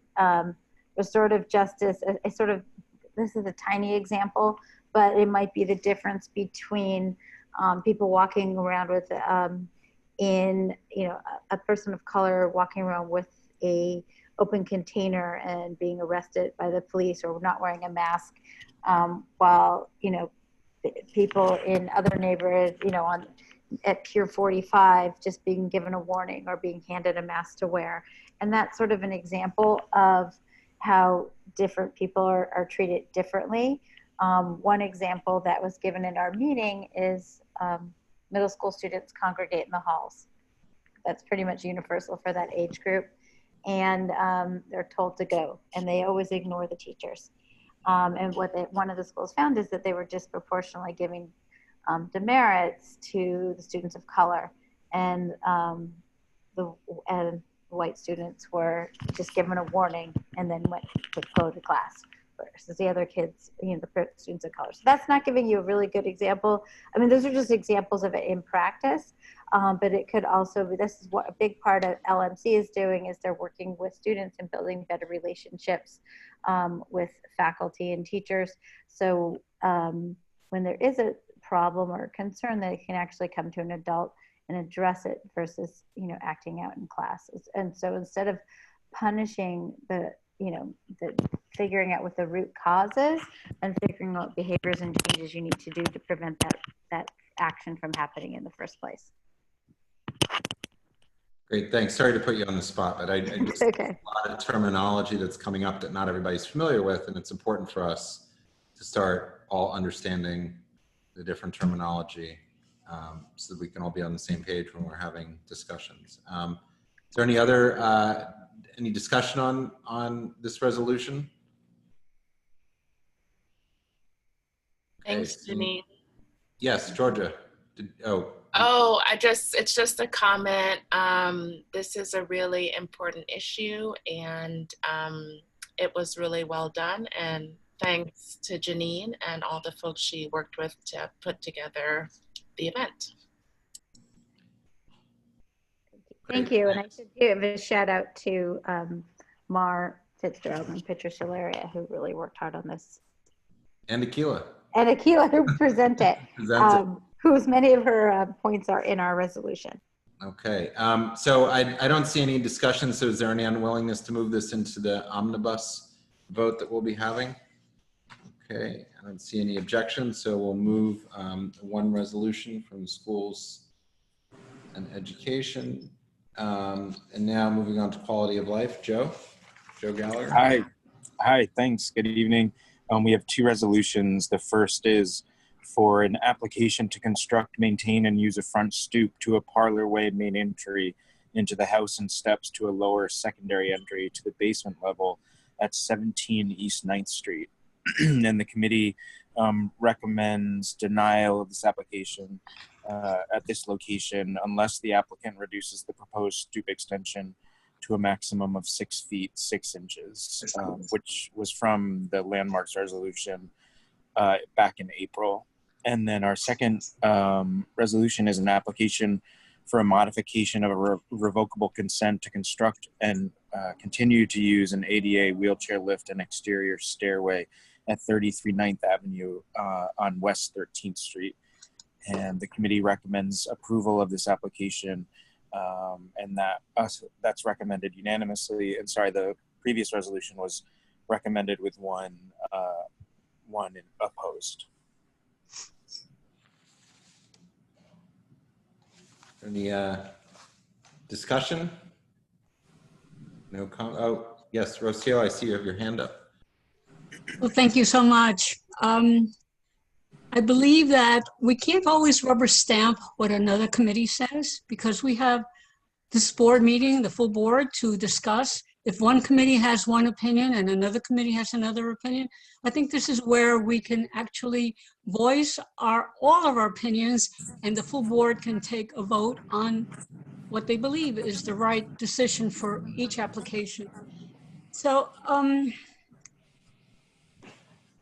otherwise, why we would have different committees, right?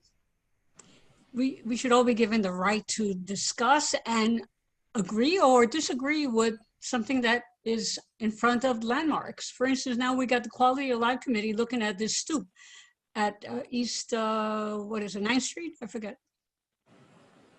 Mm-hmm. Anyway, so some of the fellow board members criticized the fact that they didn't make the changes that the Landmarks Committee decided they should make.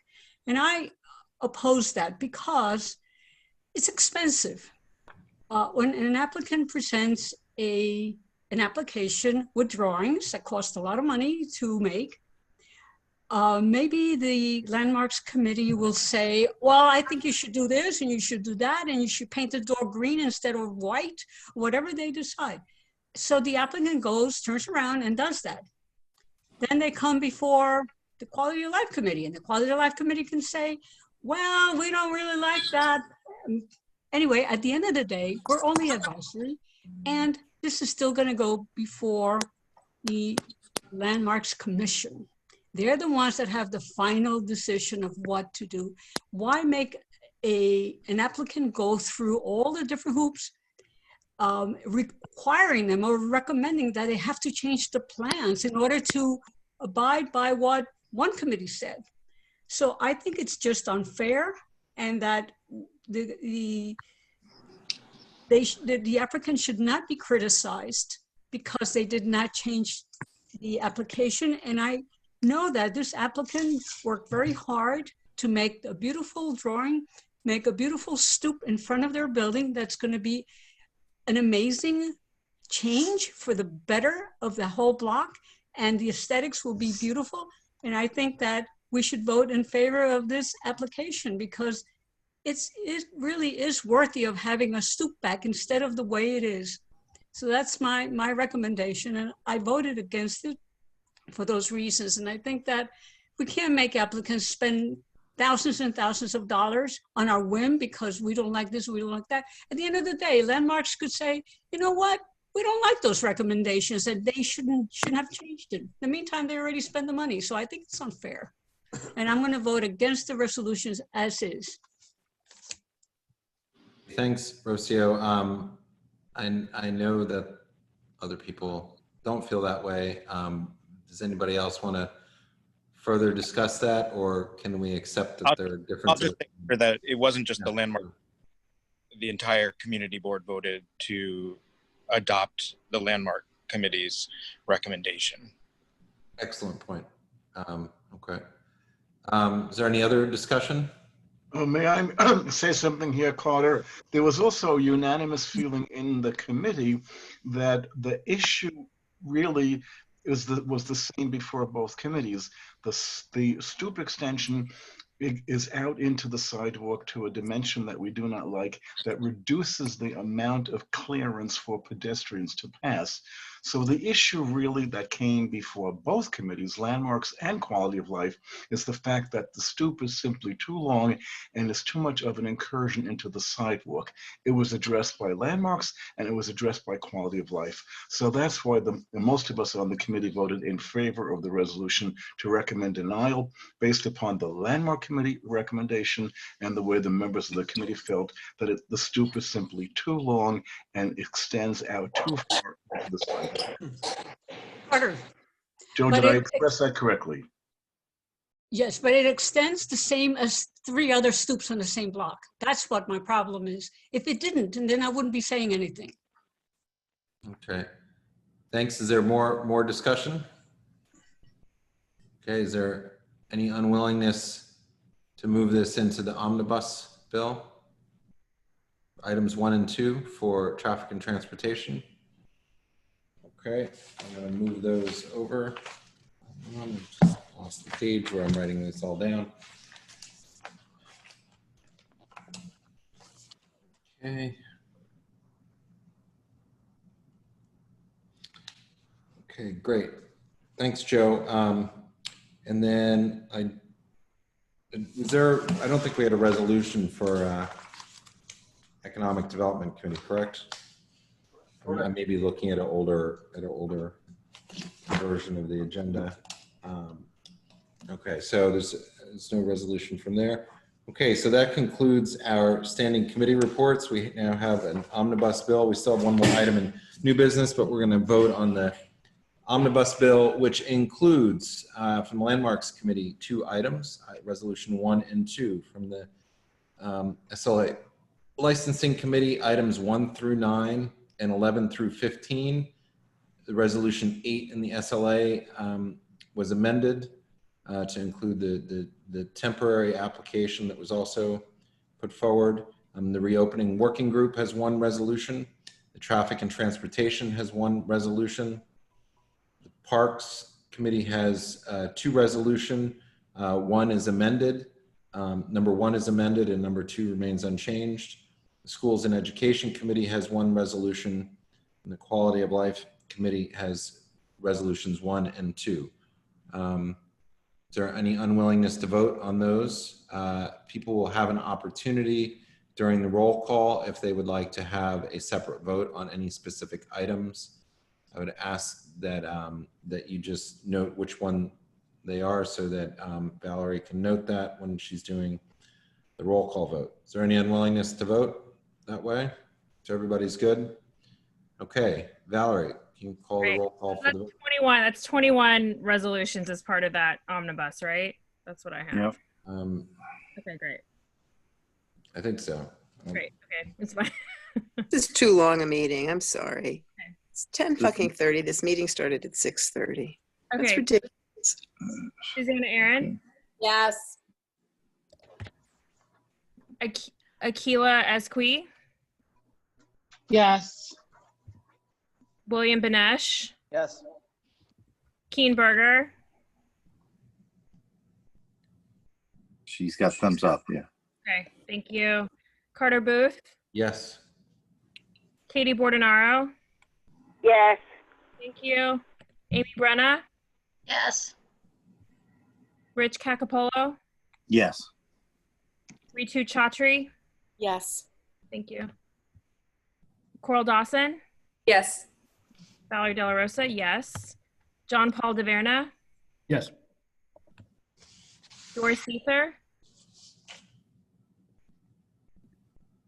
Muted. Doris is unmuted. Muted. Doris? Unmuted. Except for the omnibus vote? yes, I said okay, except for the traffic committee. Okay, I'll make a note. Thank you.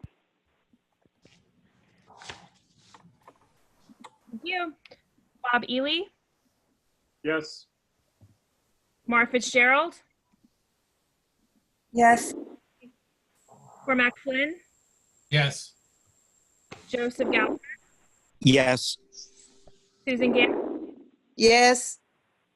Amy Berger? Yes. Wayne Kawadler? Yes. Susan Kent? Yes. Janine Kiley? Yes. Betty Kubovi Weiss? Yes. Michelle Laria? Yes. Michael Levine? Yes. Thanks. Janet Liff? Oh, she's not here. Sorry. My bad. Ed Ma? Yes. Matt Metzger? Daniel Miller? Yes. Metzger's a yes, sorry. Brian Pape? Yes. Donna Raftery? Yes. Lois Rakoff? Yes. Bo Riccobono? I think he's here. Robin Rothstein? Yes. Sandy Russo? Rocio Sands? Yes, except for the quality of life, number 117 East 9th Street. I'm voting against that resolution. Got it. Scott Sartiano? Yes. Shirley Secunda? Yes. Kristen Shea? Yes. Frederica Siegel? Yes. Georgia Silvera Siemens? Yes. Thanks. Dr. Shirley Smith? Yes. Chenault Spence? Yes. Thanks. Kathy Sullivan? Not here. Jean? Yes. Thanks. Susan Wittenberg? Anthony Wong? Yes. Adam Zeldin? Yes. Okay, one more chance for Susan Wittenberg. Susan, Sandy, Yes. is that Sandy yes or Susan yes? Sorry, I can't tell voices. Susan, yes. Thank you. Okay, that is 44. Oh, hold on.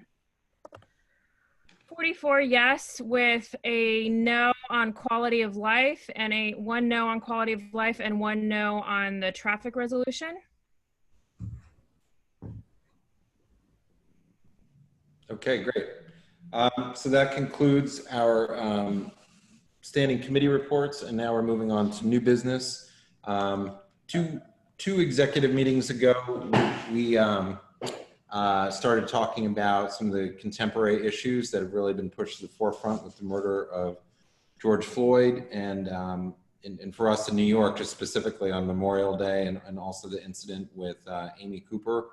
They obviously started an incredible chain of events of really our entire community beginning to look at racial equity in our community, systemic issues, and the conversation has really started moving forward. Right after that executive committee meeting 2 weeks ago, I started discussing with Mara Fitzgerald and Patricia Laria about this, and I asked them to start maybe putting together, at that point, it wasn't clear what it was, whether it would be a letter or a resolution, but it quickly came clear that it would probably be best a letter to our community addressing, inviting our community to participate in a discussion. And through that discussion, it seemed that the right way to do that would be to have as many members of the board as would like to sign on to the letter, and sort of trying to do this quickly because I was going to say a little bit more, but our time obviously has gone on. So what you have before you is also discussed at this past week's executive committee meeting, which is a letter that's to our community. I'm going to invite Mar and Patricia to introduce the committee and talk about the letter. Hi, everyone. This is the Equity Working Group, and this is our statement that we came up with together, and we've shared our statement with a few of our members, and it's a statement that to address what's been happening in our nation and world, because it's life or death for Black and Brown people, and we hope that you will support this letter by adding your name. We would like to hear your comments and concerns so that we can take it back to the Equity Working Group at our first meeting scheduled for June 30th at 6:30. So that's what I have to say. Thank you.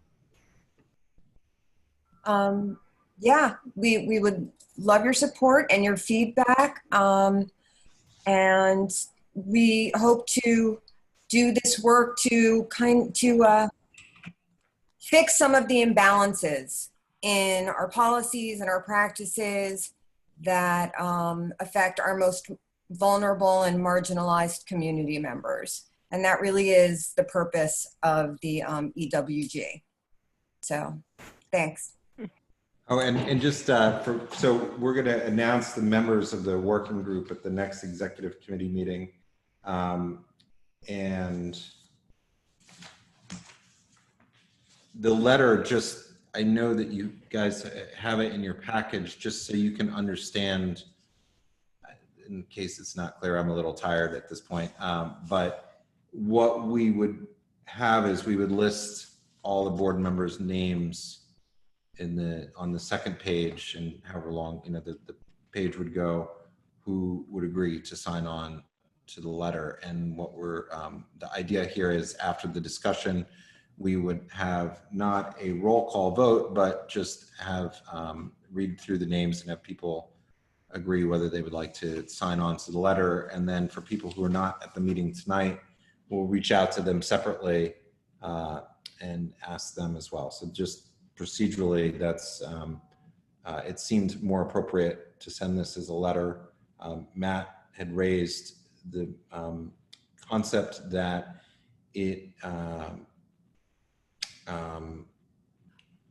generally what we do is through resolutions, but this did not seem appropriate to have embodied in a resolution, and that's why it is in letter form and addressed to our community.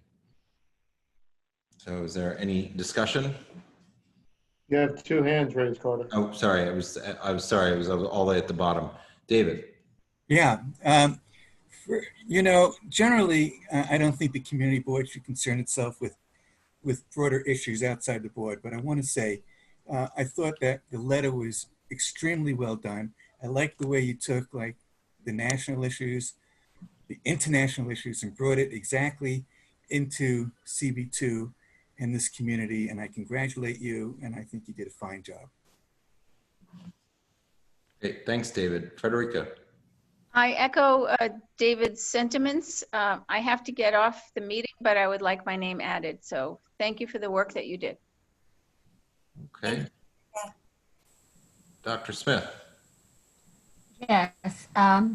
Did I understand you to say, Carter, that Matt, someone said that this was not the most appropriate way to go was through a letter as opposed to a resolution? No, what they had said was that generally the way that we put forward our positions is through a resolution, but then we had discussed that this was prior to us figuring this out. How would we do this? And instead of a resolution, which we all vote for, we could write a letter that we all sign, basically doing it. He wasn't against it. It was just a different approach, taking into account those comments. I thank you. Susan. Since this is addressed to our community, to whom specifically will we be sending this? The idea is that we will send this out to those who are on our email list. Bob will distribute it, and apparently I was not aware of this until recently. There is a select group to which they will receive it by mail. And will this go to anyone official? I mean, Yes, and as Bob's point, we'll post it on our website as well. This will stand and live on the website as well, in the Equity Working Groups section of our website. Katie?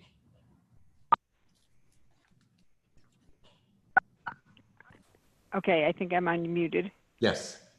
Good. Like Frederica, I have to get off the phone. I have a very early appointment tomorrow morning, but I definitely want my name on the letter, and I'm very grateful that it was composed. Writing something like this is can be very draining, and I really appreciate the effort that it took. So thank you to the committee, and please put my name on, Carter. Great, thanks. Georgia? I'm raising my hand to add my name to this letter, and just to express my gratitude to Mar and Patricia for bringing this to our community board and our neighborhood. Thanks so much. Great, thanks. And I also have Valerie. Yeah, is this gonna go on the CB2 social media channels, like as like a JPEG or anything? Yep, that's a great idea, yes. All of our usual distribution channels that we would have, which, yes. And I have one more question. Will we, I know people are raising their hands to indicate they want to sign the letter or whatnot, or they're commenting because they're about to get off the call. Is this going to go to a vote? Yes, I'd like you to just go through, and we can add in people who have already said, indicated their position, but let's just finish the comments quickly, and then hopefully. Do you want us to raise our hand to say we're signing? How do we? No, I just rather it's easier for us to keep track, to have Valerie just go through. Susan?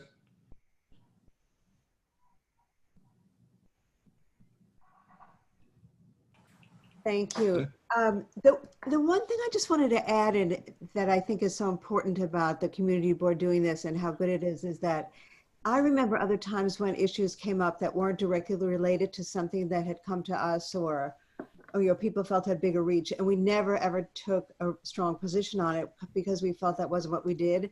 And this is so important, and I'm so glad that CB2 is doing it, and I think that it's amazingly important. I feel proud to be part of it, so thank you.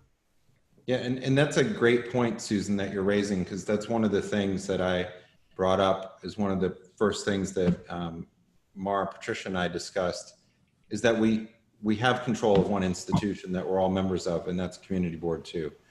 And that's where we can make a change, and we can make our own processes better and our own system better. It's something we have direct control over, and we can all do together. And so that's really, you know, bringing something that's outside of our realm right into our realm to do the right thing. So that's, I'm looking forward to doing that with everybody together. Michael. Yes, thank you very much for adding that one line at the end of the letter, soliciting people to submit comments to the community board, which was not in the original version, so thank you for doing that. I'm expecting that we will get a lot of responses to this letter, given the distribution that you're planning, and I'm hoping that we can have, although I don't think it should take that much time at each meeting, but an update as to the nature of the responses we get from our community. The community is hearing from us how we feel, we're all signing on to it, and I think it would be really great if we could have a routine follow-up from the chairs of this working group as to what the response from our community has been. So thank you for adding that one sentence as a conclusion to the letter. June 30th, 6:30 p.m. Great. First update, I think. Coral. Great. Terrific. Coral? Sorry, can you hear me now? Yes. Okay, so I would just say if we have the community members providing their updates or their feedback, we can also make that public, because it's a public response to a public thing. So we could have that on a website or whatever, and their public response can be made public. Yeah, I think we can also summarize too, depending on the nature, but I'll leave that up to Mara and Patricia as they. Okay.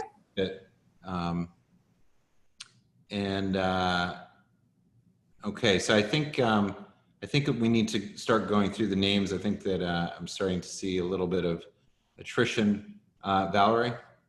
So right now, Valerie is requesting, when she reads your name, is if you would like to affix your name to this letter that's going to be sent out to the community that you have before you in your package.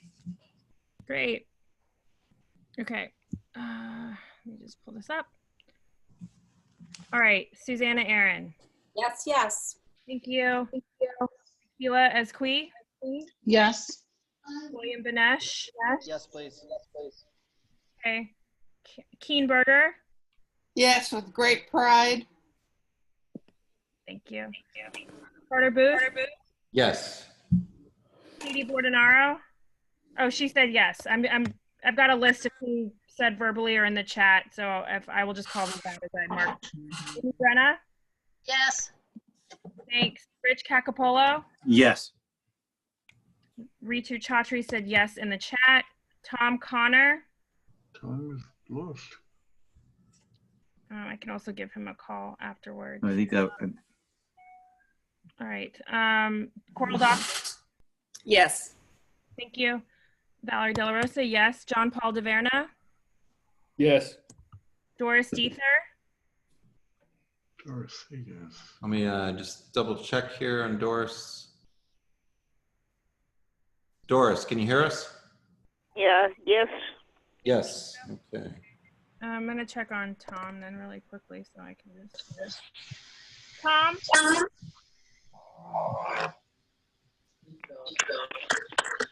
I'm going to move on. Sorry, hold on. Bob Ely, sorry, that getting far on the spreadsheet here. Bob Ely. Yeah. Thank you. Mar Fitzgerald. Yep. Cormac Flynn. Yes. Joseph Gallagher. Yes. Susan Gammy said yes. Yes, thank you. Thank you. David Cooper. Yes. Thank you. Wayne Coldwell. Yes. Susan Kent. Yes. Janine Kiley. Yes. Betty Kawabi Weiss.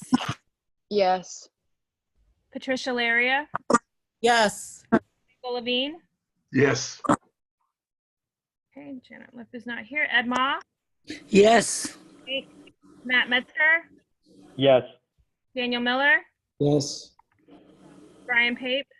Absolutely yes. Donna Rafferty. Yes. Lois Rakoff. Absolutely.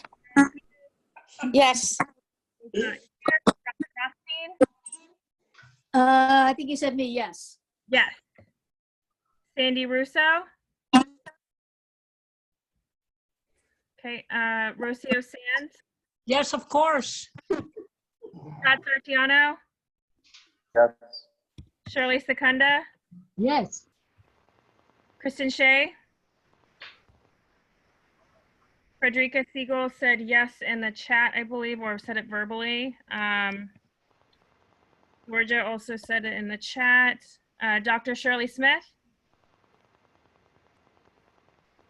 Chenault Spence? Kathy? Yes. Thank you, Chenault. Did you hear me, Valerie?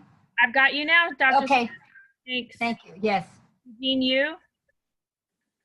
Emphatically, yes. Thank you. Susan Wittenberg? Yes, yes. Anthony Wong? Yes. And Adam Zeldin. Sorry, came off half mute. Yes. Thank you. That is 43 names. Okay, so just, so the names that we would still need to reach out to are Anita, that I had, Tom, Janet, who else? Oh, okay. So Anita, Tom Connor, Janet Liff, Bo Riccarono, Sandy Russo, if she's not on still, Kristen Shea, Kathy Sullivan.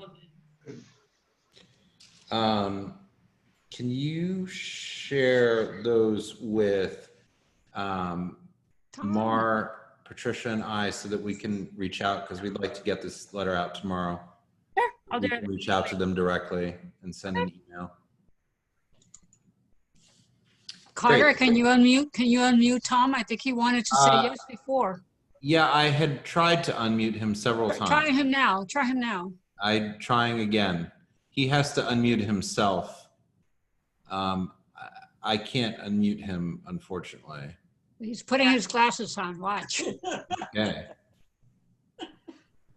You give a thumbs up, thumbs down. Oh yeah, do we want to do this? All right. Where'd he go? Oh. Speak. I think, Tom, that you should, I think that you're unmuted now, right? Somehow, Carter, There you go. We can hear you, Tom. something happened. I have to talk tomorrow to Valerie, but I did vote in favor of that resolution. Great. But I guess Yes, I I guess got it the didn't. omnibus. Okay, so we have you marked as yes. And also, did you vote in favor of the omnibus vote? He did. I gave him a call just to. Okay, perfect. Okay, great. Is there anybody else that did not, his name wasn't called? Any, okay. So that concludes, is there any other new business? Silence, okay. It's no other new business. There's no other old business, nothing else, correct? No. So is there? Carter? Yes. It's Carl. Yes. So is the letter going out tomorrow for Juneteenth, or how are we marking Juneteenth? You know, that's something that Mar and Patricia and I had discussed, and I think that if they were going to add something in it was a little complicated in going with the flow of the letter. But Mar, Patricia, do you guys want to speak to that? Yeah, I actually sent you an intro that honors Juneteenth. You guys can edit it a little bit if you want, but it says, today marks the 155th anniversary of the abolition of slavery throughout the entirety whole of the United States. Celebrated on June 19th, the Juneteenth holiday commemorates that day in 1865 when formerly enslaved people in Texas were told they had been freed, 2 years after Abraham Lincoln signed the Emancipation Proclamation. Therefore, it is a fitting moment to announce the formation of the Community Board 2 Equity Working Group. It signifies our commitment to end the widespread, systematic injustice and violence targeting Black people in America by pledging our commitment to racial justice within Community Board 2. And that's great, by the way. And how do these two fit together? Just so I didn't see it in my email, but how do they, for the letter that we have, and I'm just doing this because tomorrow is a holiday for our staff now. And so I just want to make sure that we get it all clarified so that we can, right now, so we can get the letter out tomorrow. Carter, correction. Tomorrow is not a holiday for city workers. I was in touch with the community affairs office, and there's no. It's a state. It's for the Just state. state not, workers. That's right. Yeah, That's not right. city, state. Okay. So, all right. So, so just, Mara, did you want to put that into the body of the letter or into the cover? I think the email cover. Okay. So we can work on that then tomorrow. Yeah, I agree. The cover is probably more appropriate. Right, because the letter's going to live for a long time. Absolutely. Yeah. Yep. Perfect. Perfect solution to what we, thank you for doing that in a very short amount of time since we talked. I would also like for us to make a motion for us to end the meeting. Yes, that's what I was just, motion to adjourn. Thank you, Shirley. I was starting to do that, yes. And Have a good night, everyone. seconded. Okay. All right, thanks, everybody. Good night, Bob, everyone. Have a good night, all. Don't forget to pick up all of your stuff. Thanks, everyone. Okay, I gotta get out of here.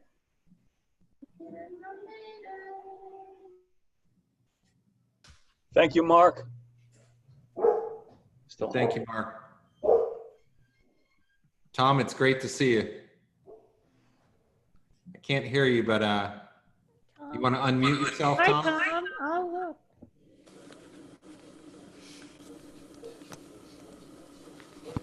Tom, can you hear us now? Can you hear me? I can.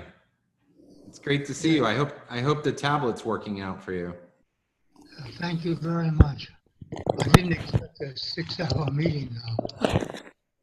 Yeah, you got to join one of our longest meetings that we've had. Anyway, thank you very much for all your help. All right. Thanks, Tom. It's great to see you. Okay, bye. All right. Good night, everyone. Good night.